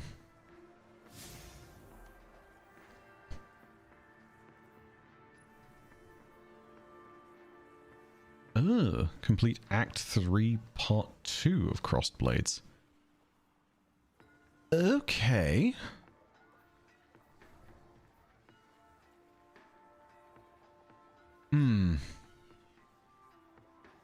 Allies stand by your signs. Oh yeah, no. We're not doing this. No. Yeah, we're not doing this. No, we're not doing it. Elite Nightmare, no. I don't think this is supposed to be... I do not think this is supposed to release yet. Let me be really clear.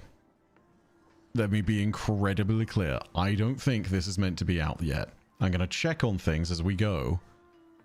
But like, I don't know, man.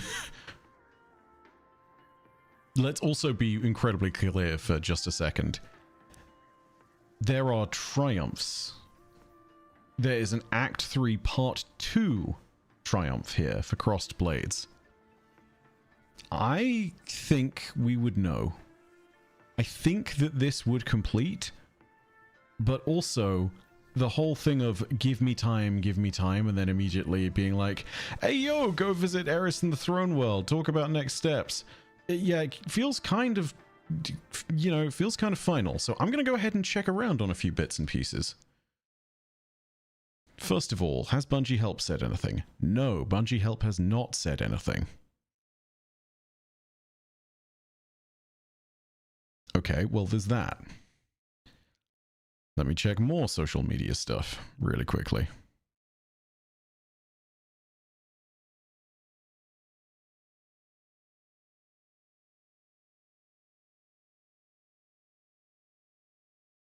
Let me see. Has Destiny the game tweeted anything? No, they have not tweeted anything.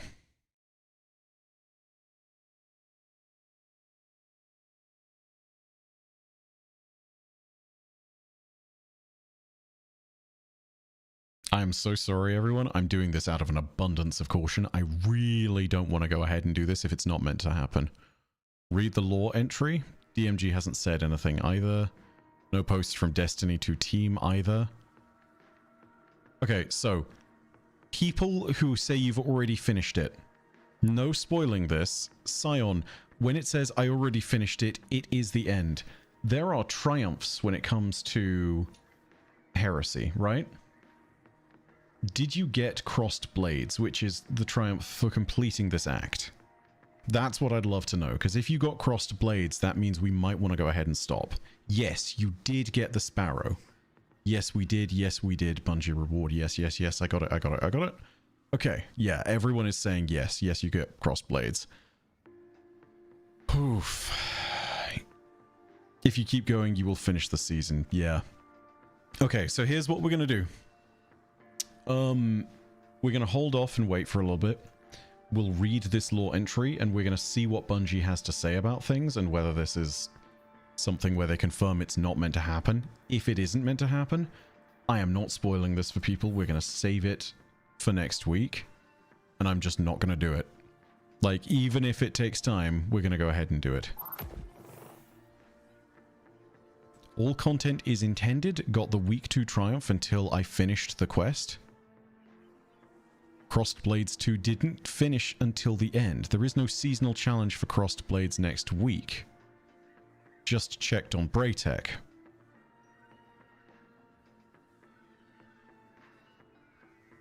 It says part 2 at the end. For what it's worth, Bungie Reward is purchasable and live now, but it seems odd that it was actually early. Owlman, I care because if it was a bug that this was put in the game in the first place and we're not meant to be playing this right now, me spoiling the whole thing is a massive dick move. So like, yeah, you might not think it's a huge deal, but I really do, because aside from everything else, it's not nice to have thousands of people shouting at you on the internet. But like, yeah, you know, I'm doing this out of an abundance of caution. Also, the dialogue very much is giving the vibes of, you should wait, we'll have a moment for this, yada yada yada. You know, I really want to just get some clarification on that. I'm also going to check something else.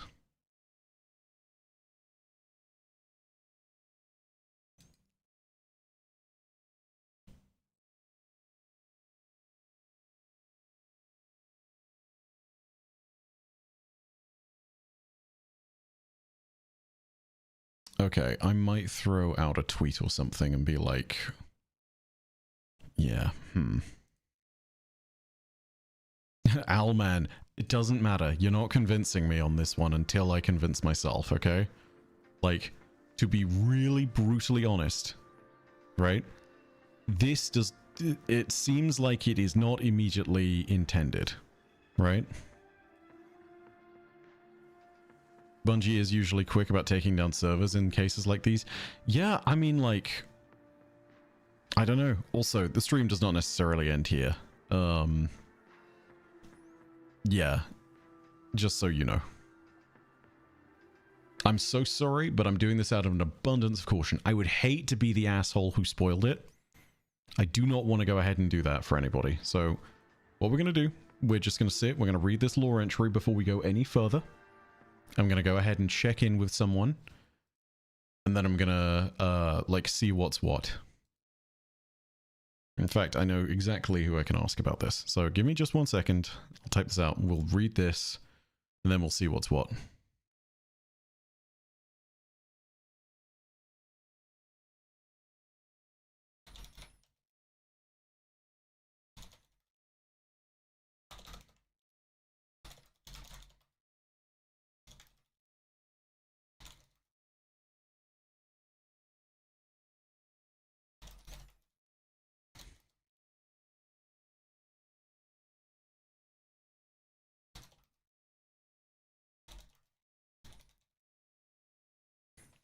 Thank you for the $5, TJ Pastro. It seems intentional with the Bungie rewards getting something added. Yeah. Again, I understand that everyone wants to complete the act. Just trying to do this out of an abundance of caution. I've sent some feelers out. Hopefully I get some answers back.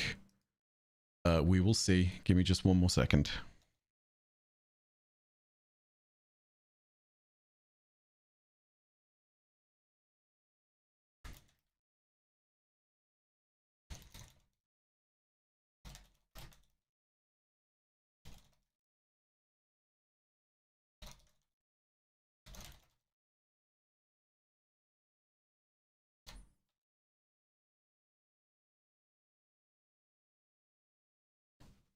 Yeah. Okay, so I'm going to wait and see what happens on those fronts of things. In the meantime, we got a law book, so let's go ahead and read a law book. We can be patient, we can be comfortable, that's okay. We'll take our time. If it turns out that this is indeed something that's meant to come along next week, cool. We haven't spoiled anybody, and the few hours of early access that inevitably would get revoked is something that would not be just ruined by people, right? Yeah, sorry about the keyboard noises. That's just the nature of my keyboard. I type fast and heavy. K-Gabba, harden your resolve. Absolutely, 100%. Everybody, harden your resolve. Harden your resolve. All right. Again, I've sent feelers out. We'll see what's happening with that. I should get answers hopefully in a few minutes. If I don't, we'll see what's what. So, here we go. Hellbore. Close, too close. The knowledge of the shape of the knife held out to her had burned itself into Sloane's mind. She could see it even now, though its weight did not bow the fabric of her thoughts as it had. "I am pleased you returned to us safely," Eris said. Close by. Very close. Sloane startled back, surprised that Eris had come so near without Sloane hearing her. Your loss at this stage would be catastrophic. Sloane's exhalation was half a laugh. "You have a gift for understatement," she said, to cover how rattled she truly was by the experience of reforging Willbreaker. Sorry, this has me really flustered. "You have a gift for the understatement," she said, to cover how rattled she truly was by the experience of reforging Willbreaker.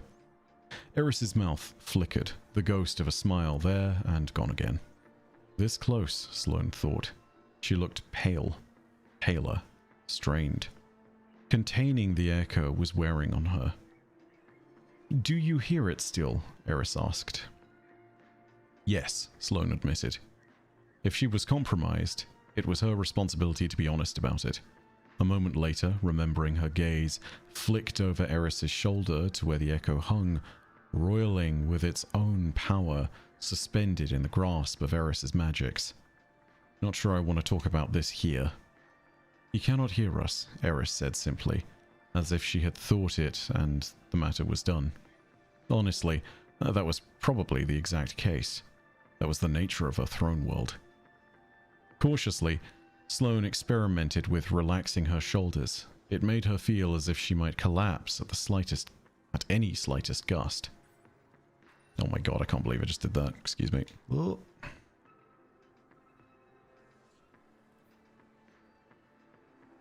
So she tightened them again. "What it offered me," she said abruptly. "Bulwark against despair. To never fear that I would be so overcome as to fall. That I would be falling. But that would be falling in itself." "Yes," Eris said. In simple echo of Sloane... What? "Yes," Eris said, in simple echo of Sloane's earlier ascent. Okay, sorry. Ooh, my brain is not with it today, guys. I'm very sorry. The trifold gaze was intense, searching. "We were foolish when I can't read. God, today is just not my day. Need to wake up, sorry. Should have pounded some coffee earlier. We feel foolish when we come back to ourselves for the choices we almost made. We laugh and say how stupid we were. Of course that was wrong. Of course we would never." Sloane's mouth tasted like ash. "I think that offer's always going to be there," she said. Quiet. So quiet. That nagging fear that created the way in. "Arsa has my back, but if I wake up one day and just choose to jump into that abyss... She's my ally, my partner, but an anchor doesn't do any good if the ship cuts the line. Choose not to. Again. And again." Eris's smile was softer, even sympathetic. "Someday you may find it valuable to let that knife rest where you may reach it, because you know you will not. Trust yourself, Deputy Commander Sloane, as I trust you even when you are infuriating." "It's my job," Sloane cracked weakly. Her ribs were a cage with the door opened, suddenly letting breath back in. She hadn't had that slow, methodical proof with Arsa. She had had a moment, a prayer, and no alternative. Maybe Eris wasn't entirely wrong. That unspeakable risk back then had saved her. Those feelings... Eris still regarded her with that searching intent. In that pit, those feelings are not false simply because we may look back on them later and laugh. Remember that. Sloane would. Okay. So, again, this unfortunately sheds no context on whether or not it's the thing that... whether it's the winnower or whether it's a Lord of Every Nothing type situation that made the offer. One thing we do know is that this is something that's touched on as well in an earlier part of the season. In particular, if I can find it. Where are you? Is it over? Nope, it's not this way. Ah, here we go. Yeah, in the Adamantite. This has lore about that too. You know? The hunger is a part of her too. She empathizes as she turns slightly, and a dark barbed appendage flicks past her cheek, causing sparks to chime off her armored shoulder. The taken thrall can't recover before her Roderick Seed tears its approximation of a leg to pieces, dropping its writhing skull directly beneath the line with her muzzle. Yeah, this is exactly the place where it talks about it, you know? Yeah, so Sloane has had this.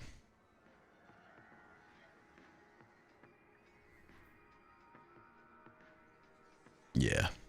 Sorry about that, everybody. I feel like I'm very flustered because there's a bunch of everything basically throwing back at me and being like, nah, go ahead and do it. Do the thing. And I'm sitting there being like, I don't want to spoil anything. I don't know. I'm going to go ahead and check more on Twitter and just check. See things and make sure everything's all good.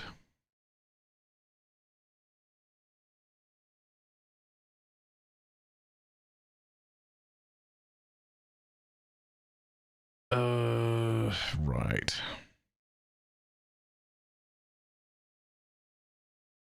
Kind of feels like most people aren't kicking up a fuss about anything on Twitter, but again, caution.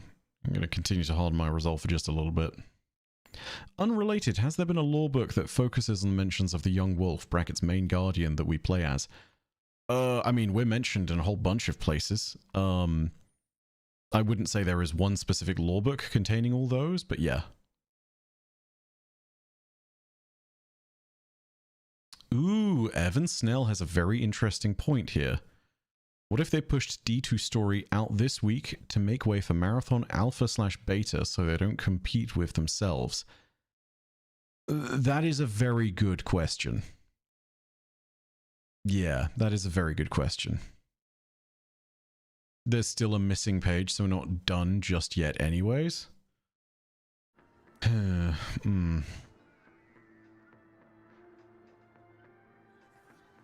The full act biz done as of this week. I just finished it all. Has By finished it? No. FL Smith, I'm just trying to figure out if I should continue it. Because this feels, based on the dialogue, as though it was meant to be held off, and it feels like we're doing Act 3 story. Nope, no missing page. You get it for finishing the act. Yeah. Lamau. Can I just say as well, now that people are mentioning it in the chat, embrace ambition and harden resolve. Harden your resolve, embrace your ambition is very much a it's so over, we're so back kind of meme. Yeah.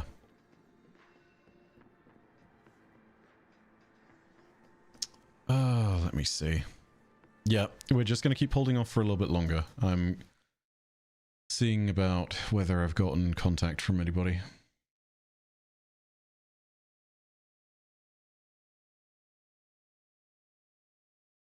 We're going to see what's what.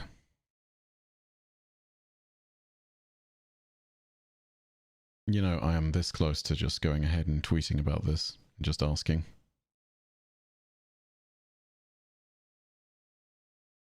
Although a tweet invites spoilers. So that's a terrible idea, potentially. Because if I'm doing that and then people are like, yeah, here's the final boss and here's the final mission and all this other stuff. Do you want to see it? And I'm sitting there being like, oh, God, why did we do this? Yeah, if you have finished it already, again, no spoilers. Just in case. Did I read the Sparrow lore? If you're talking about Charon's Toll, I did a video on it way back when. Joe Blackburn is my dad and he says it's fine. Oh, Joe.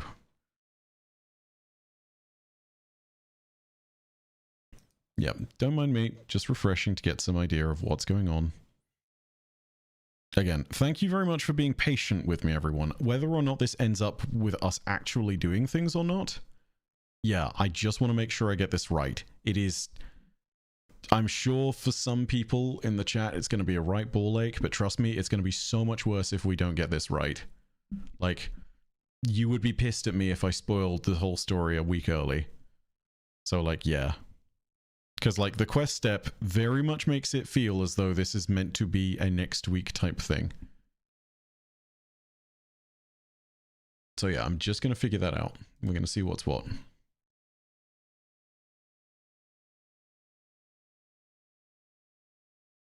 If Bungie didn't want us to play the finale, then the servers would have been dead. I mean, yeah, that's kind of what was stopping earlier, because everybody did that just as literally everyone got weaseled at the same time. API has no seasonal challenges on the weekly for upcoming weeks, so on top of everything else, it seems like it's intended. Okay. Poor Lake, that's my gender dysphoria. Lamau. Sorry that you have to suffer through that. That is also just a very British term.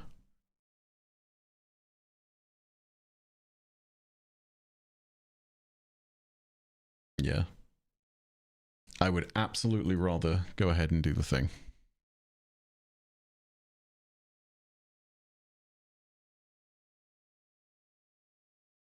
But we're going to hold off until we know. Because again,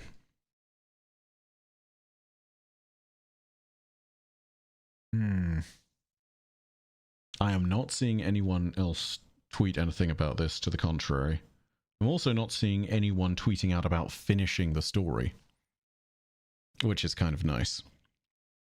Because for one, no spoilers, but two, yeah, it means that not everyone is completely in a het about it.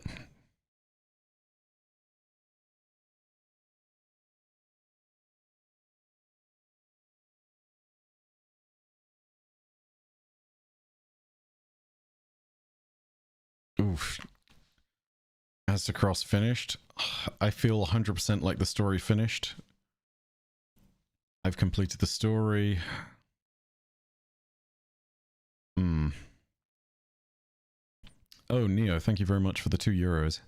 That was your revelation on our Cabal buddy. Oh, very sad.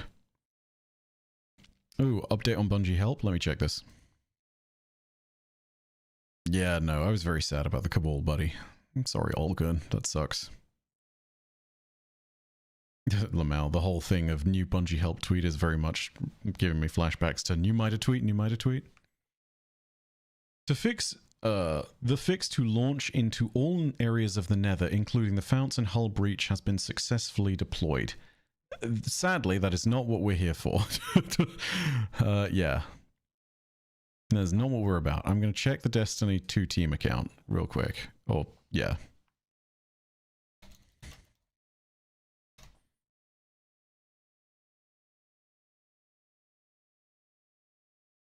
Nothing from Destiny 2 team.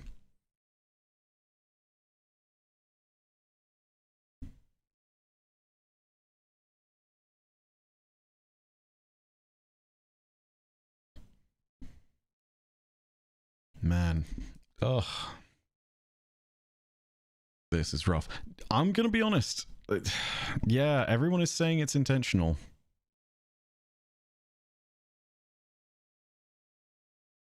I don't know. I'm really just so torn right now. I've been trying to get a hold of people that can give me some clarity on the situation, but yeah.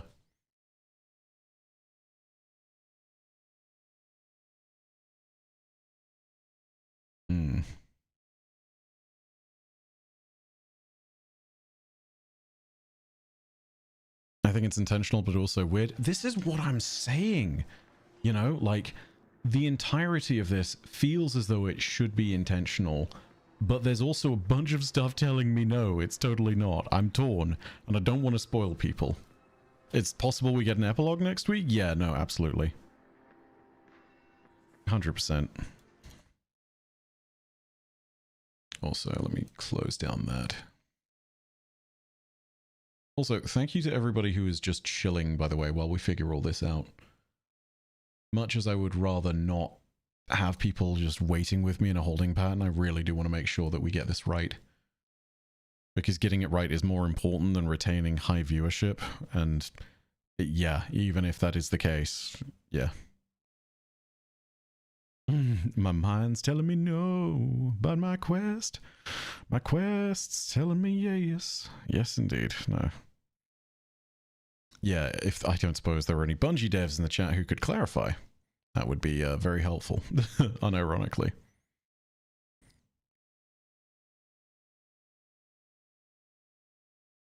Yeah, in the meantime, I mean, if you look on Braytech, there is no challenge next week for completing Act 3. This is the thing, you know? Bungie hasn't said anything. Again, I just want to make sure.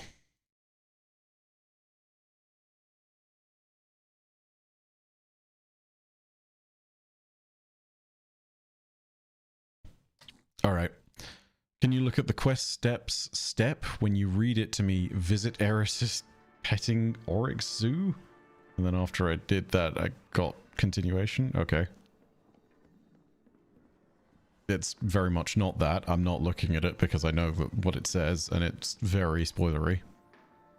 If only Bife did work at Yeah, here's the thing, by the way. You want proof I don't work at Bungie? This is it! I don't know whether I'm supposed to continue or not, and if I did work on Bungie, and if I did write the story, I would know. So yeah. Since I technically just joined, what are we talking about? Neo, so we finished what is meant to be, is clearly meant to be, like, week 2 of... Oh my god, sorry, this is a phenomenal roll. Yeah, so we finished what is clearly meant to be week 2 of Act 3's story. However, there is meant to be a week 3 most of the time, you know? So it is a little bit weird. We're having all this content is live now, and people have done it and have finished all of the remains of Act 3 of Heresy. And I'm holding off because I don't know if that's a bug or not, that it's even in the game. It does not feel legit, and I don't want to spoil people in case that is the case. People are talking about seasonal challenges. Yes, I know. But, you know, I want to just absolutely not do this. Because if... yeah, if this is a spoiler, then I will be screwing everyone, and I'd rather just not take the chance until I absolutely know. I'm going to reach out to a few more people and see what I can do. But yeah, hopefully we get an idea of what's going on.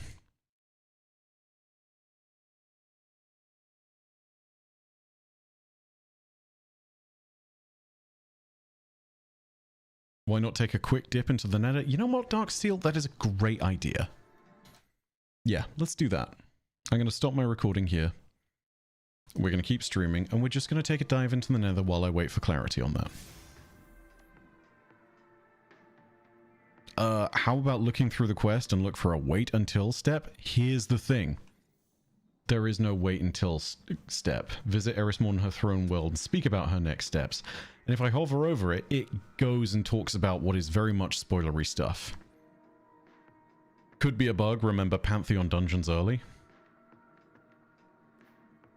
To be devil's advocate, they did say they'd change seasonal setup next episode. Okay, tell you what. We're going to do a run of the nether. I'll see what's going on. If there is no update telling me anything to the contrary at the end of it, I will see about how I feel, and then we'll do the thing. I just don't want to risk it, you know? Be careful, nether dialogue was updated. I checked. Yeah, that updates at the very end of every week. So, like, assuming that I'm midway through, it should go ahead and do the thing and not update. So, yeah, we're going to go ahead and figure that out. But yeah, we'll do a quick run through the nether. Can I do advanced private? Yeah, we'll do a quick solo nether. We'll do the thing. We'll not worry about it. Nether expert. No, Bife, don't. When you're saying the nether dialogue is updated and whatnot, do you mean that, like, it is updated to post this? Because it will up... If you guys have finished it already, your nether, like, dialogue progression is going to be different than mine, I'm pretty sure.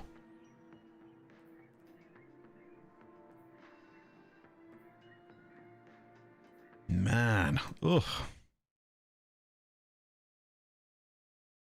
Where was Kelgarath this episode? I thought he was the new Taken King. Lamau.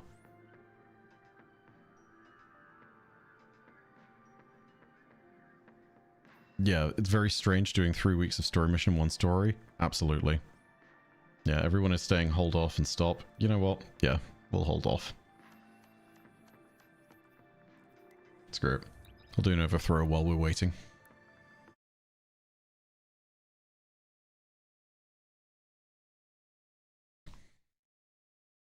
Throwing out more feelers in the meantime.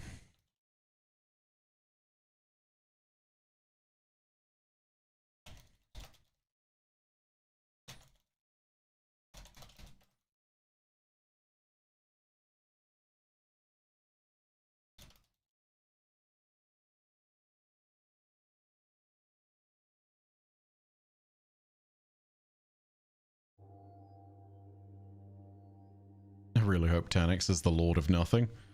I mean, he certainly is not the Lord of Real Estate.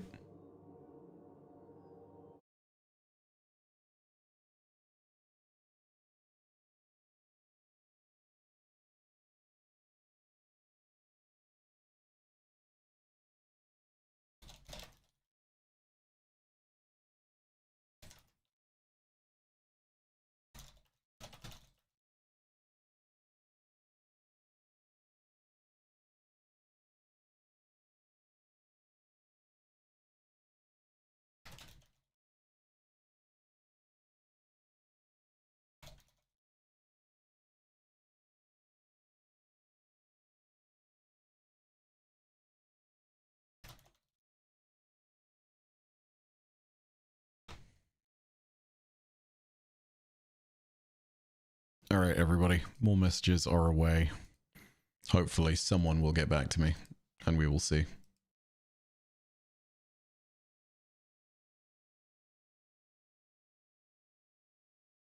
But yeah, we'll see what's happening. In the meantime, yeah, we'll just go ahead and do this. What if the real Taken King was the friends we made along the way? You've said Savathun having Malok's head is weird, but at least we know that she actually loved her son. Oof. Oh, man. Oh, that's rough. Yikes. I mean, look, listen. Entire thing is messed up. The way the Hive treat their family generally is a violation, so, you know. Rite of the Nine starts May 6th. Yeah, Rite of the Nine is not meant to start next week, I don't think. Just as an FYI, for clarity's sake. I don't know that, but yeah. Is this the end of Act 3? No. Currently we're doing Overthrow. I put some feelers out to get clarity on whether we're actually supposed to be ending Act 3 this week or not.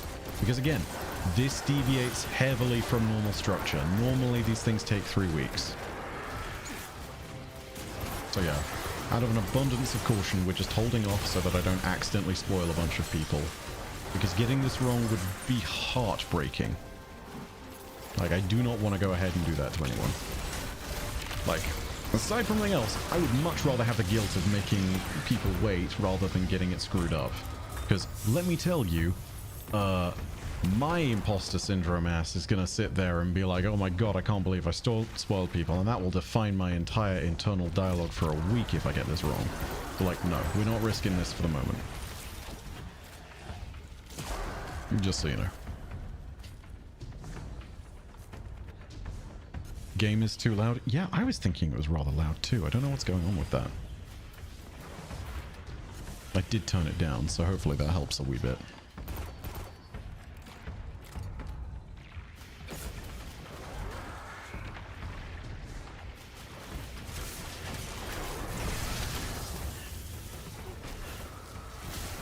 With Rites of the Nine and some of the lore this season, do you think we'll see a renewed focus on the Nine in coming expansions? Totally possible. Sometimes the like thing referencing the Nine actually ends up just being whatever it was. And you know, it could be that Division is leading up to Rite of the Nine, and that's kind of it. Hey, solipsism. But yeah, we don't know. To put it really simply. Ooh, it's trash. It is theorized the next saga will be about the Nine. I mean, yeah, no, you make a good point there. They're regrouping for another strike. Yeah, Elite, you make a very good point. You know, we're going to use this. For those of you who don't know, Discord and Reservoir Burst, or Discord and Destabilizing Rounds, is a lot of good fun on this weapon. Let me show you. Please Taniks come back. Please let there be an epilogue. We'll see. But yeah, it's infinite ammo on this fusion. Very cool.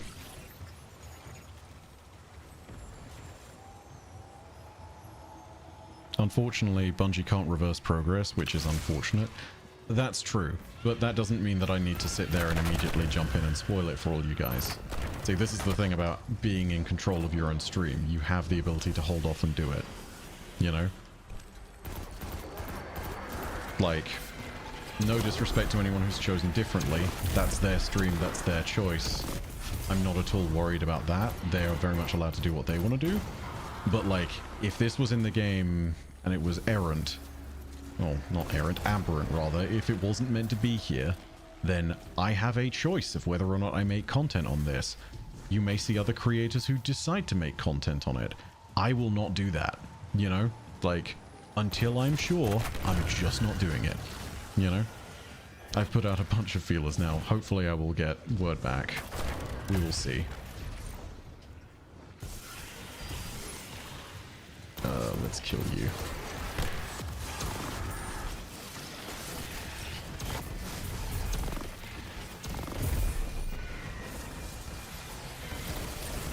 Ooh.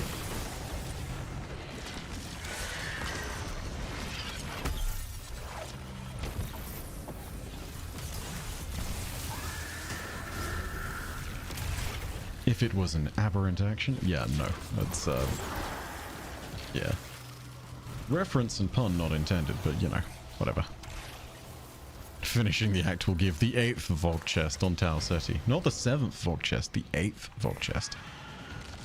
You need to do 100 overthrows to defeat the Echo, actually. Thank you for saying that, by the way, Comchick. Yes, hitting the like button does help. You appreciate it. Oh, I intended those puns? Well, I'm glad that you intended them.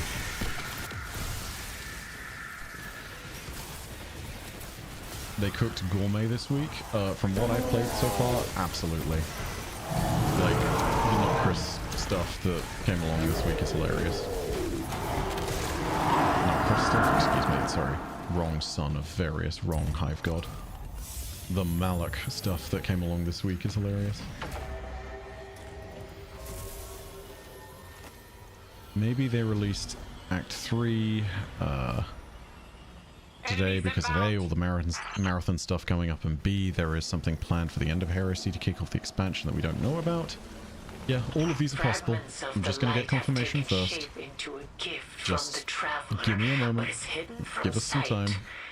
We'll go ahead and we'll chill for a moment. I don't want to go wrong by you guys, and I know that there are some of you that are incredibly frustrated. I am incredibly frustrated by it.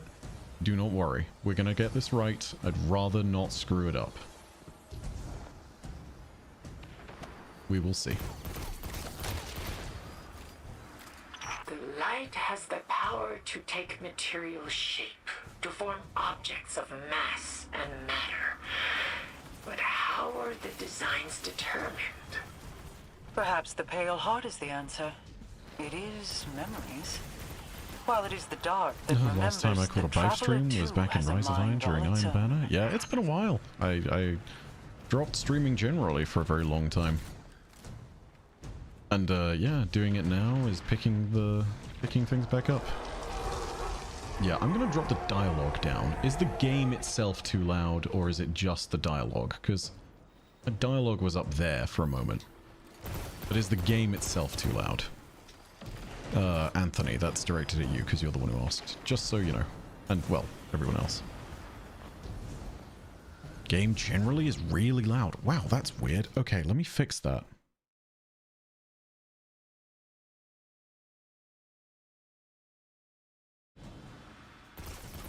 Okay, how's this now, guys?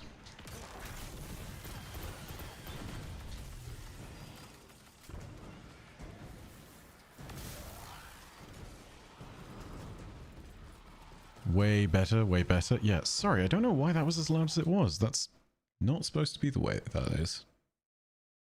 That is very strange.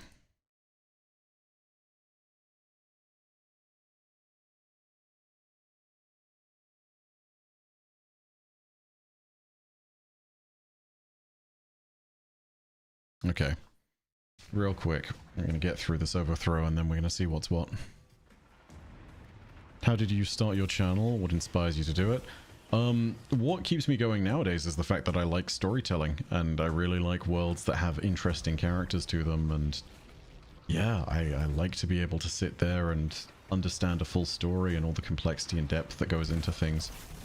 Not to mention there are just really cool concepts sometimes behind characters. How did I start my channel though? The original URL on the channel is called Reachforge Network, and that's because that's where I started. I was in Halo Reach. I did content on the Forge mode of Halo. I did not do a lot of it and didn't do particularly good stuff now that I look back on it however many years later, but you know, that's where I got my start. We all know Bife is the final boss of Heresy, Hive God of Chronicles. Yeah, no, I'm actually just... Here, it is me. I am gatekeeping the story from you. 100%. You must defeat me in order to conquer the 15 realms of heretical story nonsense. Are you not playing week 3? No. If week 3 is what is out and it's not meant to be played right now, I'm not playing it. I'm waiting for clarity on that because Triumphs come out. There's a bunch of... There's conflicting things, right? Like Sloan and Eris basically just had a conversation where they literally said, just give me a little more time. Just wait. However, you can do the last part of the story today is what we've seen in-game. A bunch of people have already finished it. And there is also a triumph for finishing Act 3 Week 2 that unlocks, apparently, after you do what feels like the Act 3 Week 3 stuff. So, like, there's a bunch of conflicting things out here, and I just want to make sure I do it right. That's all. I've sent some feelers out there to see what the lay of the land is. I'm not supposed to hit her with that. I meant to look for the other things. So yeah, we're making sure we get it right. That's all. Holy Jesus. Neo the 5th, thank you for the €5. By the way, I never said that. And Tales of Tea, thank you for 50 SAR. I don't know what SAR is. But either way, thank you very much. A lot happened since we saw our Guardian dead in the corridors of time. What are your thoughts going forward? Also, Vex can't predict us since we're paracausal, so why the corridors? I think the corridors are not necessarily a Vex construct. I think they might just be a construct of the universe itself, used by the Vex to move through time. That is... I've not covered any of that lore in a very long time, so I can't remember if that's the case.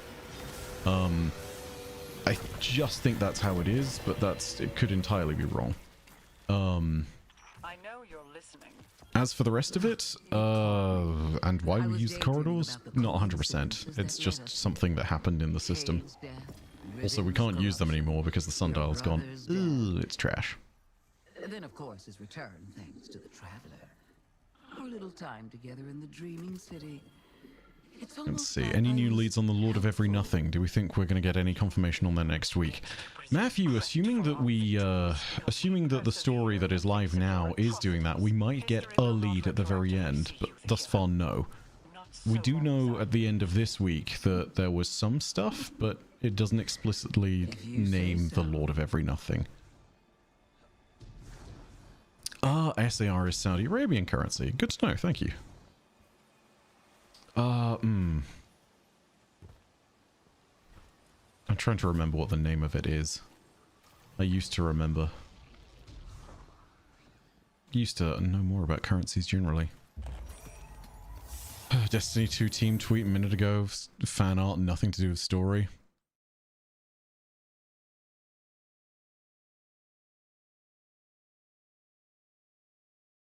Bungie! Give us clarity and my life is yours.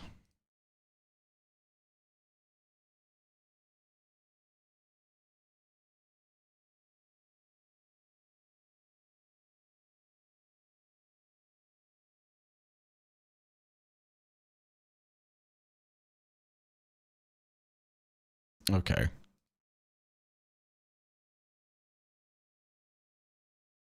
Yeah, they're reposting fan art now. Yeah.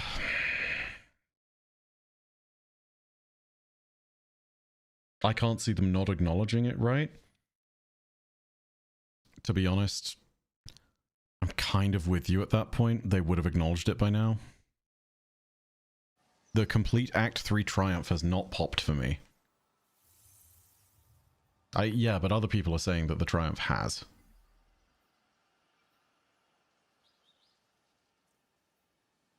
No, sorry, that's not it.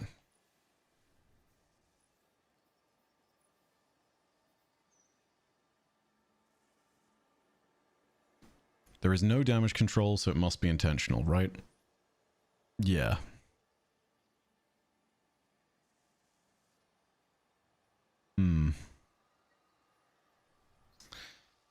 Let's see. I'm going to give it one last check and then we're going to see about this.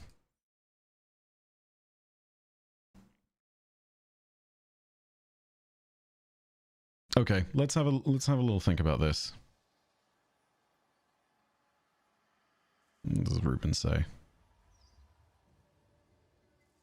Maybe the dialogue is a remnant of previous intentions. Yeah, you might be right there. You might be correct.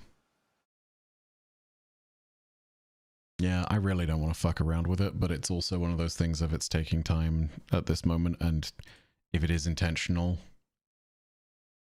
Yeah, they wouldn't be tweeting fan art at this point. And there is no Bungie help notice that talks about this.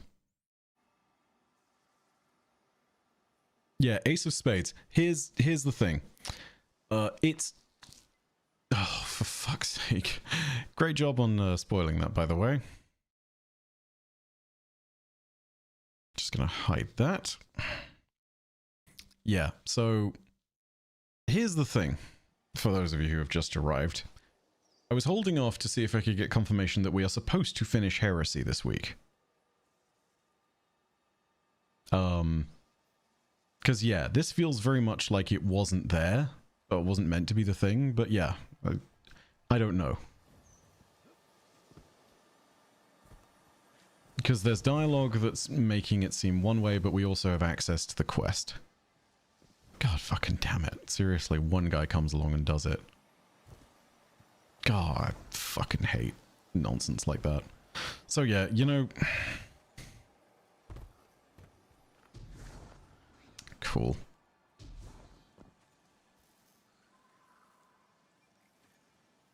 Okay, you know what? Here's what we're gonna do. I'm gonna... Okay, because we need to make video content and be ready for this, generally. So, what we're going to do is this. We're going to have two bits and pieces to it. We're going to discuss what we just saw. Thank you, Neither Fifth, for €5. Yeah, people who spoil, get out. Don't do that, come on. Okay, so here's what we're going to do. We're going to go back to the flat really quickly. We're going to discuss what we saw for the,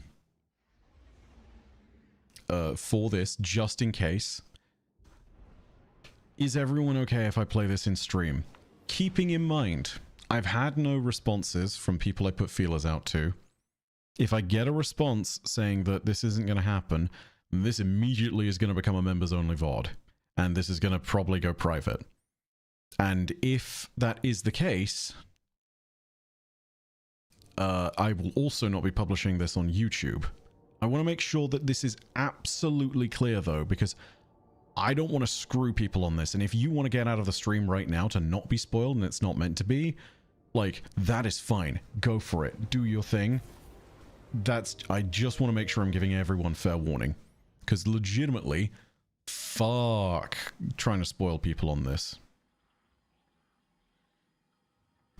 But yeah.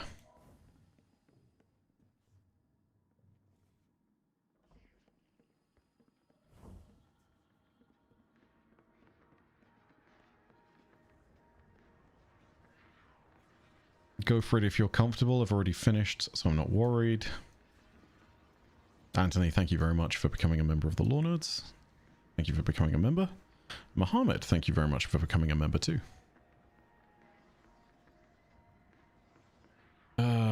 It's okay. It's definitely intentional. I want to see it. I'm good either way. At this point, if it wasn't meant to be out, servers would have been brought down. Yeah. Okay. So here's what we're going to do. We're going to prepare for both eventualities. So I'm going to take a moment. I'm going to restart my recording here. We're going to talk about what we saw with Malok. We're going to have that partitioned. and we're going to treat this as though it is a separate thing entirely. If it turns out that we have all of this content in 1 week, then cool, that will be the full video. If it comes out to be the case that someone messages me and is like, hey yo, this wasn't meant to drop this week, then what I'm going to do is I am just going to pump the brakes on that, and the section that we're about to play after we've talked about what we saw with Moloch, that's going to be an entirely different section that comes out at a different date, probably next week. Is everyone okay with that?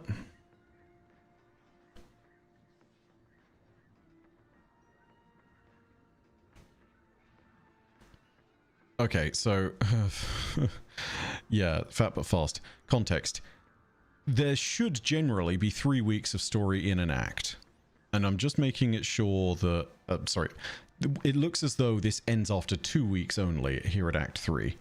And I just want to make sure that I'm not accidentally playing stuff early, because that's what the dialogue implies. However, other stuff is implying that I should continue playing.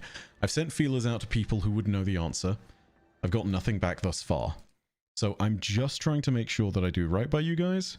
Regardless, we're going to record stuff. We're going to talk about this now, what we just played and what we just saw. And then we're going to go ahead and play that new content. And if it turns out that this is something that is not supposed to be seen, cool. The VOD goes down, the VOD goes private, and I save it for next week. Simple as that. Alright. Okay, so let's get back into the rhythm of things. Take a moment. Let's get the book out. Let's read. Mike, thank you very much for upgrading your membership. Very cool. So, yeah. Moloch being back in Savathun's throne world, or at very least sort of remnants and echoes of Moloch, is interesting. Yes, I will turn the dialogue back up when we get there. I think it's also really phenomenal to sit there and see more of the kind of dialogue between Eris and Savathun. Especially because, like, there are clear lines that have always been crossed consistently, but this is actually one of the few things that I think has actually rattled her. For those of you who want a quick recap of what happened, basically, last week was Xivu Arath's turn to try and steal Oryx's echo. This week, it was Savathun's turn to try and steal it. So, we went to Savathun's throne world, and we disrupted her ritual to try and do it. There was a bunch of taken energy all over the place. We found disciples of Moloch, who looked exactly like Moloch, and we even picked up a shard, or rather we picked up the remnants of Willbreaker. And we went ahead and, yeah, we actually made our way through and killed a bunch of them until we eventually got to the Temple of the Navigator, where the ritual was taking place. And with all of that, it got to this point where Eris and Savathun had their fun back and forth. Eris basically sitting there and saying, like, this was a bridge too far? Us stealing the skull of your son was too far? Yeah, awesome character interactions as per usual.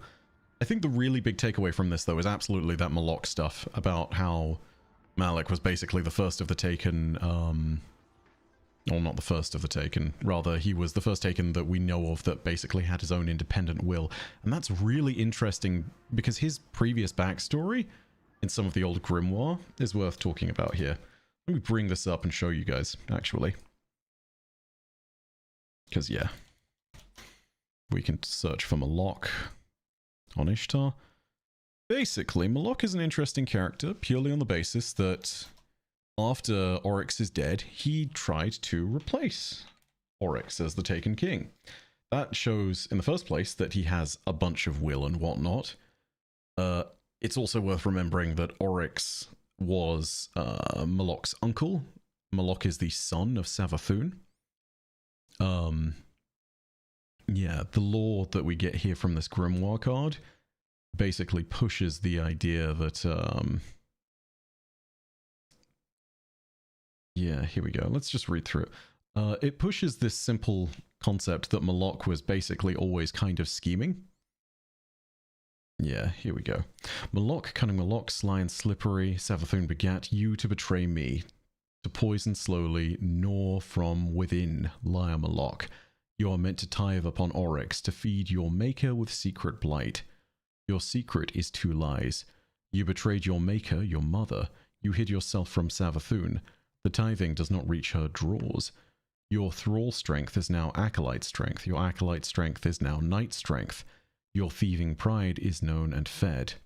Malok, listen. I took you from your mother, my sister. Your shape is new. This shape is poison, the shape of secrets.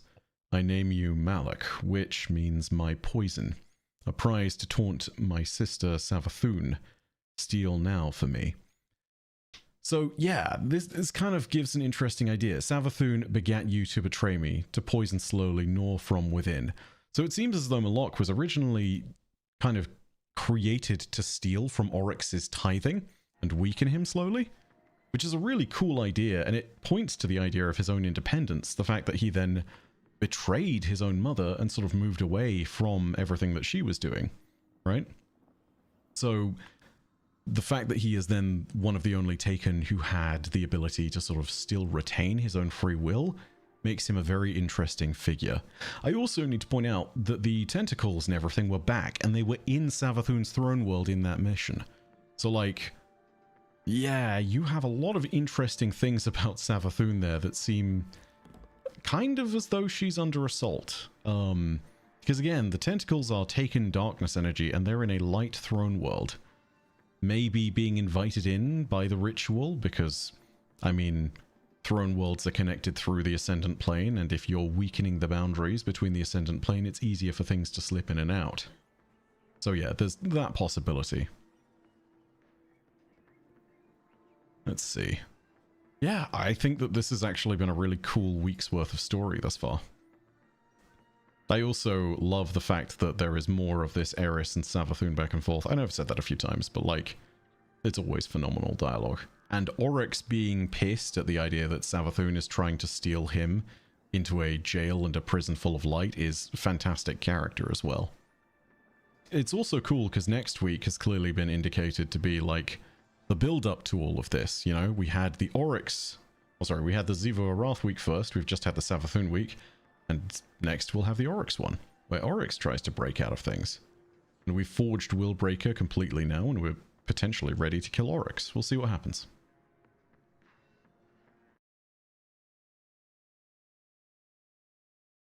Okay, so I've actually, really quickly, I'm going to start recording one more time. In the meantime, though, if you enjoyed the video, go ahead, drop a like. And, of course, if you have any thoughts, go ahead, leave them down below in the comments section. But as per usual, know that your viewership, as always, has been quite enough for me, and that in the meantime, my name is Bife. Per Audacia ad Astra. I'll see you starside.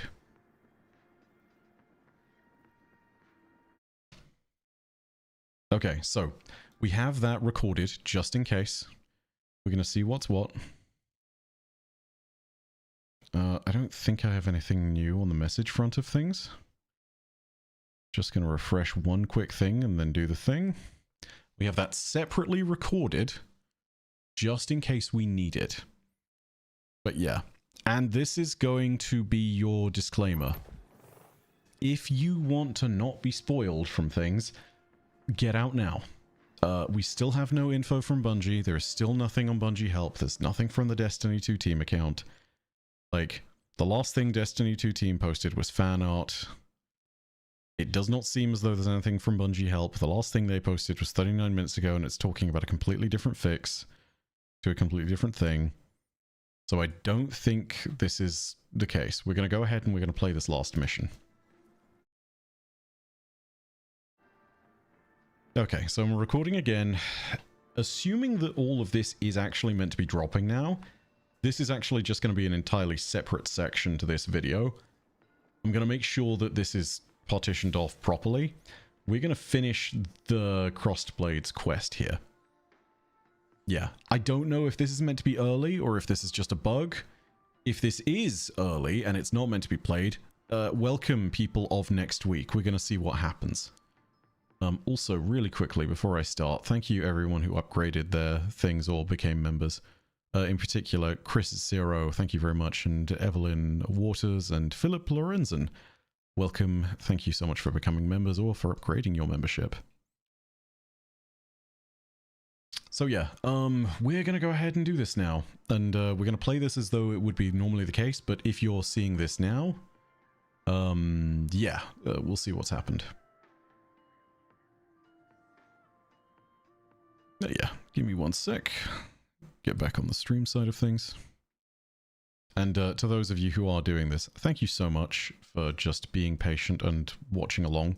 I know you've been waiting for me to go ahead and jump in on this, and I know that it's one of those things that are very much like annoying for those of you who just want to get to the end of it. But yeah, I'd rather be cautious and I'd rather hold off. Thank you for those of you who've waited patiently.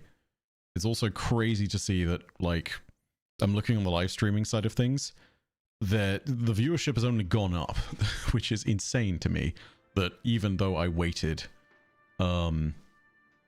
and didn't go ahead and jump into this already, that there's, like, we started with 800, 700 odd people, and now we've gone up to like 1,200 almost, so that's crazy.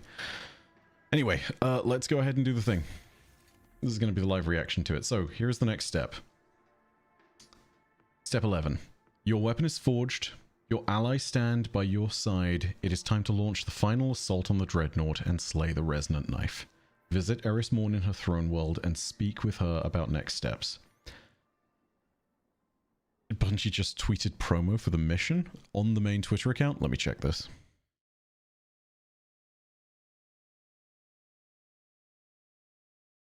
Or is this on Destiny the game?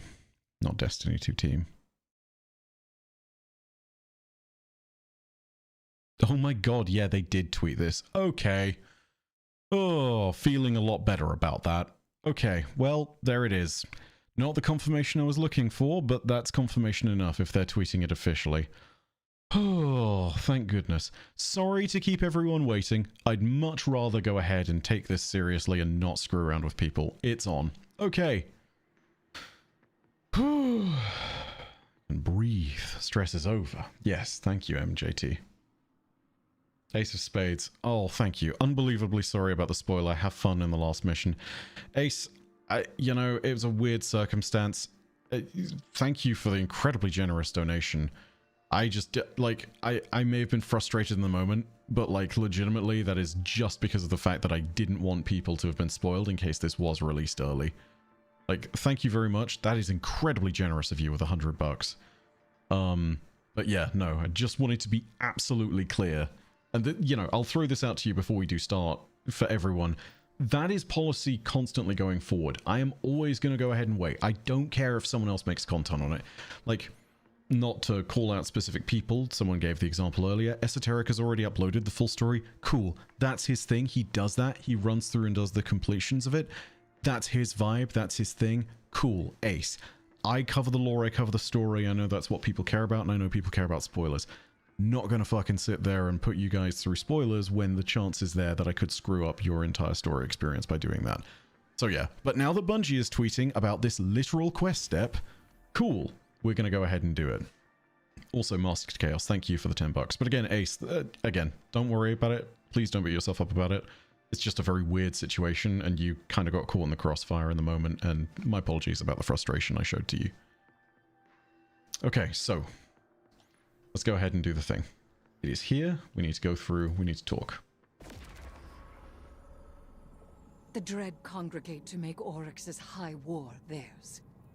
Zebor, Roth, and Savathun prowl in the wings, waiting for opportunity. The Echo, even now, struggles for freedom. This will never end, so long as the Echo exists. And I have no desire to spend my life a jailer. Go. Defeat the Dread. Preserve their tools. I have a plan. Preserve their tools is an interesting take on this.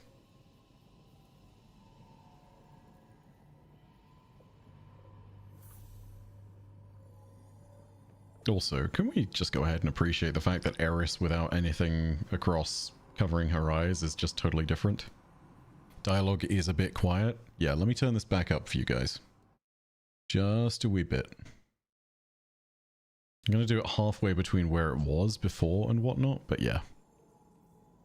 it is confirmed this is on purpose. Yes, Bungie just tweeted about this exact quest step from the main Destiny 2 Twitter account. So yeah, it's very much meant to be here now. Like, I had big questions about it. I didn't want to go ahead and jump into this until I knew, but now that it is literally a marketing tweet saying go do this, yes, no, it's meant to be this case. Also, thank you so much, Comchick, for just big up hype. Very appreciated. And thank you, Ares, for being here to help mod. And thank you, Elle, for being here to help mod while you're doing all this. Seriously. And thank you all of you for sitting around and waiting. I know this is kind of a weird one, but hey, here we go. The Dreadnought hangs in the cold, dead silence of space, awaiting your attempts to subdue it. It is time. Bring your blade to bear against the resonant knife. Complete the mission, Resile. Really quickly.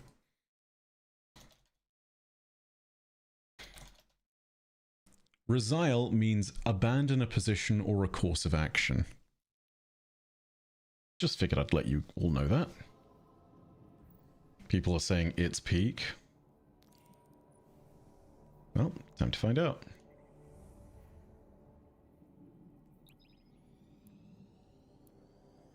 If you click on the alt text of the tweet, it confirms that K-Tier is the resonant knife. Oh, that's cool. Let me go ahead and check this really quickly as well.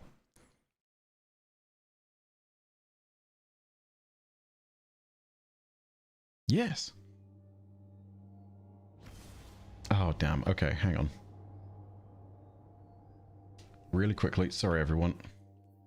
I missed that because I was looking at... I promised I would test you. Sorry, I'm going to go ahead and restart that mission so we get it. But no, it's absolutely correct. In the alt text, it does confirm that K-Tier, the subjugator, is the resonant knife. Sorry, just thought I'd go ahead and do that. But yeah, sorry, I wanted to make sure I got all the dialogue from the very start for you lot. Here we go. Yeah, Oryx jump scare, absolutely.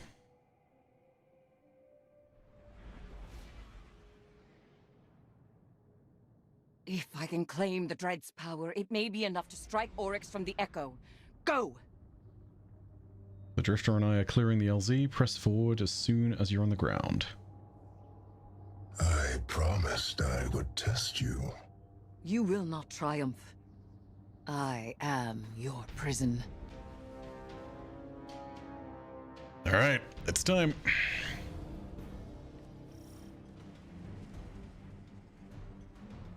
Locate the Echo. Break through hostile forces and locate the Echo of Navigation's position. I mean, don't get me wrong, wasn't it in the Throne World? Everyone's here to throw a party, huh? Oh my god, is it basically just like every brood of Hive and Taken? Yep, they're definitely fighting each other. Ooh, the Hive getting frozen by Taken, that's rough. Even more rough to get just blown up like that.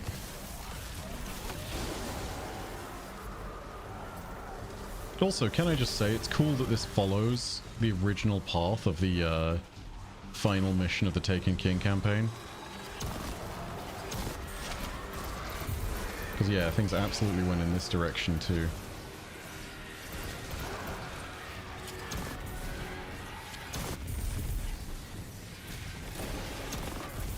Any special named ads? Sorry, I know the objective marker's over there, but I want to go ahead and just make sure I'm not missing a specially named ad.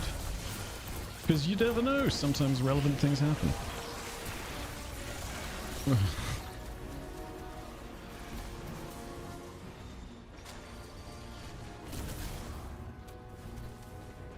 Big rip Drifter? Drifter? Go to Drifter?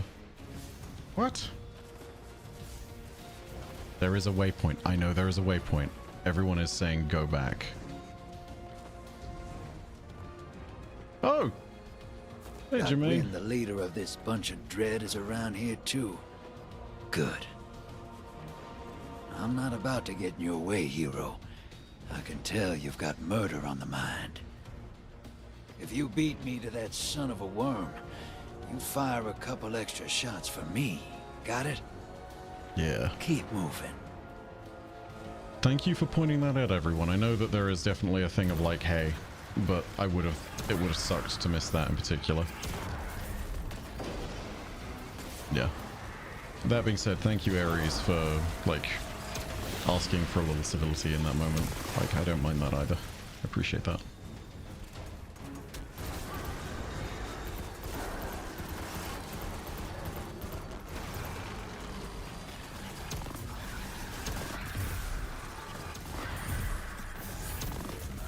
Also, God, I love this. The Discord thing is great. Also, that's not Servant Leader that he's using. It is a scopeless version of something else. I would look for it, but I'm currently getting shot. Alright, we'll go this way. There! The resident knife approaches at Oryx's bidding. You must... Eris! Hey, Guardian! Shoot fast, you hear? Oh, they're immune. Ooh, that's not good. Also, is the dialogue okay for everybody? Just an FYI. Game volume okay? That all good? Just want to make absolutely certain that we don't go into this and it's not completely screwed. Ooh, does this break through the immune shield? I think it might. Ooh, will breaker. That'll break an immune shield. Yeah, there we go. Oh, she's pissed off. Oryx is loose upon his throne. You must pursue him, Guardian.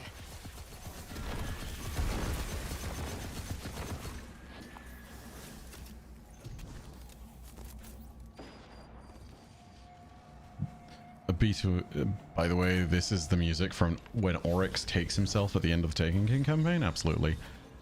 Yeah, you're correct.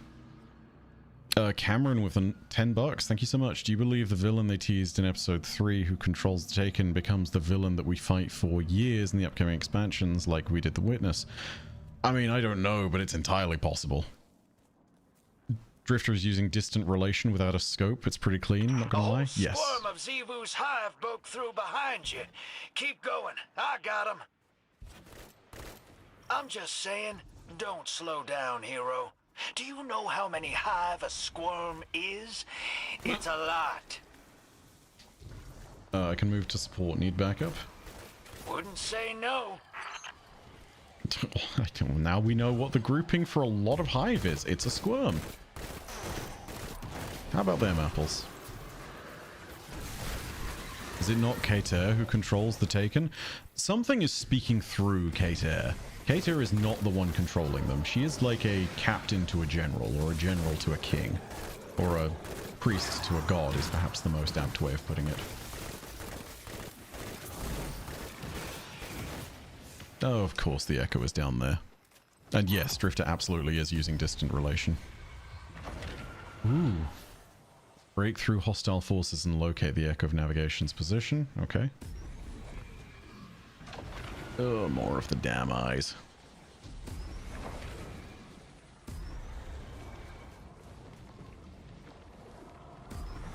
She is a vessel or a mere conduit? Yeah, something like that. Well, well, well. This is exactly where it all started. I am the knife-edged hunger. I am the waiter. Death Charter. First among navigators. And I am Frey. Ayat! Oh, shit. Oh, no. Oh, that's not good. Neither is the abundance of stasis crystals, but like, oh my god. That conflict, by the way, that's really cool. Now we get to see a test of wills. Let's kill the channelers of terror, because inevitably those are the bad things.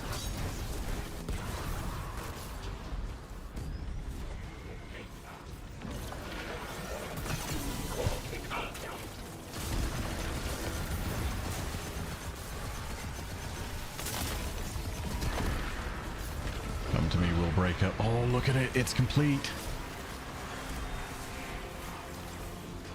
Also, let's let our suffocating terror stacks go down.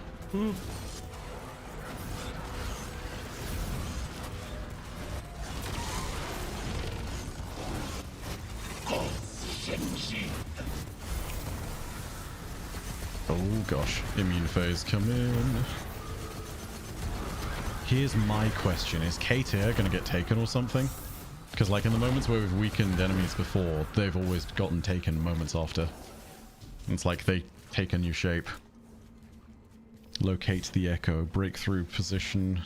Okay, right. So we're like fighting her and you. Oh, they're gonna go to the Court of Oryx. 100% they're going to the Court of Oryx. I've just realized this. Isn't she already taken? Kind of, but like it doesn't mean that they can't take on new shapes, right? Because like take a look at what's his name? Zerkur from the Baradiad mission. They were a Taken and then they became an even more Taken, you know? Like they literally got made sharper in that moment. It does kind of beg the question of whether that works for Kaetir, because she is half Taken, right? She has some kind of Taken power, so not sure what's going on.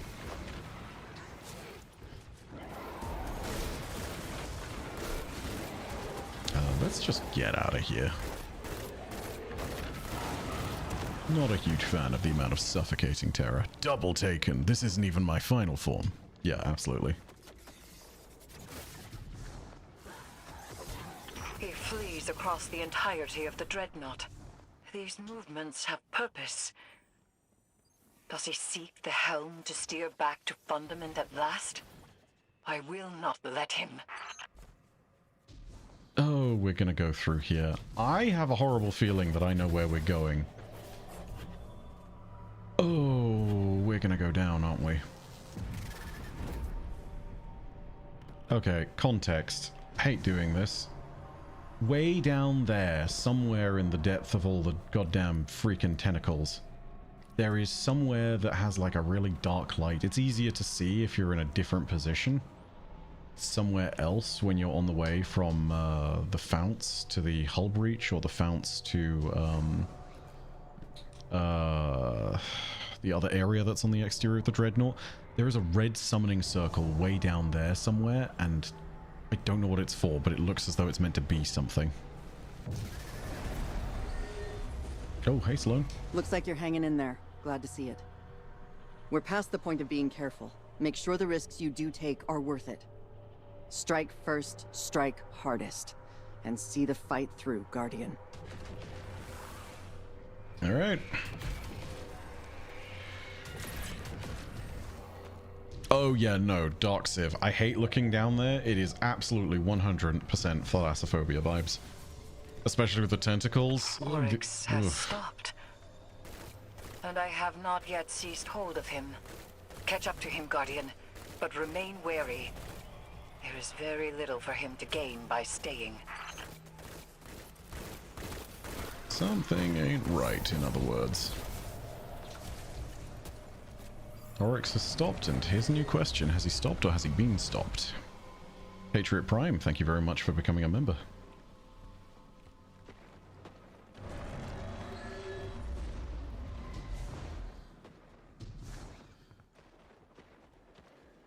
Did they fix the missing voice lines yet? It's intermittent. Some of them recorded, not all of them.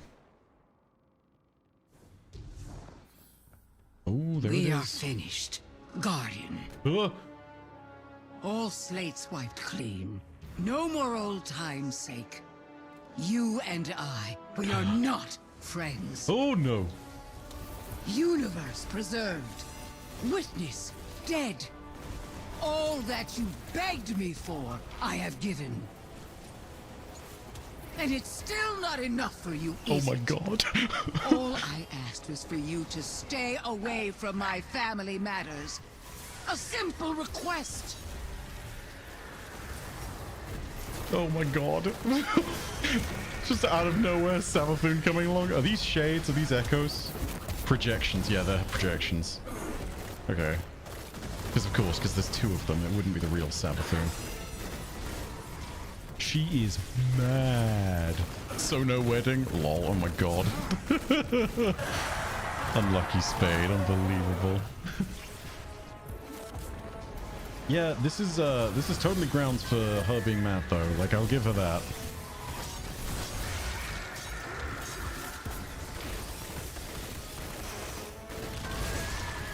Ooh, not good.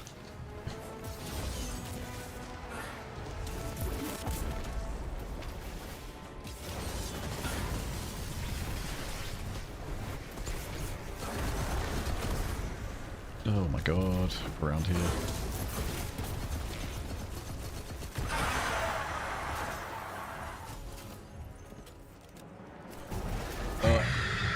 What? Ooh. I sense you there, Eris Morn. Heretic Queen. Will you chain me again? I can hold you long enough. I reach through my weapon even now. I do not yield. But I have nowhere left to go.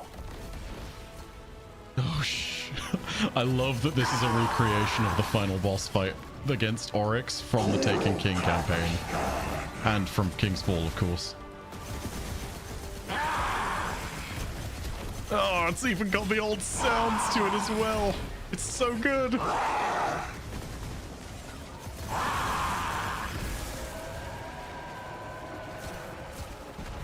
Willbreaker calls from beyond. All right, everybody, it's time.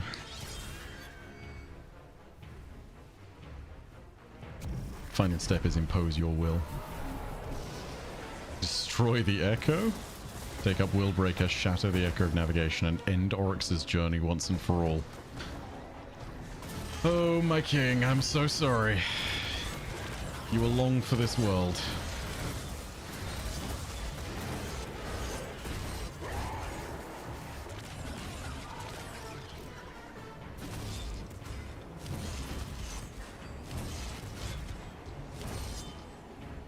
Do I need to go and physically slash? Ooh, we don't want to fall off the edge. Oh, hi.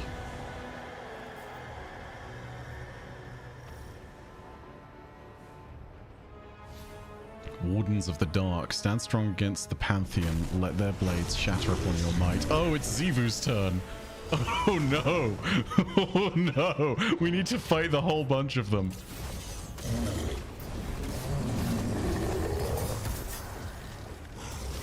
Do we reckon that we're going to go ahead and fight Kaetir after this? I imagine we have to, right? Because she still has a third of her health remaining.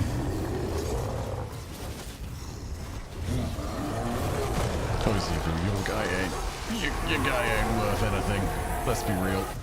Have you counted the stars, Guardian Knife? Have you understood the spaces between them? I vowed once to understand. And I have not. And I do not. Every vow I have made is empty. God damn, dude. Oh. We pissed off everyone this time? Yeah, 100% we did. Like, there is not a single person in the Dreadnought that is not angry at us very specifically. Oh, jeez, hi. Oh, come get it. Yeah, try it, won't you?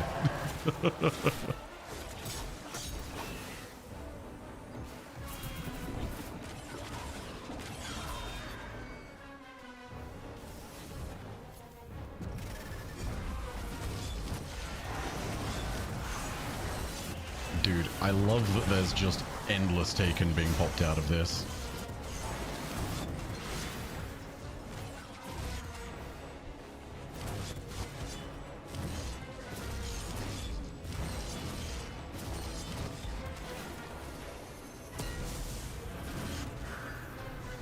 Oh my god, you can see it starting to pulse and break. Okay. Final round, time for Kaetir. Torn between dimensions, is it time? Wardens of the Dark, stand strong against the Pantheon, still the same objective.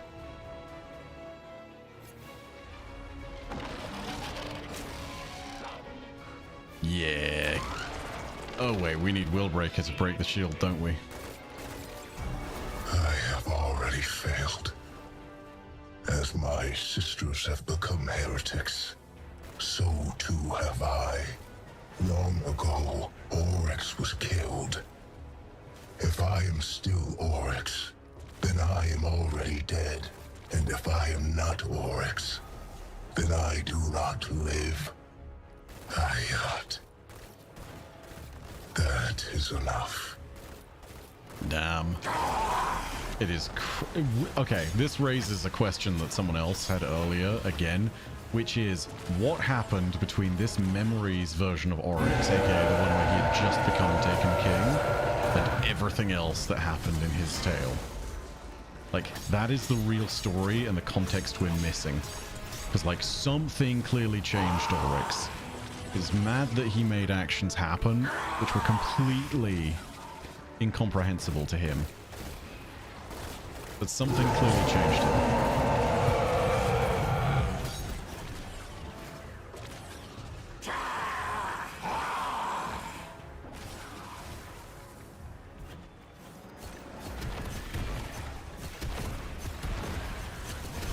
Oh, hi.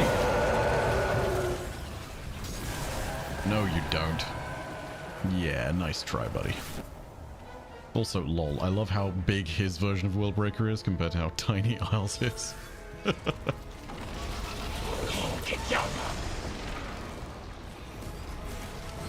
Oh, we need to kill her fast. Oh, we're surrounded by eyes. Oh, do not like that.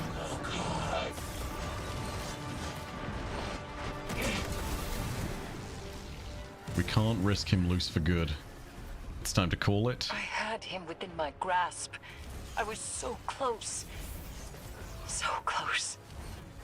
And yet, you are right. We cannot take this risk any longer. Oryx, my friend, it's been wonderful knowing you.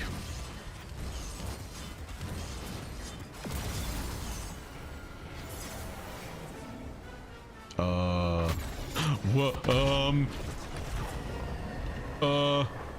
At least the stars will remember the shape I gave them. Okay, I was afraid we were about to have Mega Oryx boss fight. Oh my god. Whew. The symbol breaking out with the His destruction. foundations were lies, and he was a traitor even to himself. And yet, the edges of this plane are ragged where he stood. A monster. A piteous fool. A brother. Ayat.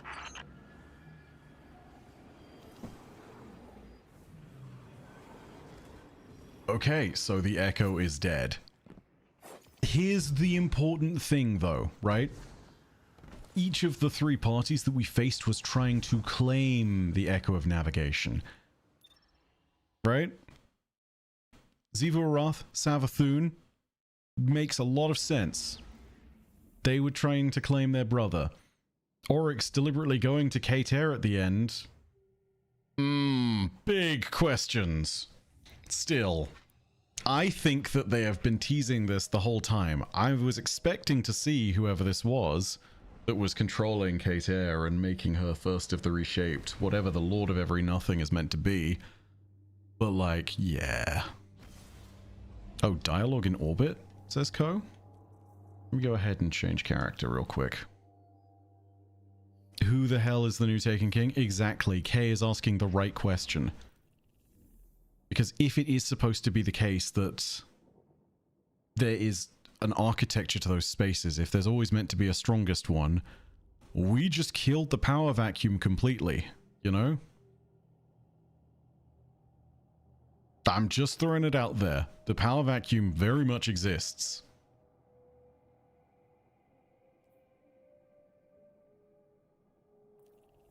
Are we sure there's dialogue in orbit? I don't think so. Oh, Savathûn retreated, but her Lucent Brood have been active across the system, and Xivu is sharpening her sword. We can expect a fight eventually, something to monitor.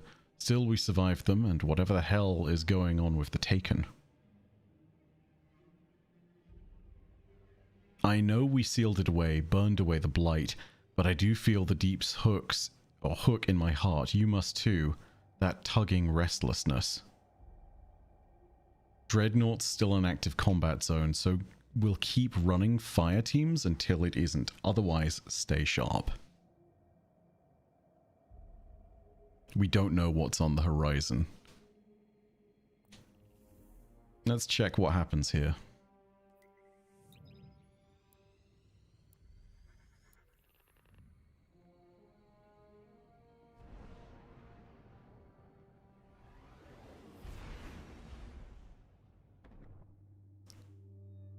Alright, let's see what's going on. Okay, let's be, ooh, real quick, by the way, Neo the 5th, thank you very much for the €5. Oryx said this is a test for us during the mission, so I think he wanted to see if we are strong enough, perhaps.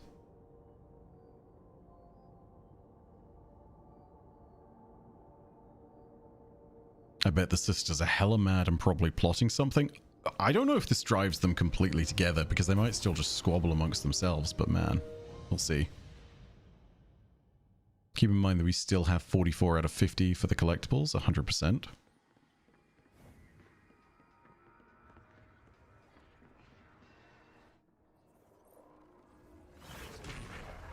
Your mastery of tech and power, path of resolve, powerful ambition, and triumph over the echo of navigation reflect in the polished obsidian of the shaping slab. Conquest fits you, Lightbearer. Do not forget the strength you've gained here. Next step. An eerie cold courses... What? An eerie cold courses through the apartment behind you as a dormant hiveworm suddenly radiates with lucent energy, beckoning you to answer. You are called to confronted by the Witch Queen. She laments the loss of her brother in the form of the Echo of Navigation, makes it known that you are undeniably foes from here on out. Oh dear. Okay, well, hi. How you doing, little fella? It's the terrarium worm. I wondered if there was going to be something of this. I wondered if it was just Aeris had a worm because vibes. Okay, let's listen to this. My brother. My brother. Dead. May all that you desire ever be stolen from your grasp. And if the cold and unfeeling universe does not see to it, then I certainly will. Whoosh. Goodbye, traveler's pet. Don't wait up. Can I just say that's the angriest we've heard Savathun other than the end of the Witch Queen campaign. She's legitimately pissed. I don't think I've ever heard, like, I've never heard the gravel in her voice like that. God damn. Okay, real quick, let's do that. Auntie is pissed. Yes, lawbook, please. Yeah, we'll read the lawbook and then we'll go ahead and do the thing. Really quickly as well. Yep, we have Charon's Toll, so that is Act 3 complete. Let's read the law. Also, before I do this, do note... Why is there still one lawbook? Is this meant to be coming out at Rite of the Nine? Where is this lawbook, huh, Bungie? Anyway. Apple. Eris Morn looked up at the spiraling heights above her. It extended into an endless void, the library of her soul coiling beyond sight. All that she was, every moment of her past and her present, everything that could yet unfold inside her. My throne, she whispered. There was a frisson of excitement in her voice when she said this, a small tremble as her body tensed and relaxed. It thrilled her. Still, to find herself here. Drifter came to stand beside her. His hand moved to reach for hers, but he hesitated, uncertain. This place can be anything you want, he asked. Anything, she answered, in a sigh of comfort. So what do you want? An earnest question. She turned and met his eyes. Joy, she said. Joy at last. For the first time in centuries, the thought of the future made Eris smile. We shall explore this place together. Map my interiority. See what wonders I possess. She reached out and laid a palm on his chest, feeling the stutter of his heart. He put his hand over hers and twinned their fingers together. You want that? Me? Here? Yes. He saw the delight in the turn of her mouth, saw bright feeling in the rise and fall of her breath. Her throne was all she was and could be, and she had invited him to see it. Then I'll follow you, he said, warm and genuine, for as long as you want. Then follow. Eris turned and made a sweeping gesture with one hand. In that movement, there rose up a set of stairs that coiled upwards beyond sight. Their stone steps were bowed with the impression of centuries of use. She had imagined something worn had sprung from her thoughts. She began to climb the stairs. She did not know where they led. He took a few steps after her, then paused.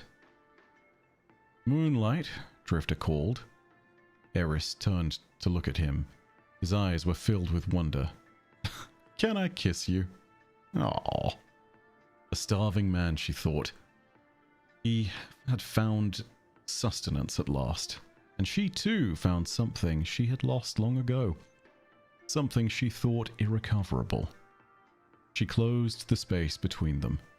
In these vast landscapes of her mind, in these endless halls of her design, they declared what was unspoken, with the joyous press of her lips to his.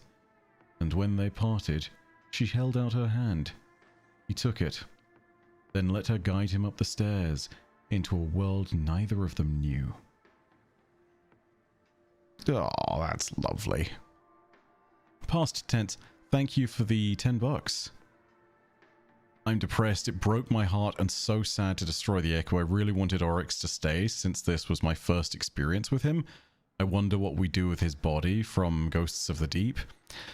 Yeah, I mean, here's the thing too. Oryx as a character had an enormous impact on the story of Destiny generally. I would say that even for 10 years, his shadow as a character loomed large over the entire story.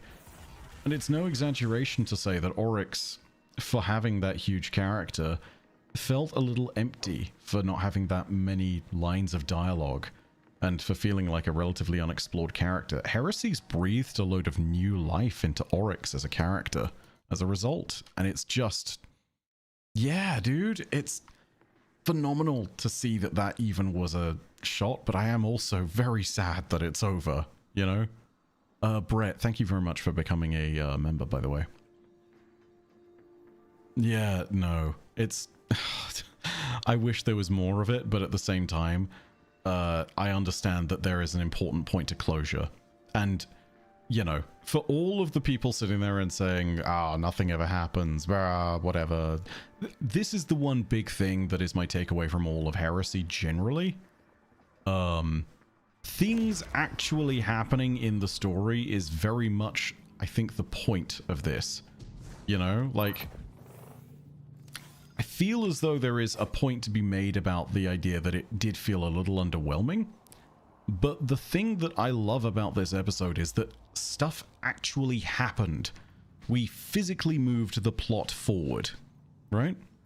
Like, seeing Xivu Arath, actual interactions back and forth with the Hive Gods, actually doing something with one of the Echoes instead of having it either run off or alternatively not be captured at all.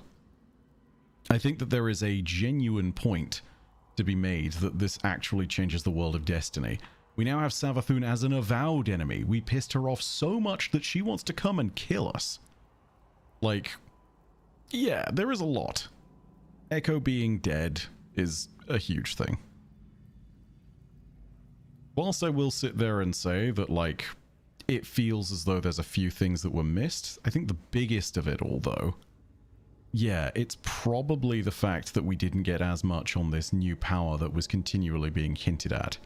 Kater feels as though she was a character that could have been utilized for great ends, and maybe there is a chance that she still will be, but like, this conclusion feels as though it's missing something. I will also sit there and say that, like, the entirety of this feels as though it isn't the end. And I say that partly because, I mean, yes, there is always the point of Act 3 and whatnot. We have a lot of loose threads that haven't been picked up on. You know, there is the point about everyone's question of how this relates into Rite of the Nine.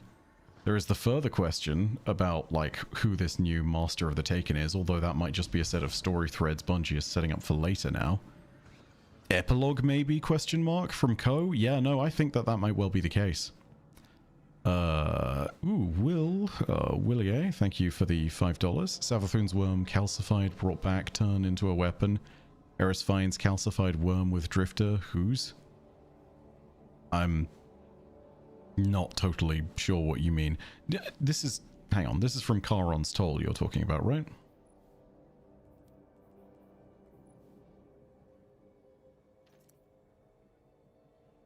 Yeah, I read this ages back. Can't remember exactly.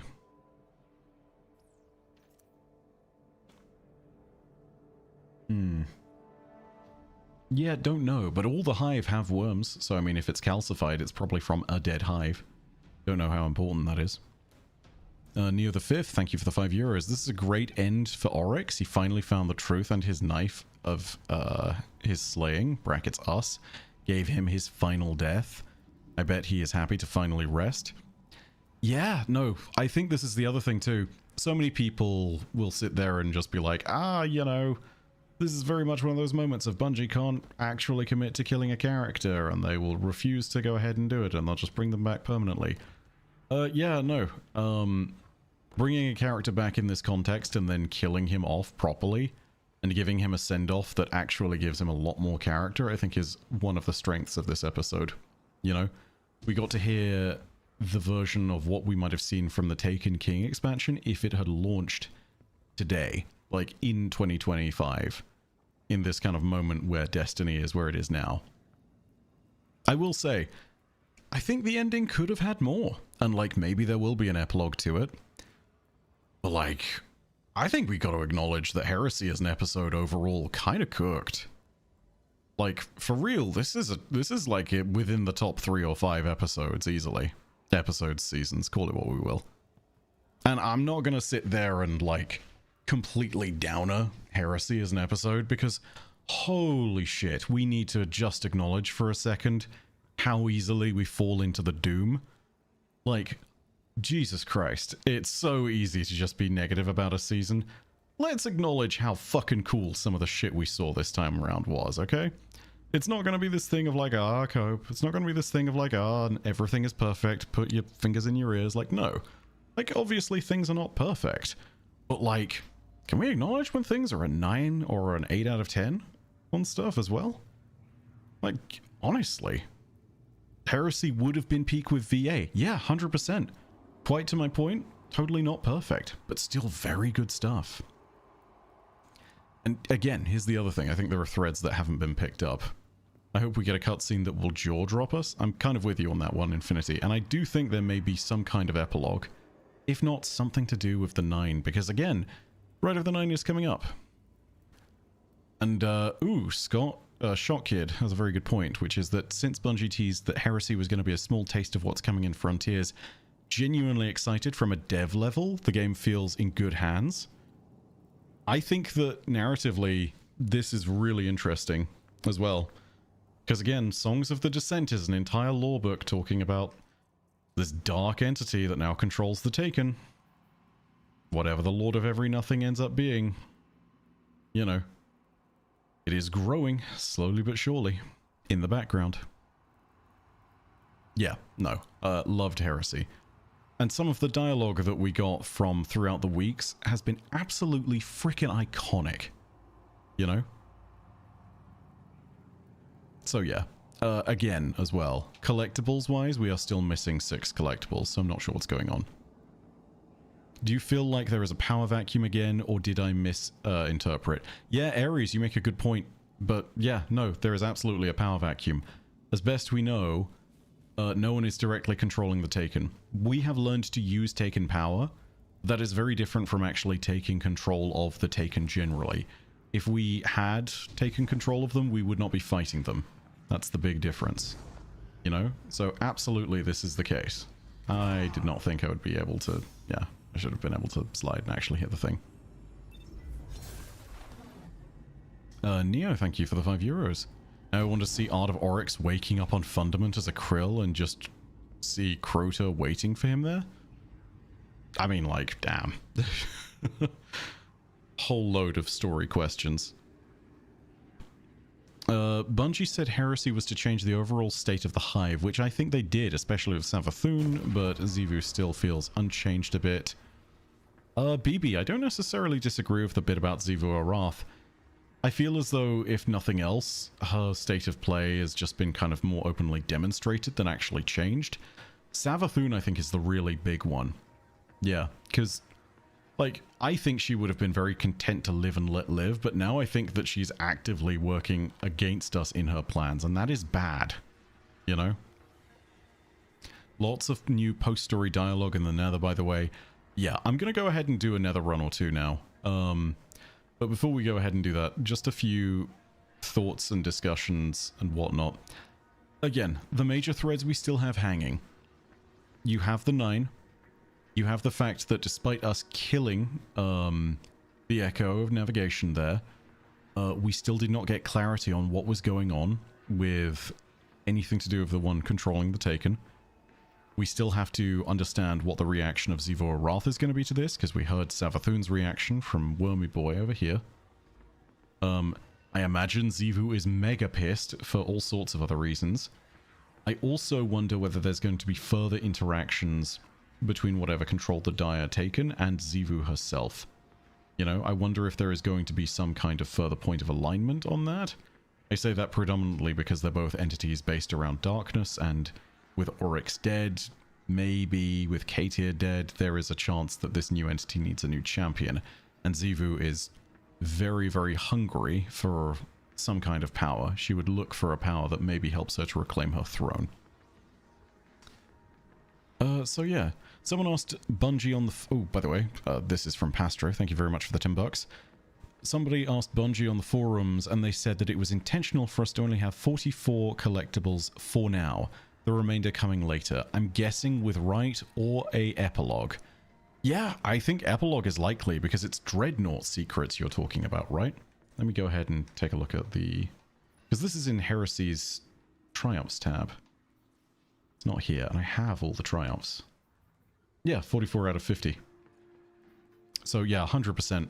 And then Spooky Mage with the $20. Thank you very much. I'm glad to be listening to Destiny lore once again. The story has always intrigued me, and I dropped off the beginning of Witch Queen, though I don't know if I should start anew and get my Xbox Guardians onto PC.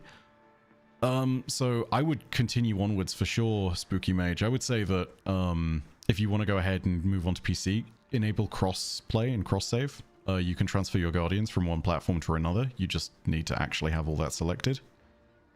And also, do it just for the final shape, honestly. Like, even if you just completely skip out on Lightfall, which I wouldn't necessarily blame you for on a story perspective, yeah, final shape is absolutely phenomenal. And I think it's well worth playing just for that. And, you know, Heresy is a pretty good season that comes on top of it. So if you want to go ahead and just buy Heresy, I think you can buy an individual episode.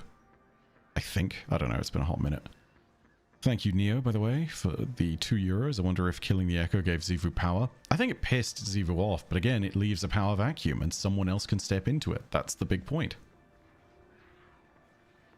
We can't get the title until we get all the collectibles. IMO, that guarantees an epilogue or something from Rite of the Nine. Lolzors, I think that you're 100% correct, all things considered, because yeah, you absolutely can't. Yeah, you need Dreadnought Collector.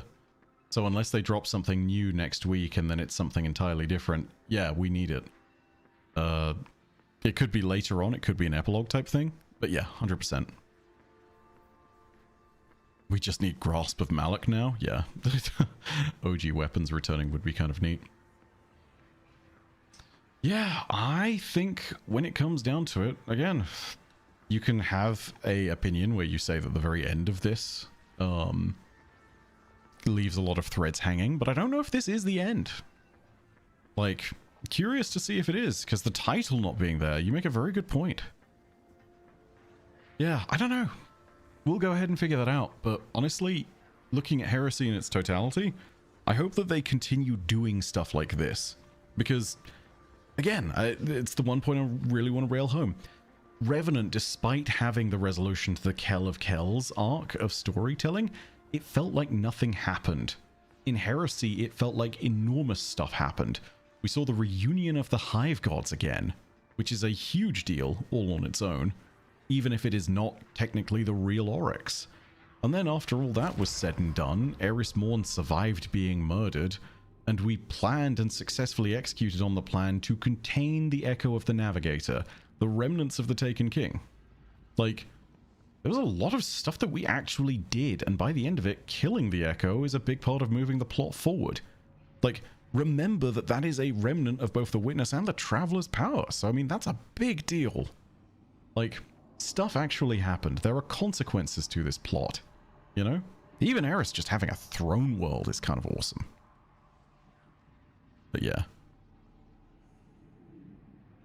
Kano Ola, it's a semi-failure. We could have learned a lot from Oryx. Yeah, narratively speaking, it is. Because, yeah, legitimately, there is a wealth of knowledge that even a partial memory of Oryx contains.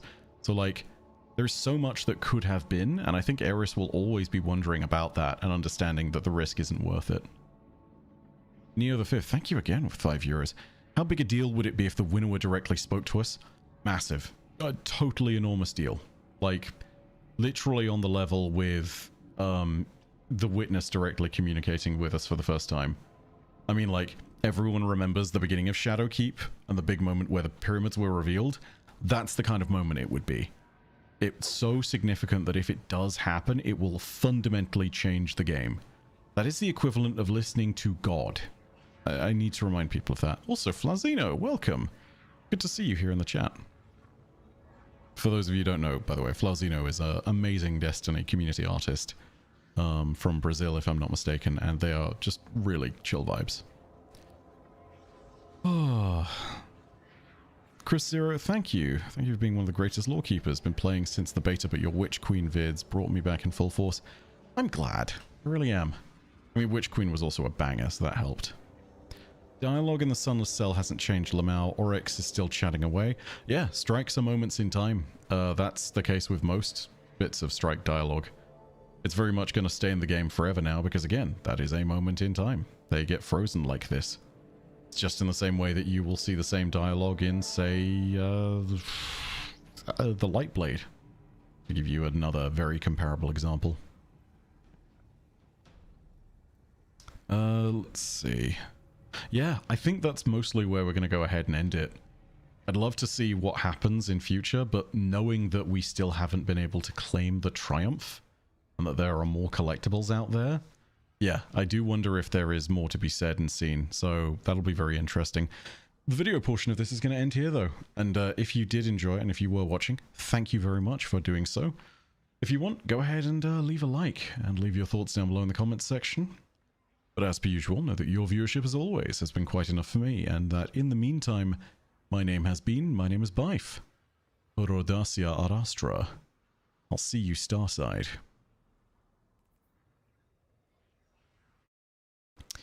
And as for the rest of us who are still here in the stream, yeah, we're going to keep playing, because there's more dialogue out there in the Nether to capture. Also, for peace of mind, just in case, I did get confirmation from someone well after the fact. Yes, we were meant to play all this week, so we will be throwing it out there. But yes.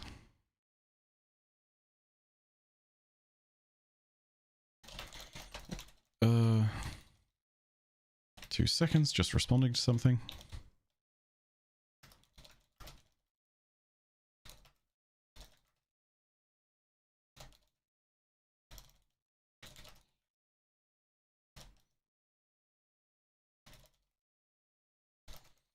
Also, Neo, thank you very much for becoming a member.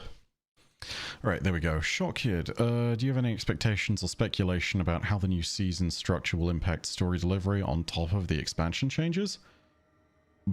I mean, we don't know what the new season structure is, I don't think, but we know that the expansions are going to be twice a year, so I would imagine that with the big, like, update that you're supposed to get every 3 months, which I think is what they talked about, you'll get some huge recaps. I think that's going to probably end up being, like, the big story stuff. I'd also expect there to be more lore and stuff intermittently coming from things like exotic missions. But I don't know. The way that they changed the focus of Destiny is kind of in their court now. We've ended doing episodes and we're not doing this anymore. So we're also not going back to the old seasonal model. Like, the path forward is something that absolutely exists. I know it must, because they have 2 expansions coming along. And, like, I'm pretty sure they're going to confirm that Frontiers is a saga that doesn't just contain Apollo and Behemoth. So, or Behemoth. So yeah, I have to imagine that there's more that we just don't know about yet. Ooh, not Court of Blades. Jesus. No, no, no, no, no. I want to do Nether for the dialogue. Favorite dungeon lore-wise? Fuck, that's a good question.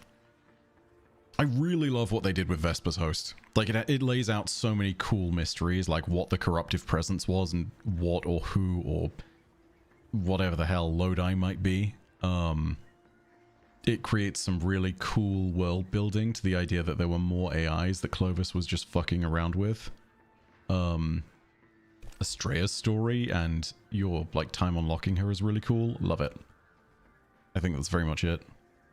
That being said, I think it's very hard to top Ghosts of the Deep just because of the implications of finding Oryx's body on the seafloor. Yeah. Okay, we're gonna go ahead and start this and do the thing.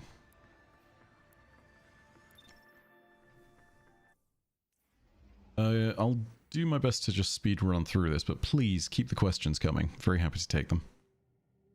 Best dungeon visually for you? Oh, Prophecy, no question. Prophecy is the GOAT. Visually speaking, it's still stunning to this day, and, like, nothing has topped it. Really quickly... let's see.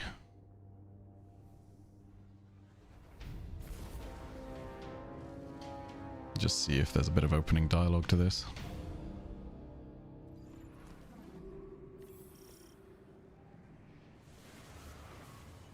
Ooh, Arc Runner, which is very good for this one.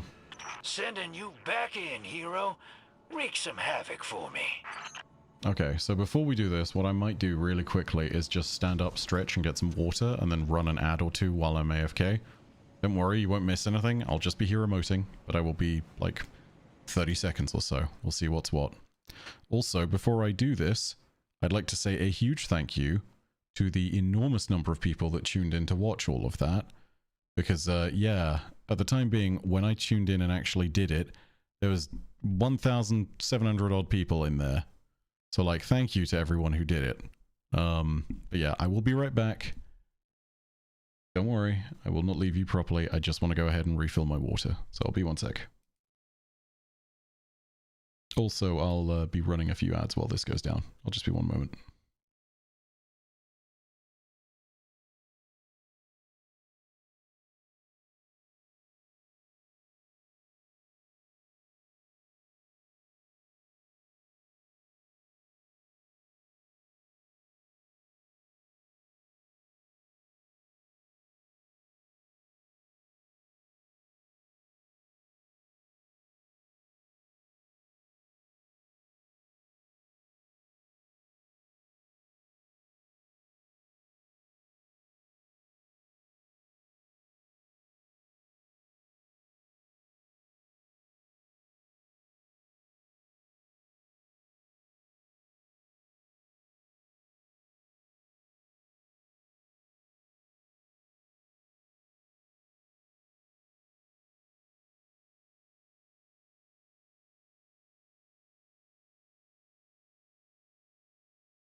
Alright, sorry about that. We are back. Okay. Let's jump around.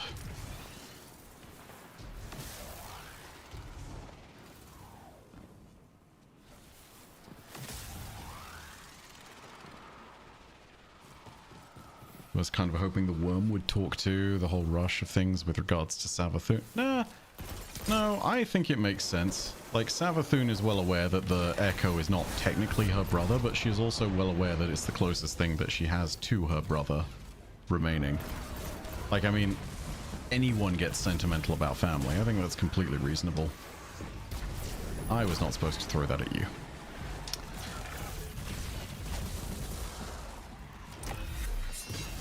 Cat, thank you for the $5. Do you think they'll give us Willbreaker to keep?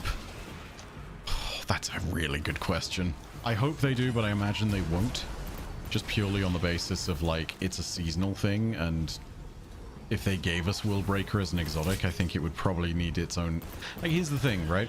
It's very much cool that we got to use it this season. I love it for the thematics of it. I would want them to make it a proper exotic and give it a proper exotic mission if that was going to be the case, you know? Because here's the thing, it deserves to be an exotic mission if it was going to be in the case. Like, actually in the game. You know? This is Willbreaker we are talking about. That is some hot shit, you know? Like, if we sat there and got Presage for Dead Man's Tale, then you can be damn sure that we can spend some time and wait for, like, an actual exotic mission where Willbreaker is the reward.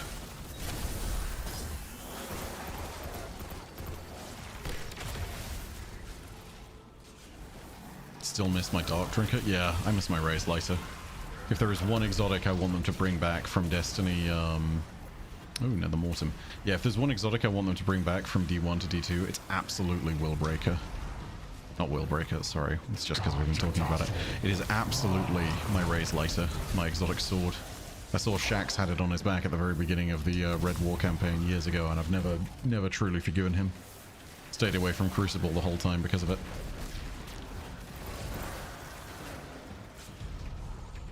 Also, yes, for those of you who were asking about it previously in streams, that is a cryptolith.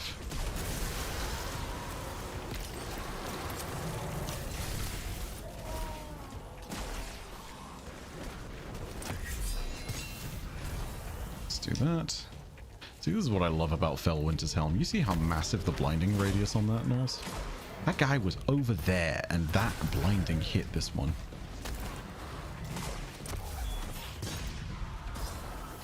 Per what you said, very curious as to the shift in Oryx of the past. Before the Echo was destroyed, he sounded in deep despair.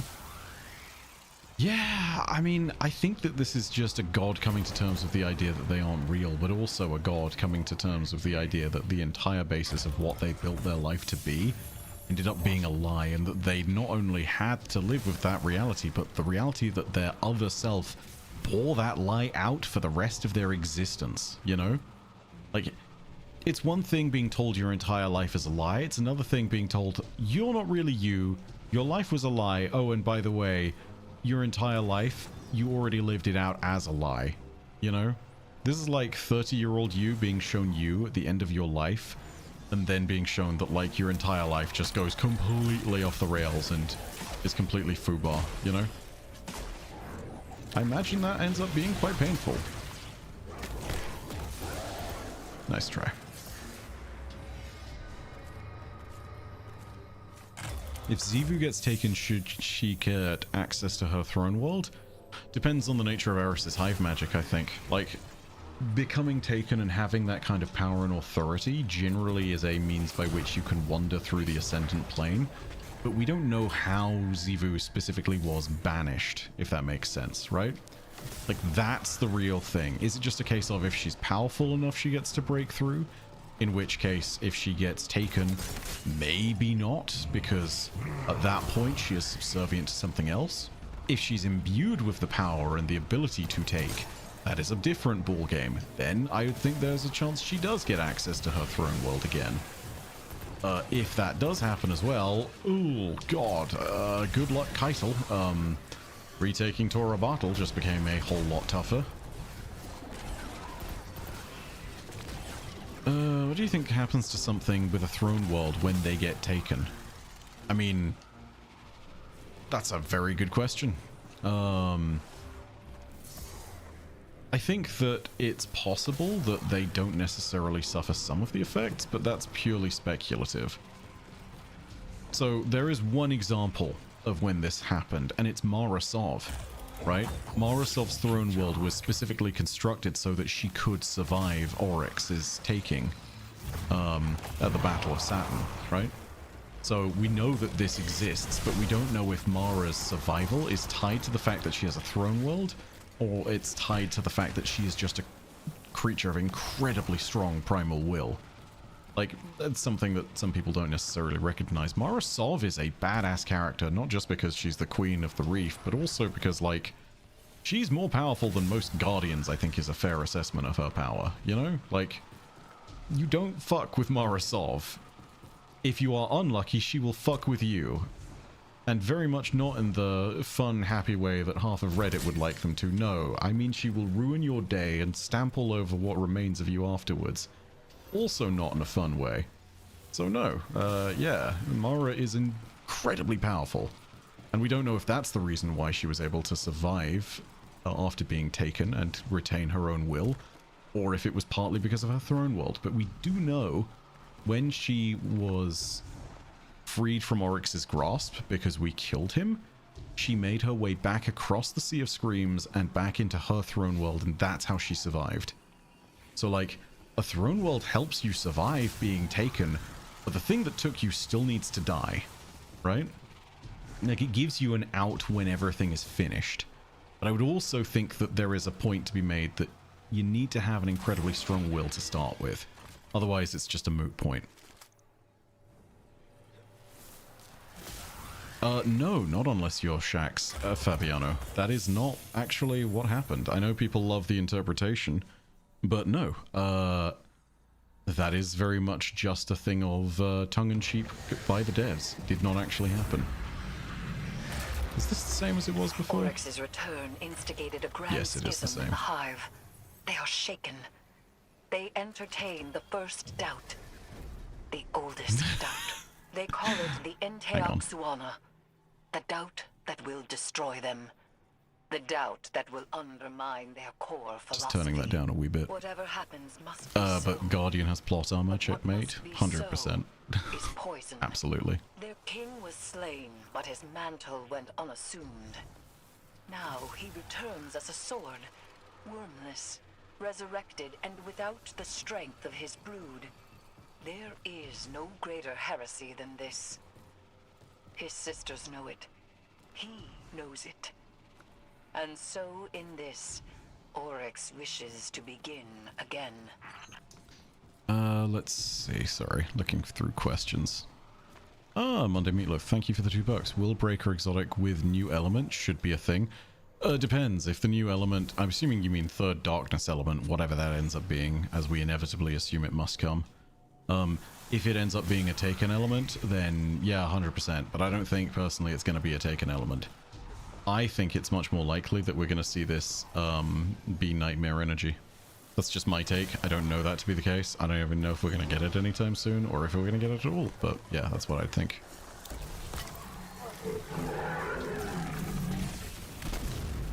You know, that ain't worth fucking around with.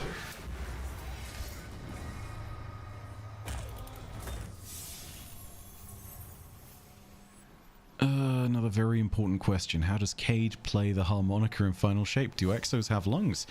There is a lore answer to this. Okay, so this is to do with DER, because it's a humanism in Exos. I've probably had this rant or spiel about 20 odd times over my entire career in random streams here or there, but this is the same reason why Exos have junk. It's the same reason for a lot of things, but yeah.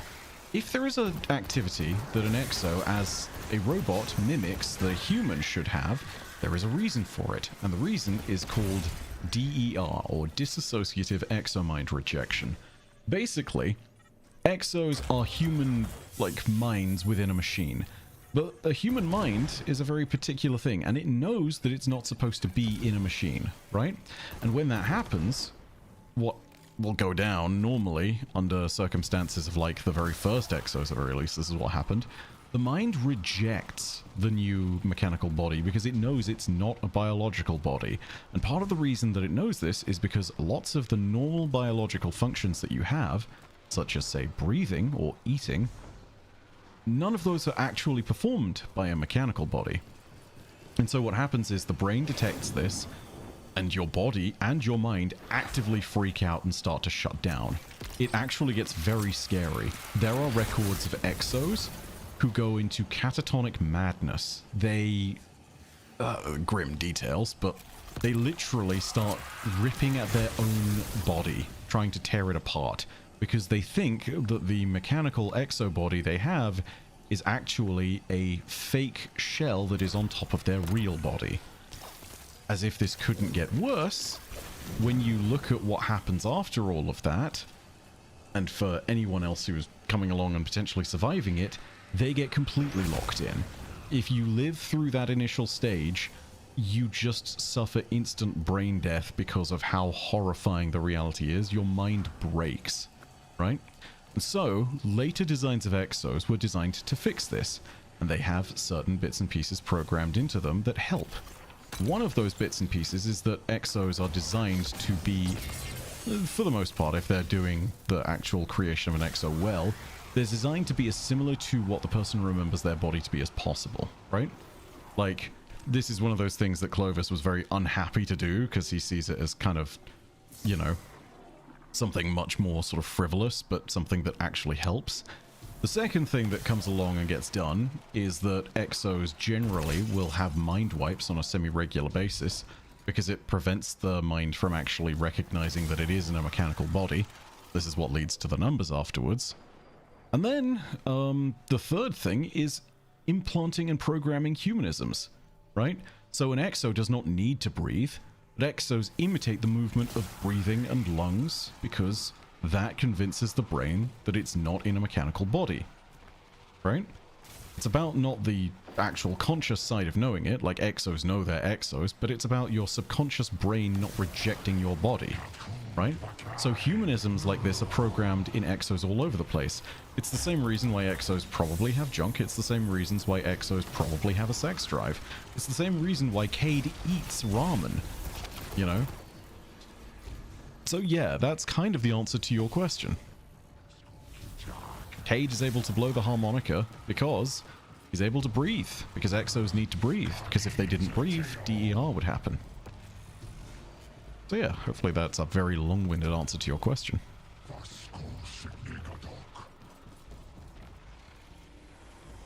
You think Morozov made a deal with Riven in case of Oryx because she knew about him? I mean, she kind of made a deal with Riven to make the throne world. It's not exactly the same, but it sort of is, you know? They crafted Eleusinia together using both Mara's will and Riven's wish magic. So, like, yeah, you've got a very interesting set of prospects there with what happened in that moment.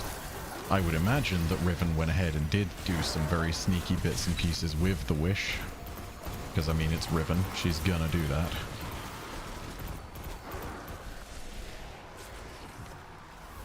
But yeah. That aversion anchor is ready and up. It's gonna spit out taken all across the system. Do you think we'll ever get a resonance subclass? I think it's either between resonance... Okay, I mean, you know, I don't think it's a three-way tie, but I think the three possibilities for the third darkness subclass are probably resonance, taken energy, or nightmare energy. I personally lean towards the idea that nightmare is most likely, but I don't know any of it. It's not impossible, let's leave it at that.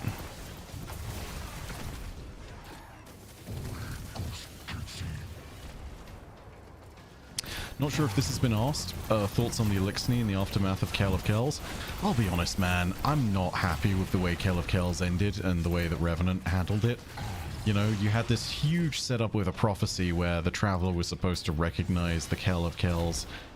And then it kind of just ended up not being that. I know the Echo is technically part of the Traveler, but it's also not an active part of something that has agency. It was being controlled by people.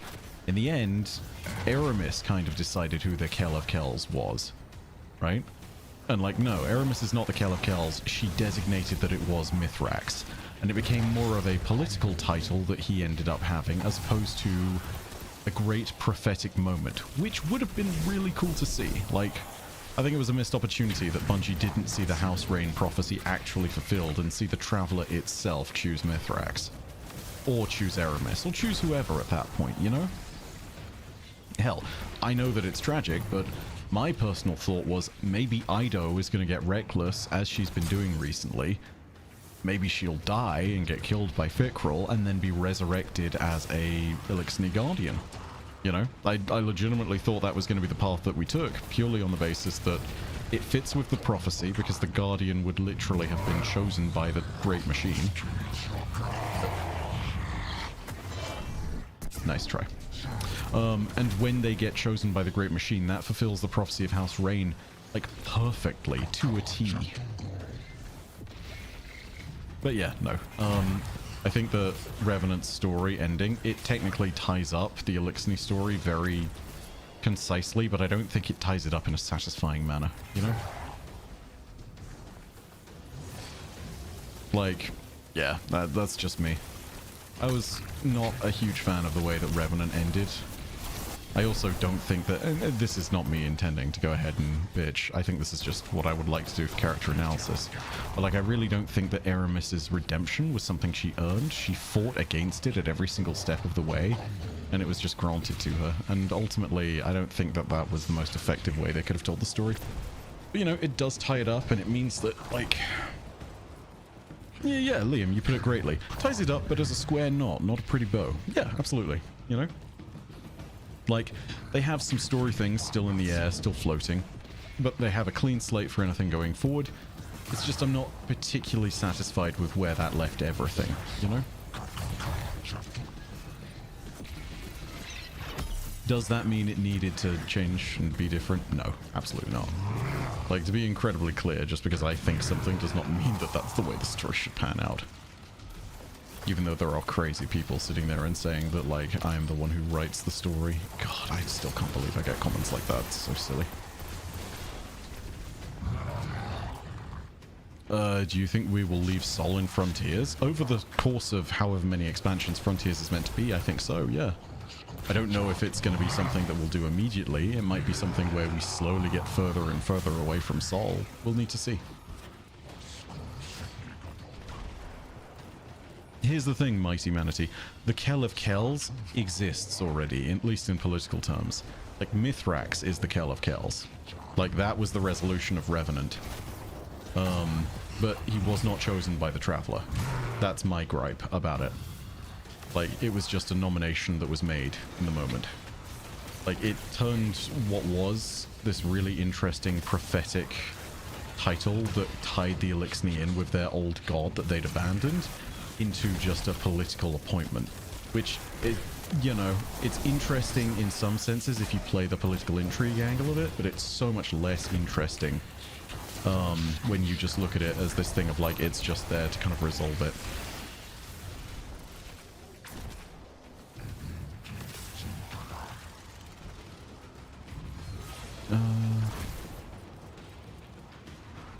Vexus, sorry, I know this is a statement you said a while ago. I'm catching up. I 100% agree the episode cooked. However, with them letting go of the staff who wrote this, I am concerned. So I won't lie. I make the occasional interaction with Hazel, who is one of the writers that was lost, who did a lot of the work on Heresy. I think it is fair to say that some of her writing is defining for this episode. That being said, a narrative team is a team, right? And lots of good writers were let go of. Kalani, Hazel, Robert Brooks, there are so many people who have been lost, and the lack of their talent being on the team will hurt. But it is not to say the team is untalented. You know, you still have a lot of good people who are on that team and making narrative decisions that are good.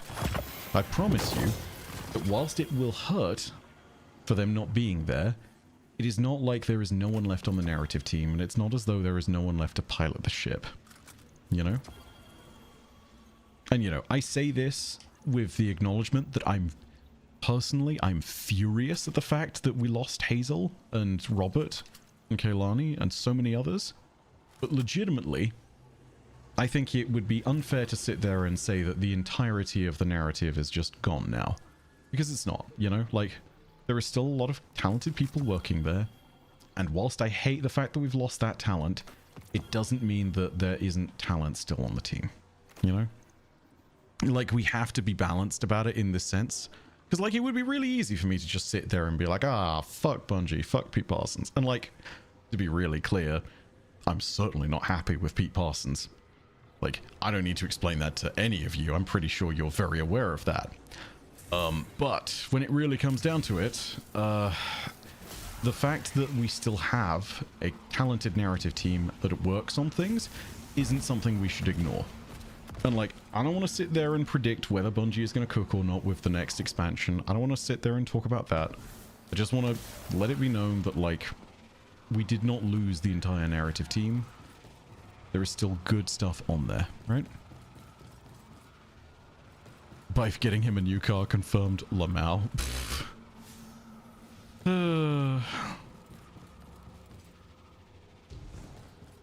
Yeah, no. What I would do to be able to take many of the cars out of Pete's garage, sell them, and then hire back the narrative team members that were lost. But, like, yeah. You know, I will always have a bitter taste in my mouth. My hope and my prayer would be, you know, this is very much spitballing things, and this is a fantasy, but, you know, have leadership either change or change heart dramatically, and get to the point where you can rehire everyone that was laid off and change studio culture, so that shit like this doesn't happen. But whether that will happen or not, I don't know. By the way, everyone, wanted to go ahead and point this out. In fact, no, never mind. I think I understand it. Yeah, I do understand it now. Okay. I was always thinking about that area down there. That was the kind of red portal that I didn't know things about. This is just the area where you transit between some of the zones, isn't it? Down there. That's 100% what that is. Okay, well, that solves that mystery. Ugh, I don't like having to go on the tentacles, though.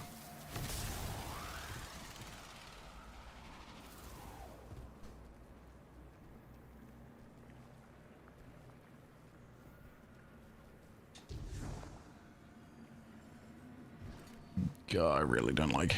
Yeah. The traversal across like this is so freaky. Oh, jeez. Even just the interior of that looks weird. Drifter, your actions in the wake of my death. Did you attempt a wish? You, heard about that? Yeah, I shook that damn rock of yours. Nothing happened. We were fortunate. I was not dead. And what else? I tried everything. Anything. Foolish. But sweet. Thank you. Holy shit. Oh, man. Yeah, okay. I don't know what else Drifter was trying to bring Eris back, but the fact that he was willing to risk wish magic tells you some nonsense. Oh, that's cool. Okay, so that's another one we have to potentially track the potential repercussions of. I wish Eris Morn was alive again is an interesting wish, that's for certain. By the way, everyone, yeah, take a moment, pay your respects. Rest in peace, Olga.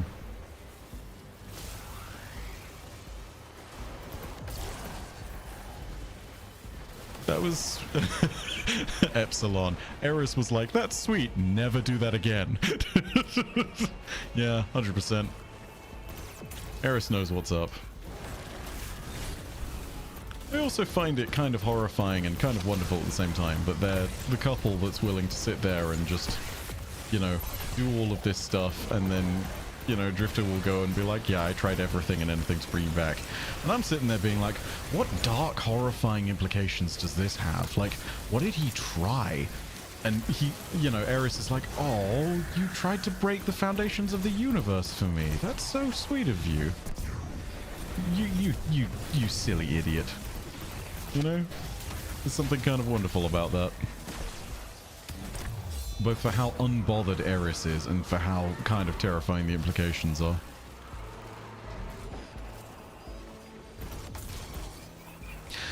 Let's see. Super curious at this, which has been gnawing at me for ages, but whatever was the festering core on Io, like it came into the game and there was no context to it, and then it got removed. Yeah, I think this was realistically just part of a series of activities that were helping to tease Savathun's eventual arrival into the game. Because you got to remember that was in the game for like a year or so. It was teasing the idea that she would be a bigger force on the stage. As for the festering core area itself, heading towards something that would have been a Vex core of some kind. I don't think a planetary core, because we see what those look like, and they are massive Vex mines all in themselves. The festering bit is referring to the fact that the Taken got in, most likely. So yeah.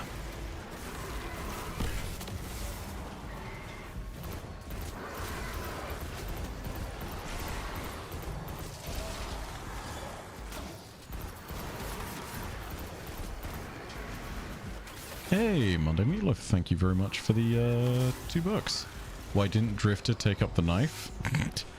Yeah, so don't get me wrong when I laugh at that. My apologies, that's very rude of me. That's not how I meant that to come out at all. Yeah, no, he didn't take up the knife because the things taking up the knife killed Aerys. You know, that's very much not his modus operandi at that point. Like, he wants to actively kill things that are taking up the knife, not join them. You know? Yeah, sorry, that's really not how I meant for that to come out Monday. That's my apologies. Let's see. Shows the echoes can in fact be destroyed, or do you think this was the exception due to us having Willbreaker and Oryx being inside?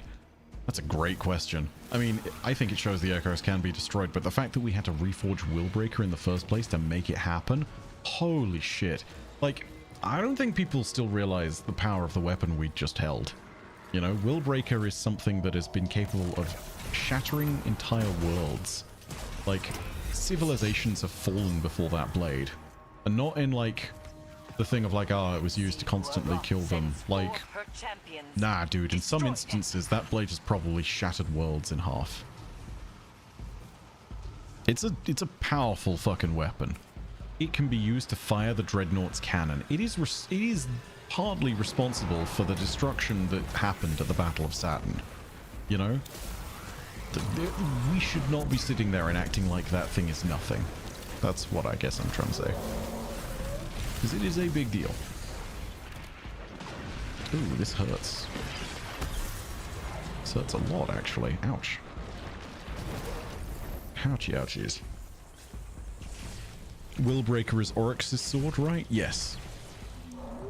Should I use Willbreaker to butter my toast? I don't know, man. You do what you want with your terrifying death weapons.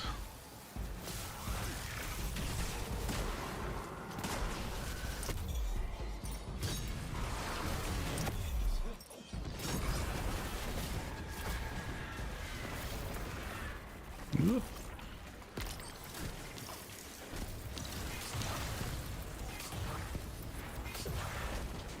Also, Jesus Christ, that's the tankiest Hive Knight I've ever seen. You see a non-Hive Guardian or Boss Knight just tank 3 sleeper shots from the head? Jeez. How far away is Willbreaker from Rhulk's Glaive? All things considered, when you think about the power of both of them, I think it's on an equal level. Willbreaker is potentially stronger, all things considered. Because, like, you've got to remember that Rhulk destroyed Lubray with Lubray's Ruin, and it is the oldest weapon we know of in Destiny canon, unless I'm forgetting something.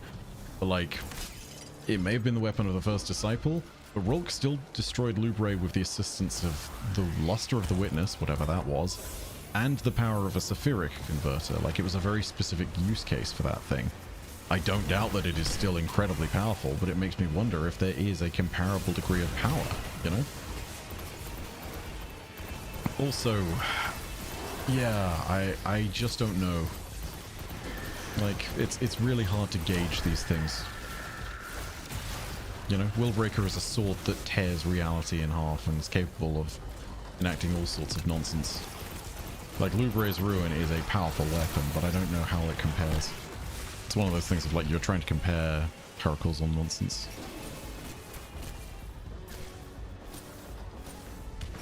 Serious question, because it's bugging me. Why is Mida a thing in D2 and Rasputin referencing Durandal in D2 and the overlap of the Hive making planets into ships? Am I tripping? Where am I tripping? Where does Rasputin reference Durandal in D2? Because I don't think he does, unless I feel like I would have remembered it, unless I'm crazy. I know he talks about in D1, you know, I shrugged my shoulders and my brothers and sisters are dead and whatnot, but like, that's a reference to submines. I don't know about referencing Durandal.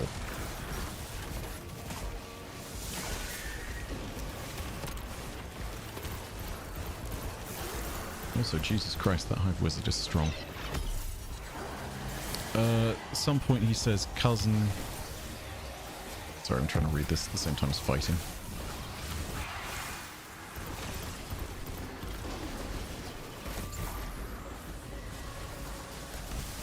My cousin, I know who you are. Wait, where is this? Yeah.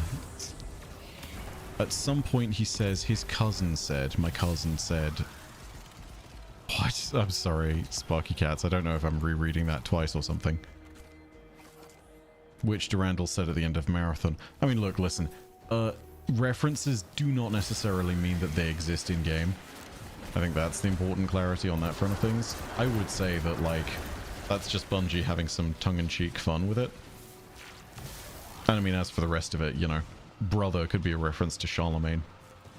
You know? Sometimes Rasputin refers to its own submines like siblings.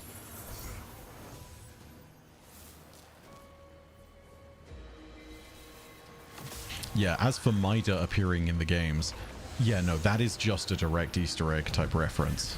You know? Like, I didn't know this for the longest time, but like Mida Minitool even has direct written in references to Marathon. You know, it references Bernard Strauss. Ooh, that's kind of neat. Like that roll. Oof.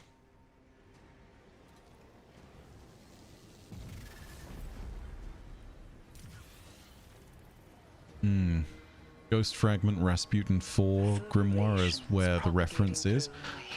Well, that's definitely not in D2. That is old school D1 things. In which case, yeah, this is absolutely just a really deep cut old Marathon reference. Without an interior world, all ideation must be seen as external, even that which comes from within. I mean, we also went over it in the previous part of the stream earlier where we were talking about Marathon lore. I talked about the Garrett White terminal and how Books of Sorrow also makes an overt reference to the way the Garrett White terminal is sort of read and listed.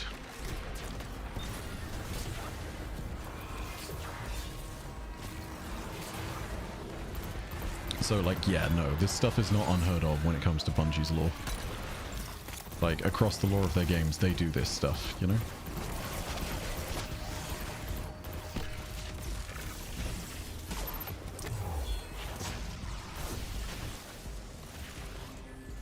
Heard anything about the Destiny mobile game? I mean, I was, at a certain point, I was going to sit down and try it when that kind of, like, extended demo period was going on, and I heard nothing but good things from people who played it. My fear is excessive monetization in games like that. I think I'm okay to say this. Like, I made my one video about it, and I was still offered, the access for the test beta for it.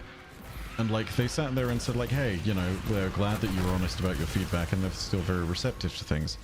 Which, like, on reflection, is kind of not what I was expecting. I was expecting there to be a lot more kind of, like, quiet, like, okay, we'll disengage from this. Which is what tends to happen when you call a company out on their monetization and they don't want to change it.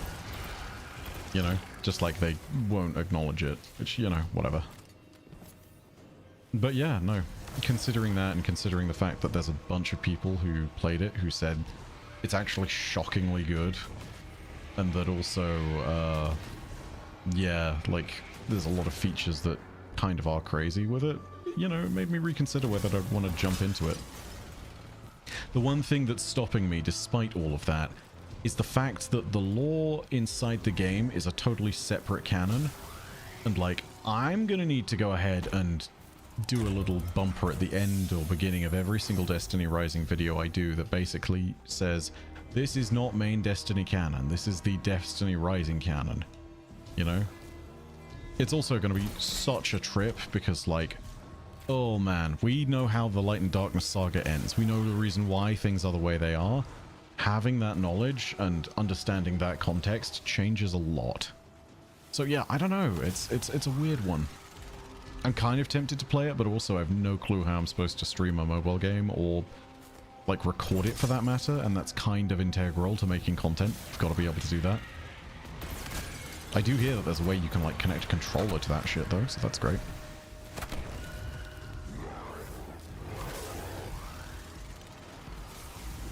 By the way, the Exo Stranger can travel through timelines. Could have seen a marathon timeline at all? I mean, conceivably. Okay, so here's the thing, right? Timelines in this universe are not necessarily the same as the timelines in the Marathon universe, even if they're just very divergent from each other. That being said, the fact that the Nine reference the quote-unquote Paraverse implies that there are different parallel realities that can be jumped into and where they can pull prizes from. This, I think, is the lore justification for the reason why the 30th anniversary Bungie prizes are all from places like the Myth universe, in the case of the sword that you get from Grasp of Avarice, or the shotgun that comes from Marathon, the double-barreled shotgun. Oh, what is it? I'll be able to see in patterns and catalysts. Yeah, the Wastelander Mark V, right? Or the reason why the armor comes from Marathon, if you go ahead and get that, you know? Yeah, Crash, I've heard about BlueStacks. I don't know how it works, though. I was at one point going to hit up Fallout regarding it. But we both just basically never managed to find the time. No shade against him, by the way. That's both of us being very busy, not him specifically being too busy to do anything. And even so, like, you know, busy YouTuber's time. He does not always have time to go ahead and help my sorry ass figure out something, because sometimes I'm technologically a bit of a boomer.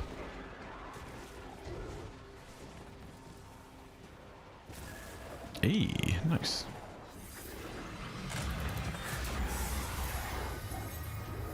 Frontier should have us go down the Paraverse rabbit hole. Interesting. Find different timelines? Look, listen, man, all I'm saying is we still don't know exactly what the resolution to the Exo Stranger side of things is. You know? Exo Stranger doing their own thing in just a bunch of different timelines until they find this one timeline that works. Yeah, I really want to know how this winds up and what the, like, unfinished loose ends to their story are. You know, we still don't know who she was talking to in the Ishtar Collective. We still have no clue what's going on with that. And I would like to know, for one.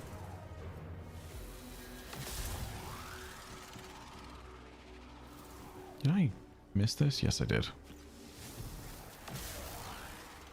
Ugh, LFR. Gross.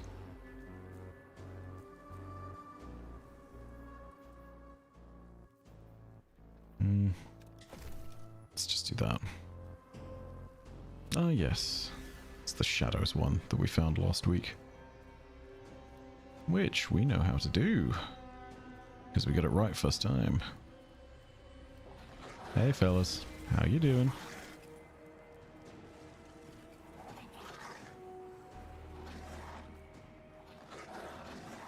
What happened to the stone Eris took from Willbreaker at the end of the Taken King in Destiny 1? Yeah, that got given to us and then was turned into each of our respective exotic swords. You will notice that if you look at the hilt, in fact, it's kind of a similar design. In this area where I'm highlighting with my cursor, there was a shard, a crystal, and it is exactly the same on Ray's Lighter and all the others as what it used to be. Here, let me pull up an image real quick. Yeah, prepare for the old D1 screen.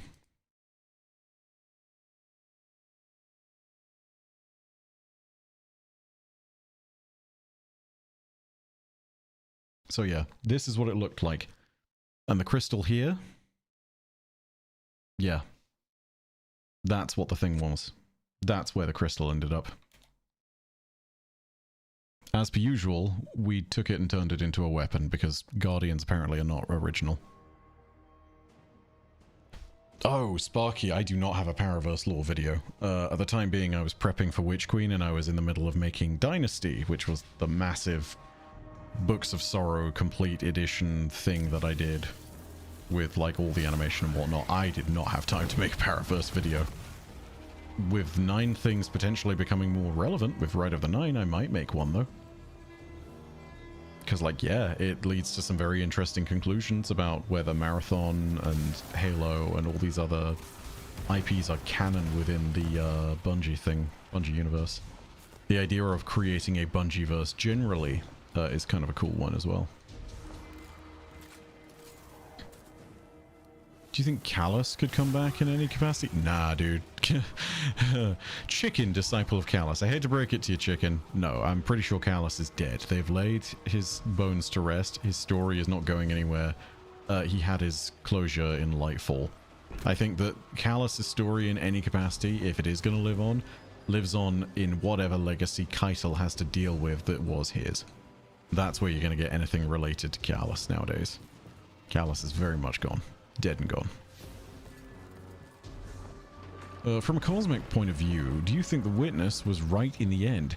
Since its death, new threats have risen, leading to untamed life, more chaos and entropy, and the Flower game continues. I mean, look, listen. I think it's important to understand that this is all philosophy, and that despite the fact that you can sit there and look at what the Witness was talking about as potentially a solution to entropy, life in itself isn't beautiful unless it ends. You know, it is precious and has value because it is finite. You know? And I'm not talking about that in some kind of dark economic term. I'm talking about it in literally, you have a limited amount of time on this earth. Choose to spend it wisely. And if you are robbed of that time by something, it's rightly seen as a tragedy. You know?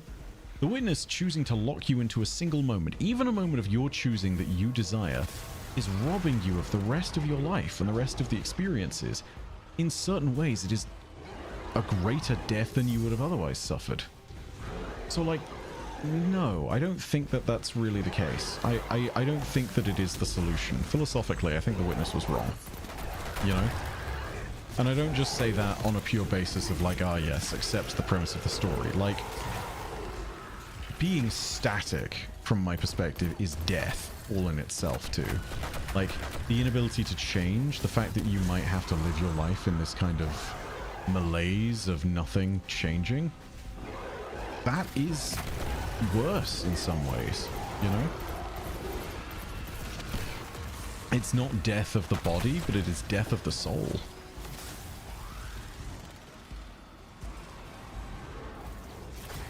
Radiant Legion Cabal Guardians, yay or nay? Eventually it might happen.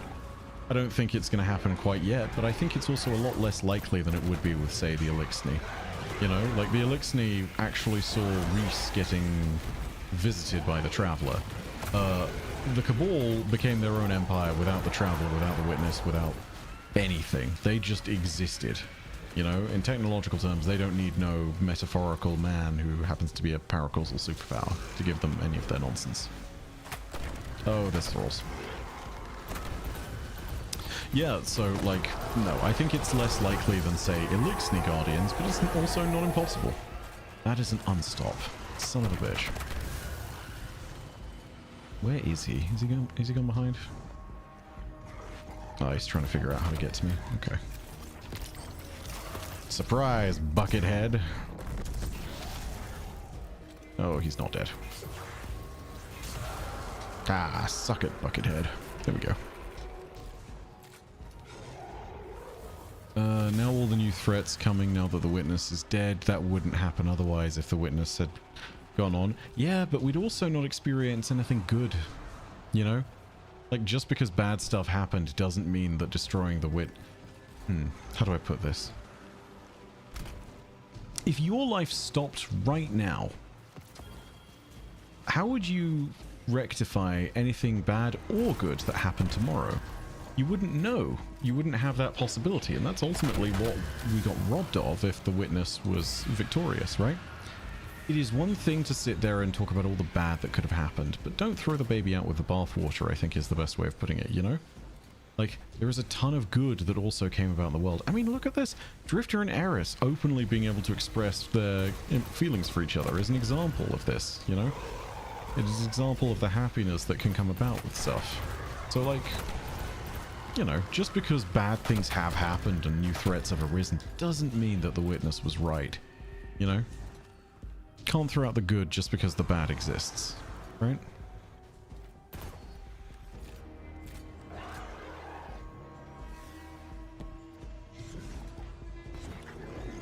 Witness is still alive equals no Eris Drifter kissing? Yeah, 100%. I mean, it also means a whole load of other stuff, you know? Means that we don't fix the curse for Mithrax. It means that we don't save Maya Sundaresh, sorry. We don't save Chioma Essie from being tormented by Maya. Granted, we didn't manage to save the actual Chioma Essie she was thinking of, but there are other Chiomas out there that did get saved, thanks to our actions. You know, there's lots of good things that would not have happened otherwise.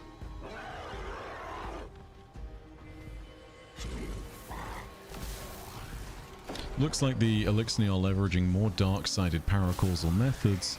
Will we ever see something like the Traveler appearing for the Dark, or does the Traveler encompass darkness stuff? Nah, Traveler certainly does not encompass darkness stuff. We have seen it, though. It's called the Veil. The entire story of Lightfall revolves around that. We don't know if it is technically the opposite to the Traveler. There's lots of implications that it is. But I would say that it's very likely that if we are going to see more future story coming from anything to do with the darkness, the Veil will be a critical component to it. God, you are such a jerk. Alright. Come on, little thrall. There we go, finally. Jeez. Could you imagine if the Traveler was faster in claiming the Hive siblings before the Deep? And the Deep would claim us? Oof. That is a weird alternate reality. I kind of love it, though. But it's worth remembering that it wouldn't be us, right? If the Traveler did manage to claim everything and Rolkan the Witness needed another race to claim before them, it would technically be whoever the Traveler claimed next, right? So you're looking at a bunch of potential civilizations. Off the top of my head, you're probably looking at the Harmony, who I think is the next actual mentioned civilization that the Traveler uplifted. There are other civilizations that they fought that technically might have been encountered, or could have been uplifted. Anything from the Kugu to the Taisha Beth, you know, lots of interesting possibilities there. It's also the case that we didn't see guardians of those peoples existing at that point in time. They just received the bounty of the light like humanity did in the Golden Age. So it doesn't mean they'd be uplifted to fight in the same way that we were. You know, our existence as guardians is a bit of a unique thing. Oh, please give me Devour. I need health. Give me health. Here we go. That's much better.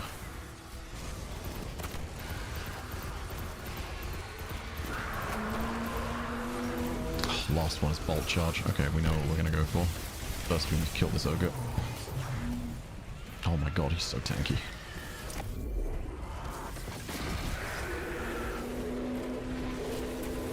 Is there any in-law explanation for why only 3 to 6 Guardians get sent on missions?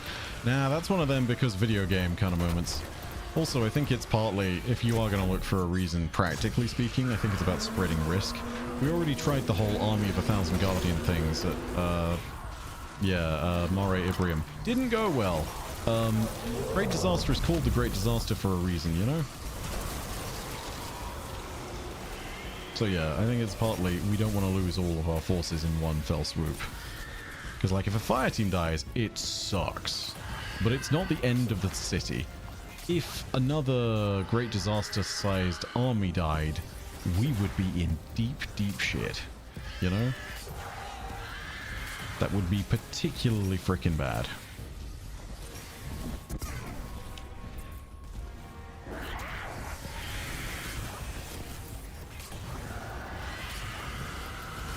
We're just gonna kill you. There we go. Alright. Cabal with the light is terrifying? Yeah, welcome to the plot of the Red War. It's a bad idea. It's kind of like the Lubrayans getting the light. Ended up being a horrible idea. We want healing on finish, that's for certain.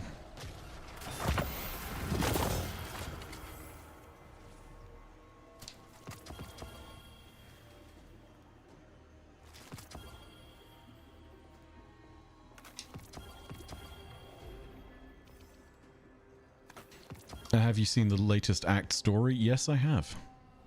We finished it earlier on stream. But if you see the possibility of more classes being added, I've always wished there were more. No. I think Destiny has a 10-year paradigm that has been set in of Warlock, Hunter, and Titan, and they've spread to claim a lot of different identities.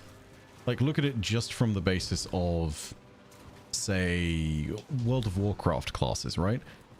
Warlocks, just to give you a little example, claim the shamanistic, the pure, like, sorcerer, and the clerical aspects of everything, right? Holy Jesus, sorry, look at this thing. It's trash because its eyes unveiled, but like, damn. It's trash, but it's my trash. I might actually keep this, holy shit. It's a 6-column... I mean, look, listen, between Reservoir Bursts, Ambitious Assassin, Triple Tap, and Frenzy, I don't think I'd need another of these. Holy crap, this is my first triple in both columns weapon, I think. Jeez, look at that. But yeah, no, sorry, totally forgot the question. No, more classes, certainly not the case. Thematically, the classes are wide enough, they cover enough ground that they don't need to be implemented, you know? Like, name a power fantasy of some kind, be it ninja or knight in shining armor or holy warrior or mass sorcerer, like, you know, even down to scientist or summoner. Like, every class fills in a certain goal. Add clear linear, let's go. Yeah, Lamau. It's very silly, but like, hey, I've got Triple Tap and Frenzy if I really want it. That's kind of cool. Aren't we supposed to be an extra Navigator themed set of armor this episode? Hi. I don't know if you've been checking the season pass. It is very much here. Like, it's been doled out slowly as time goes on, but like, the Navigator armor is here. There's a set of universal ornaments, so like...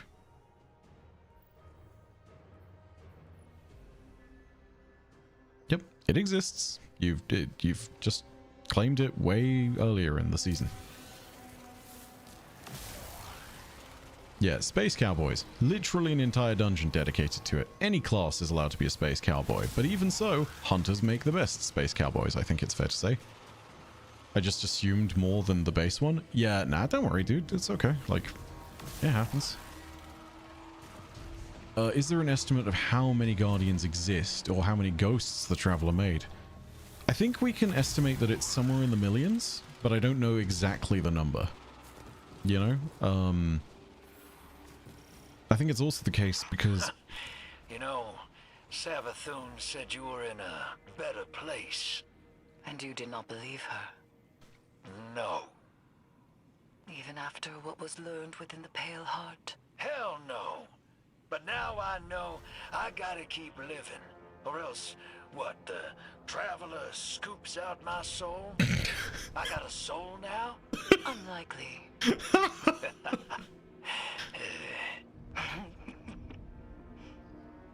Wow, that's fantastic. Sorry. Oh god, the idea of the Drifter having a soul is just funny all on its own. The fact that he laughs and chuckles at that and knows it too is even better. Okay, what was I doing? Ooh, trying not to die to Cursed Thrall is what I was doing. Jesus Christ. I wonder if there are some historical figures among the Guardians. Be funny if they stumbled upon some history books with them. Yeah, I mean, you know, I think there are definitely things that are supposed to be parallels to historical figures. And to some interesting ideas that come from not history necessarily, but mythology. The most obvious call of them is probably Osiris and Saint 14, but even outside of them two, I mean, look at the Iron Lords. Radagast is meant to be the first among equals, and his weapon that he's renowned for is a blade. You know? Like, that is literally the Arthurian mythos to the T, down to the point where I believe they describe Nerwin. Well, is it Nerwin or is it someone else? No, I don't think it was Nerwin. Am I wrong? One of the Iron Lords is described as being the equivalent to their Merlin character, right? Scory, that's the one. Scory. Because Scory's artifact was the one where if you stood close to the person who had the Scory's artifact in D1, it would regen your super slowly. Which, by the way, excellent in PvP. It busted in the end.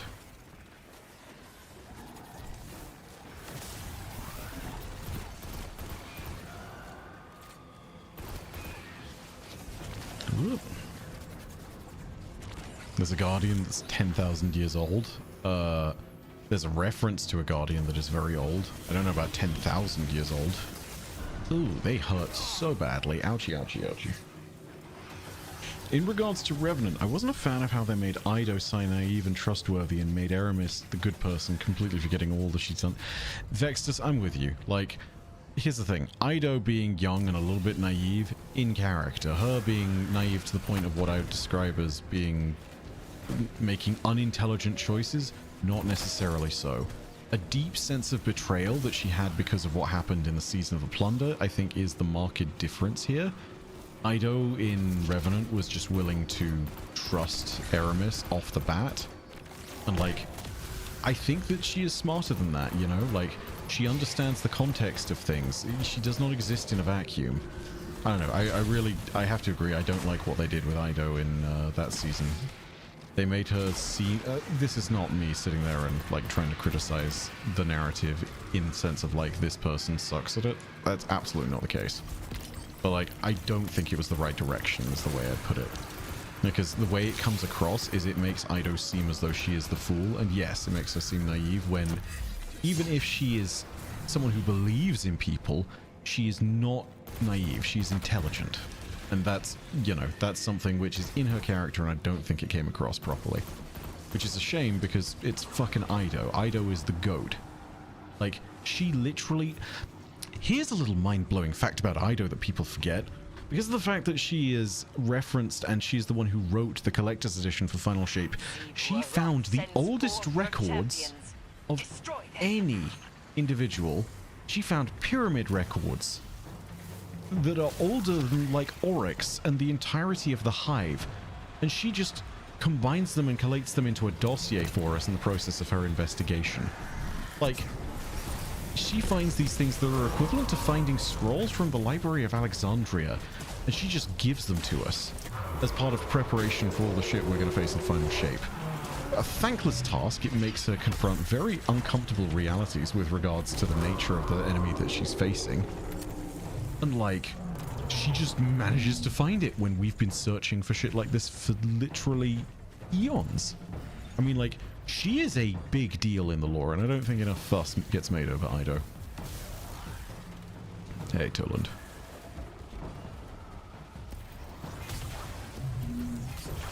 Kind of have to go big or go home on this guy. There we go. All right. Why is there an up arrow over there? Did I miss a worm? Not a bye, fellow Brit here. Hull, don't laugh. Nah, dude. I know many lovely people from Hull. Martin, my editor, is from Hull. Yeah, nothing wrong with Hull. 1. Will we ever see a fallen guardian? And 2. What are the weird jellyfish things that appear above the nether encounters? Not sure. Definitely related to the Taken tentacles. I presume you mean those things? Are the weird jellyfish things? Yeah, unsure. They're definitely related to the new breed of dire Taken that's out there, though. That much I can tell you for certain. As for everything else, will we see a fallen guardian and a Lixni guardian? Absolutely. Like, I don't know that to be the case, but like, man, we're getting to that point, you know? Like, I feel as though it's kind of gotta happen at some point in time. Hive Guardians literally exist. They are a species that has also been graced by the Traveler. I think it's only a matter of time, you know? And a matter of finding the correct person to do all that. My personal guess is that it would be a tragic interplay in the moment of, like, having it be tied in with an aspect of the story where Ido dies, right? Because the death of her character is something that actually I think would be galvanizing, but her rising again triumphantly is the most incredible foil to that narratively. I think it also bucks the trend of, like, you know, a problematic moment where you've just killed not just a woman, but also someone who is Mithrax's child, you know? Because it's one of those moments of they are triumphantly risen again. Like, it is an antithesis to that moment. Like, I really want to see it, you know?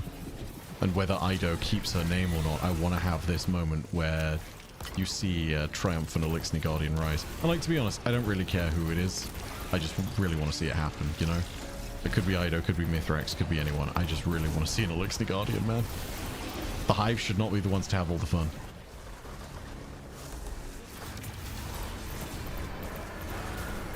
Don't forget about the nav icon you saw.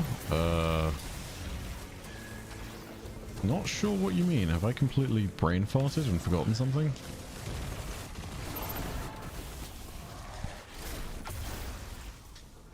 Since the events of Final Shape, whose new ghost? Sorry, give me one sec. Let me murder these guys.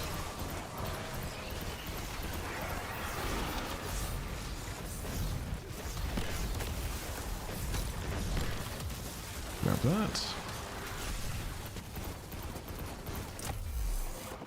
Stun all of you. Thank you very much. This is why we run Fellwinters.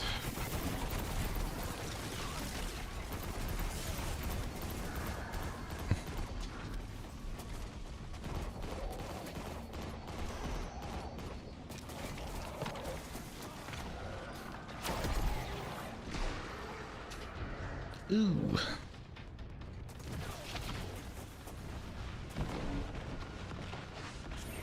Yeah, get some healing back there. Since the events of the Final Shape, would new ghosts be a mix of light and dark? That is a great question. I don't even know if new ghosts are technically being made. Man, that is such an interesting question. I don't know. Gonna be completely 100 with you there. Not an idea in the hell. But I'd love to see what happens with that. Because legitimately, not only does that change the way that ghosts are, it changes the way guardians interact with the world, you know? Like, imagine a guardian that, at base, for their ability, doesn't get light. Instead, they get, like, strand or stasis. That changes the universe pretty fundamentally. Really? You didn't get stunned by that? That's weird. Zix, thank you for the $2. Are the Cabal on the verge of extinction? Yeah, the Cabal are in a bad place. Like, to put it really bluntly, I think if Keitel does not retake her homeworld, or if she has to retake her homeworld but then decides to settle on another world just to try and make it work... Oh, come on, the thing disappeared? Rude. Then they are screwed. They are just dead and gone. That being said, that is not the only way their fate could pan out. And just because they are hell-bent on retaking Torobatl doesn't mean that they need to go in that direction. Like, other things can happen with the Cabal. Extinction, not guaranteed, but like, It's very possible, you know? Like, they're on the back foot. There's no question there. Hive Guardians are more separate from Hive Mind. Sorry, I think there's a typo in there, Draco. Let's see. Is our Guardian the only one canonically able to use Prismatic, or are the Guardians able to do that as well? I'm not sure about that, actually. I'm sure in the Final Shape campaign, technically we're supposed to be the only ones capable of using it. I don't know if that's actually how that pans out, though.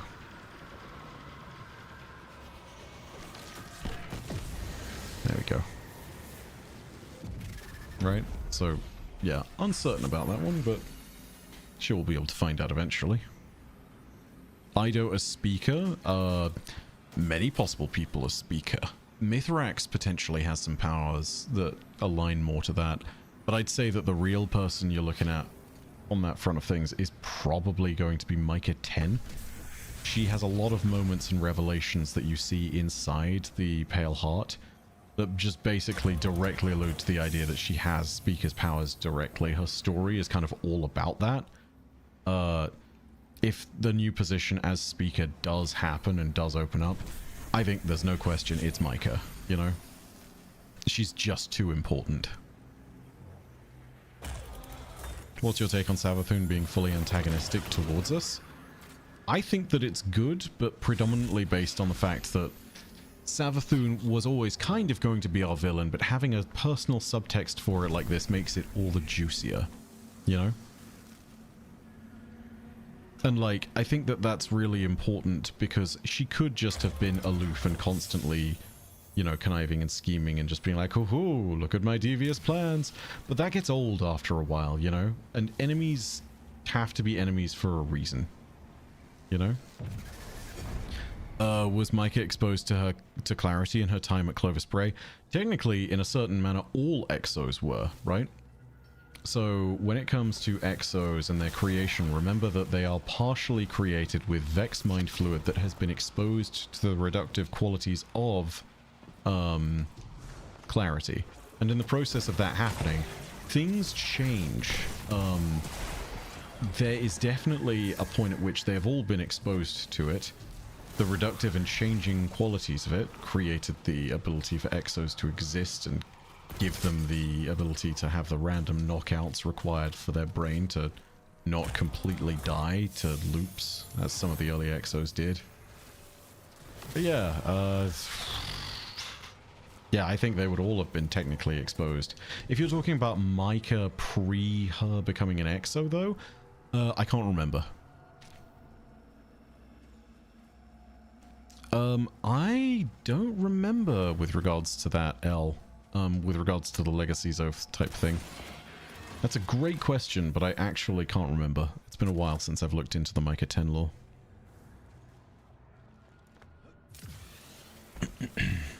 Excuse me. Where is our last thing? Oh yeah, it's over here with these dumb floating platforms.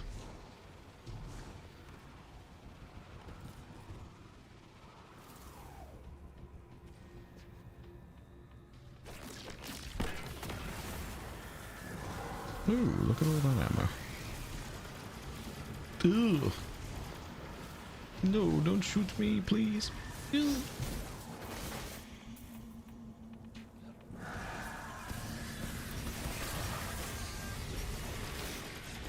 Oh my god, did it just regen half its HP? What the f... It's kind of rude. Could give a clue as to why Micah was exorfied, I think. And that would be absolutely tragic. Yeah, no. Don't shoot Bife, he's just a little boy. He is not just a little boy. I'm just gonna let you know. He's very rude as well. I'm not a fan.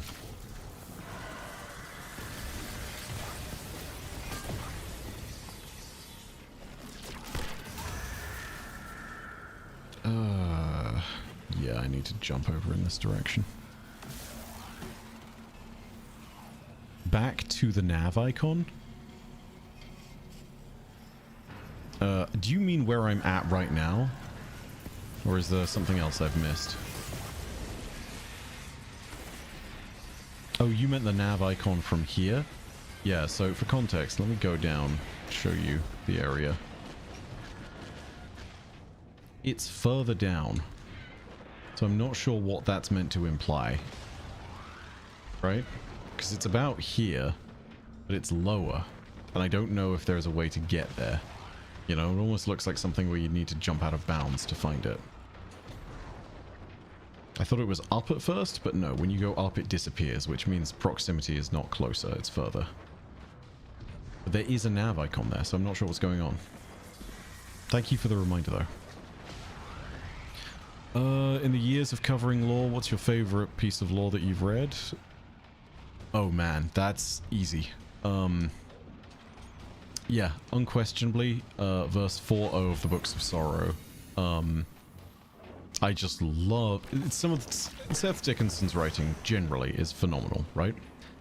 But I think it is worth remembering that some of the stuff where he writes about civilizations we've never met is some of the best. And I think that part of the reason why it's... Are you good, wizard? What are you doing? Yeah, I think part of the reason why it's the best is because he writes it as though it... This is going to sound a little bit odd. He writes it almost like it's something you'd find in a religious text or the Bible or something. Like, you're sitting there and you're reading this thing that sounds as though it's an account of a saint. You know? Like, you just don't get a lot of people who are able to pull off writing like that. Wrath, behold the wrath of Oryx, coiled for 10,000 years. That shit hits different. You know? Like, I adore what's been done with the Books of Sorrow, and the fact that it is as big as it is, with 52 odd entries, and the fact that there are moments in the lore where it is still a hugely relevant text years later, even whilst some of it we know is not true, and we can see that now with great hindsight and dramatic irony. Like, it is still a foundational text. It is one of those things where if you want to get into Destiny lore, it is one of the things I recommend for you to like look into and read.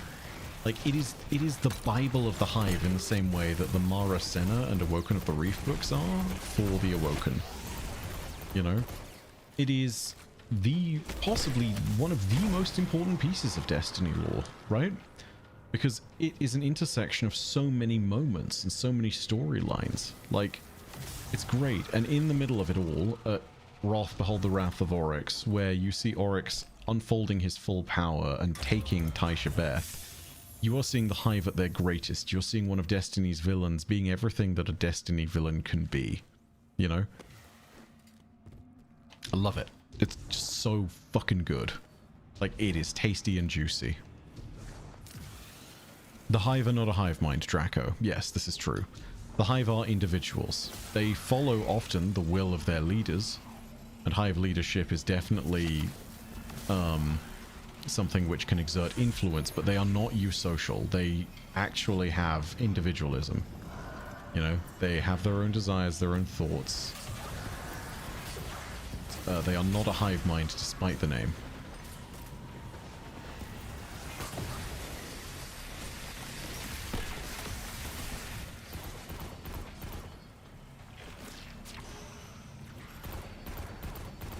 Wizard, do you want to stop being such a little jerk? Look at this. Wiggly little... Alright, one sec. Switch to a pulse rifle.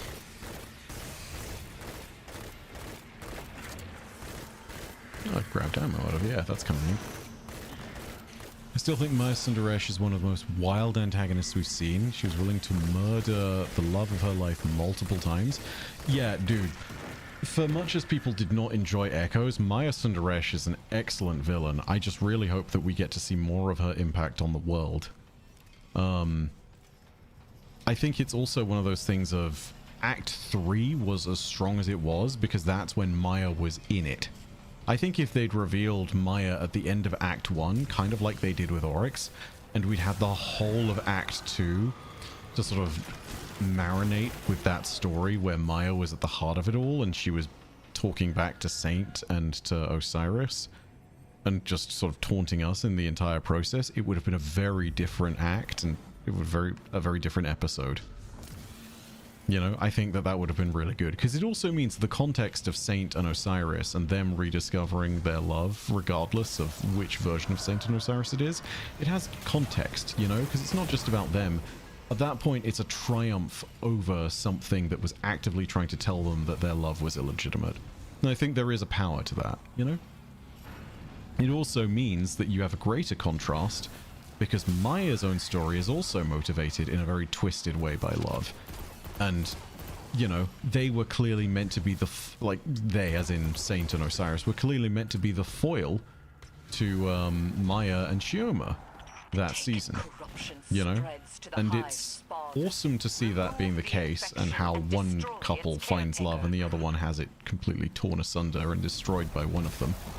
But, like, you know, I think if you tie that comparison in more closely, it works better. Again, like we can discuss to death what's going on, but yeah, 100%. Like, more of Maya Sundaresh would have been great. I think Episode Echoes was partly building up the Vex to be more interesting from a villain perspective, trying to make the Vex more unique. Yeah, 100%. Like, I hope that we now develop the Vex properly into factions. That's my prayer. Because now we have two factions of them at their core, like the main Vex hordes, and then you also have Maya Sundaresh's group of Vex, the choral Vex, which in themselves are very different. You know, they have individualism, they have wants and desires and needs. And Maya technically controls them, yeah, sure, but like, she isn't always exercising the requirement that they follow and bend to her will precisely. And that means the Vex are much more interesting characters, because they're no longer driven by a single calculus. Contrasting that now with the original Vex also makes the original Vex more interesting on their own, because you have two ways of life that this set of individuals is now working with. Onyx Raven, yes, I think one of the 9 could be one of the Masters of the New Taken, but we don't know. We just don't have enough confirmation of that to actually know what's going on with it.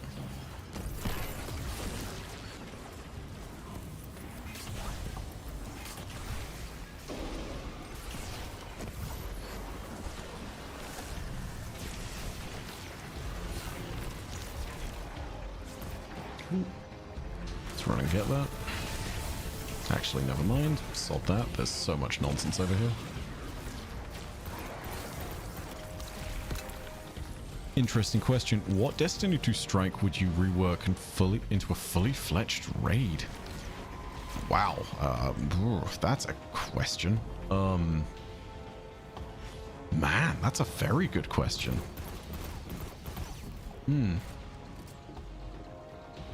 Okay, so I'm going to immediately rule out Battlegrounds, because much as they're fascinating, Battlegrounds are heavy on individual person-to-person dynamics of story, not on story for the premise of the strike itself.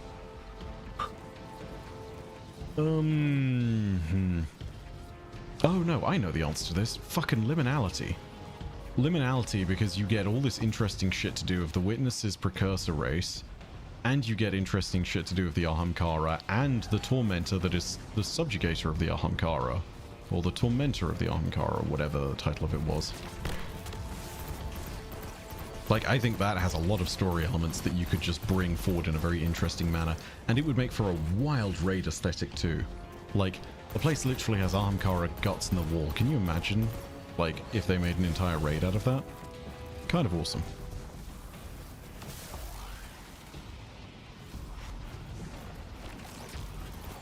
So Draco, just wait to see one Vex asking Guardians for help.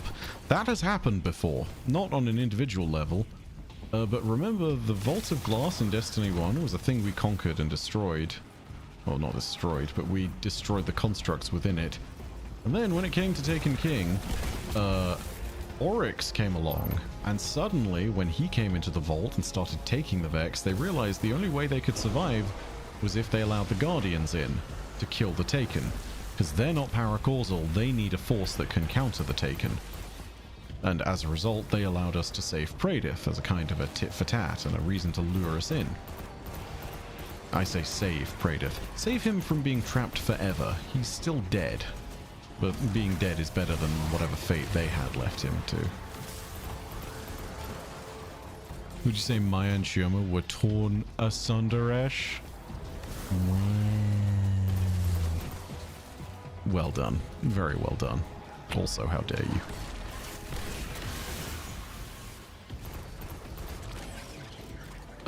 Let's see. This one's been bugging me for a while. Do you know which planets, moons of Sol have been terraformed by the Traveler? And further, is it possible the 9 are the terraformed bodies? No, the 9 predate the Traveler as best I can remember. I do think that the one place where we can get a source for which bodies were terraformed is from the old Alpha Lupi ARG. I'm not totally sure if that is the case, because I believe one of the bodies that's named in there is the Sun, and unless I'm crazy, Traveler certainly didn't terraform that. Also, Io isn't involved, so I mean that could just be a red herring.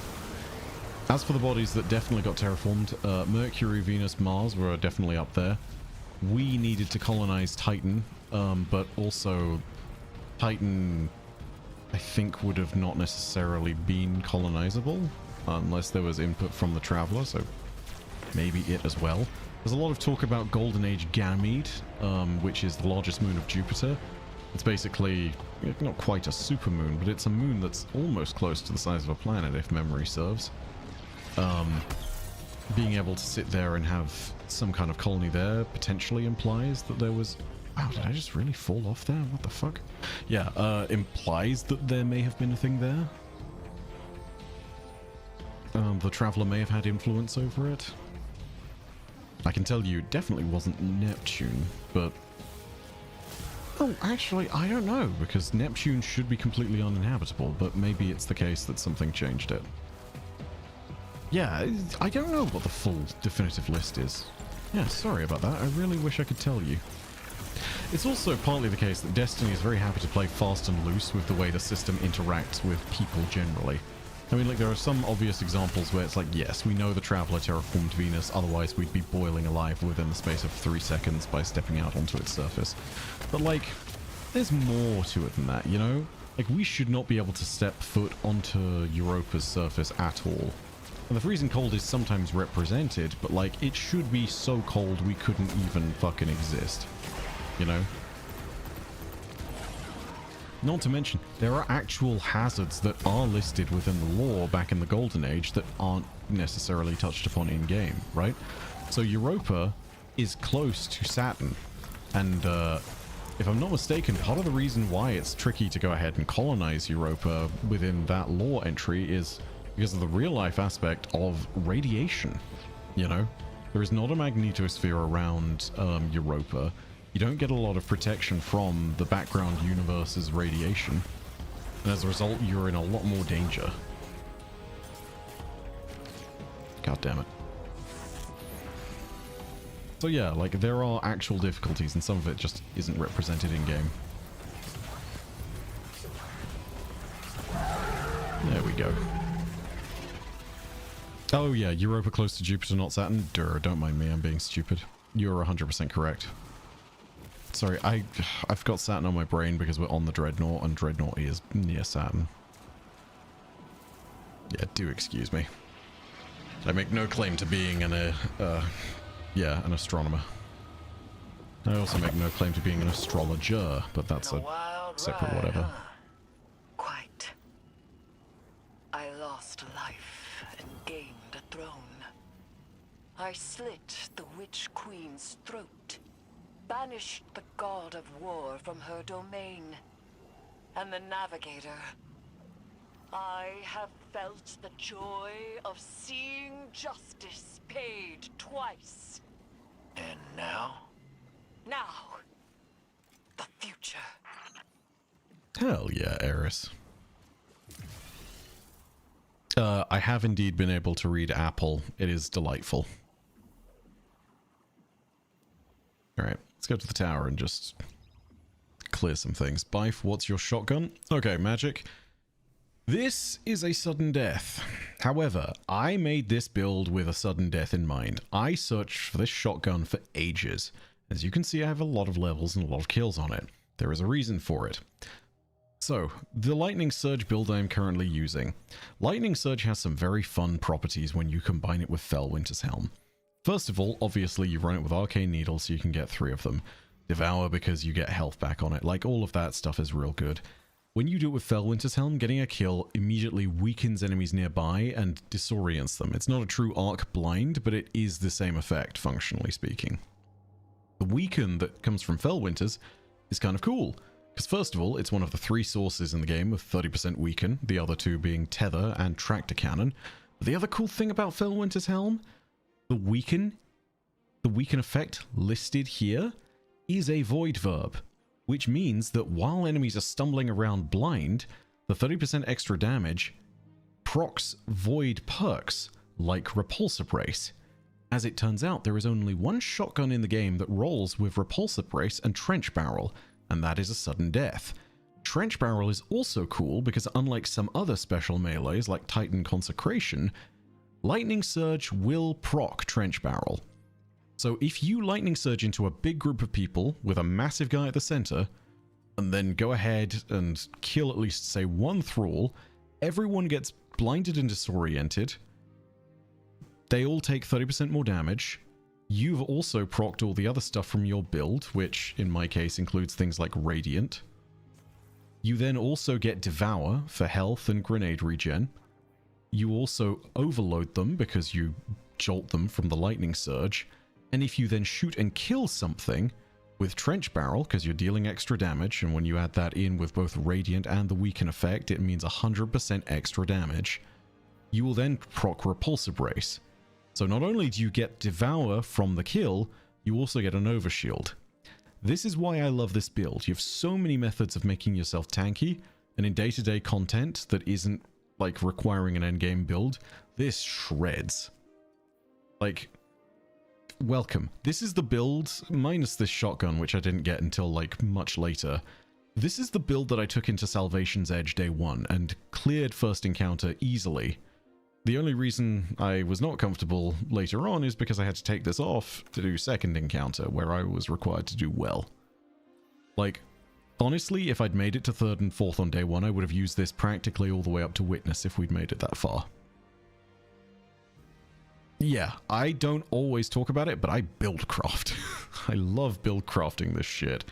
And like finding one weapon in the game that has this specific role, which is only this, by the way. Nothing else in the game rolls Trench Barrel Repulsor Brace. When you find it eventually and it just fits in perfectly and completes the build. Oh, chef's kiss. Love it. I completed like easily 24 prophecies over several weeks trying to get this roll, and then I got it to drop randomly, and it was just the biggest hype moment. And then immediately following that, both my wife and Dux got it as well. And I was just like, okay, whatever. I don't care. Yeah, have fun with it. Enjoy it.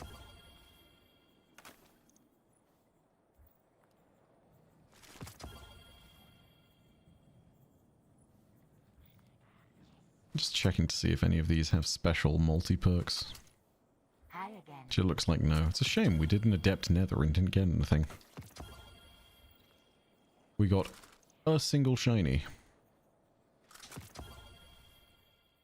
Well, I guess that's going in the vault. Least favorite GM and why? Oh god, Battleground Moon, Psyops. It's just... it's the Savathûn things. You know, unless they've changed the lightning strikes, which I think they might have. Yeah, it just totally sucks. Mars is one of the planets... oh wait, hang on, sorry, that's not it. Yep, nope, sorry, totally misinterpreting that. Apologies. My name is wife, yes, astoundingly to some, I am indeed a happily married man. Barter is warranted.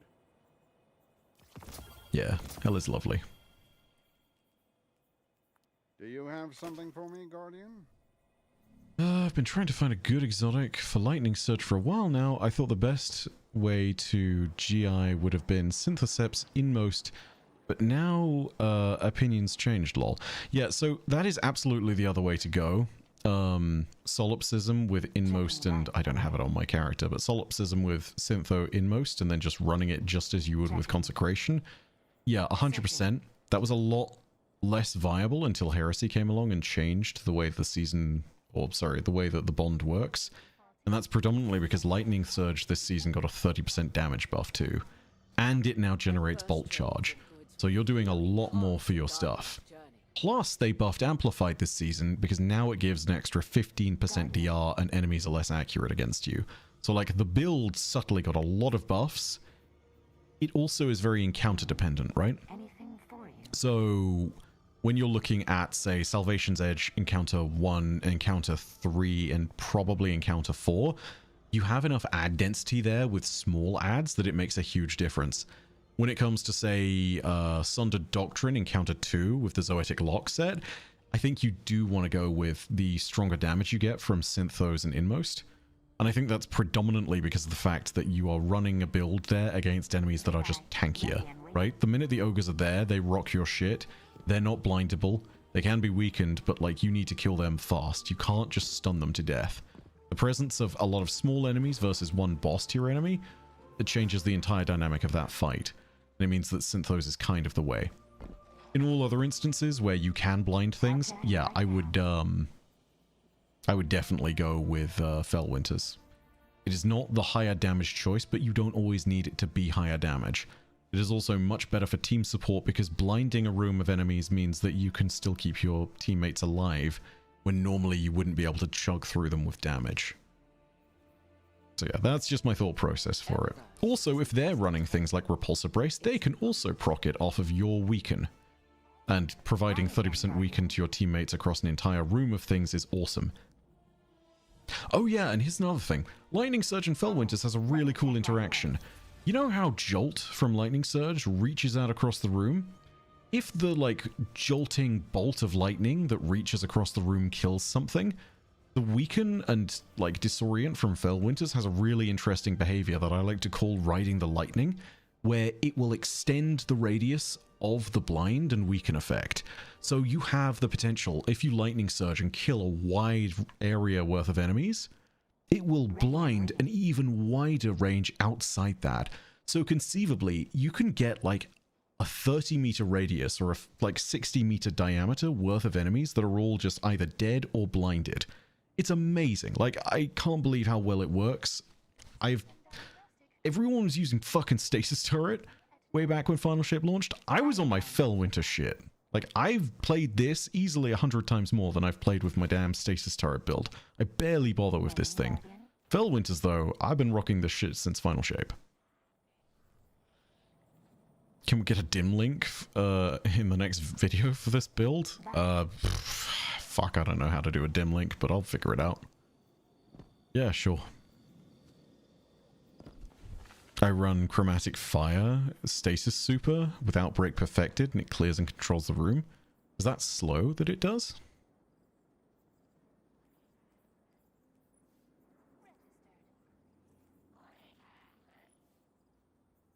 Yeah, slows targets. Oh, of course, because the headshots will then go ahead and slow, and the build-up of slow eventually shatters, and... very interesting. Yeah, very interesting, because then the nanites shatter that too. That's interesting. Would I consider making lore builds inspired by lore things? Yeah. I'm making an Aztecross build battle submission about this right now, lol.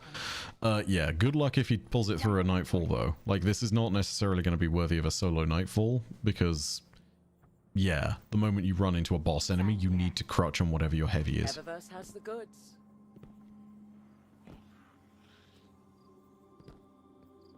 I've used the same loadout since Season of the Haunted. Sparky Cats, you should really try some of the new stuff in this case, because, like, the build crafting scene is very different from what it was a few years back. Things have changed since Solar 3.0 was introduced.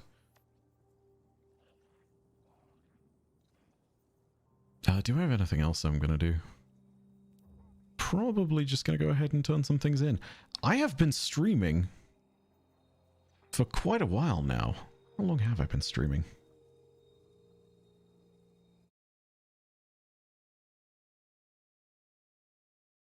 It's a great question. Holy shit, I've been streaming for 8 hours. Okay, wow, did not realize that. Yeah, we're gonna go to the fucking... we're gonna go to the Lost City, and we're just gonna round this out, everybody. Holy shit. Wow, you guys got a treat today. Long-ass stream. And there were so many of you. Thank you so much to everybody who became members and went ahead and threw donos out there. Like, it's fantastic. So many of you guys were just here to enjoy Marathon too, which is great. We'll definitely be doing more of that. I mean, Mactix has done this kind of build and he was doing fine in solo GMs. So, I mean, it depends on the GM, you know? Like, I would not put this through an intense kind of situation that has very high health enemies with boss statistics where they can't be stunned. This does great in ad dense situations. I would take this into Liminality, but I wouldn't take it into some others, for example. Finally able to catch a Bife stream. I hope you didn't... no, you didn't just arrive, did you, Kaza? Or Keza, rather. Do we have any rank ups I need to get? Let me check. Yes, I do. Rank 19 on path. Nah, we can get rid of that.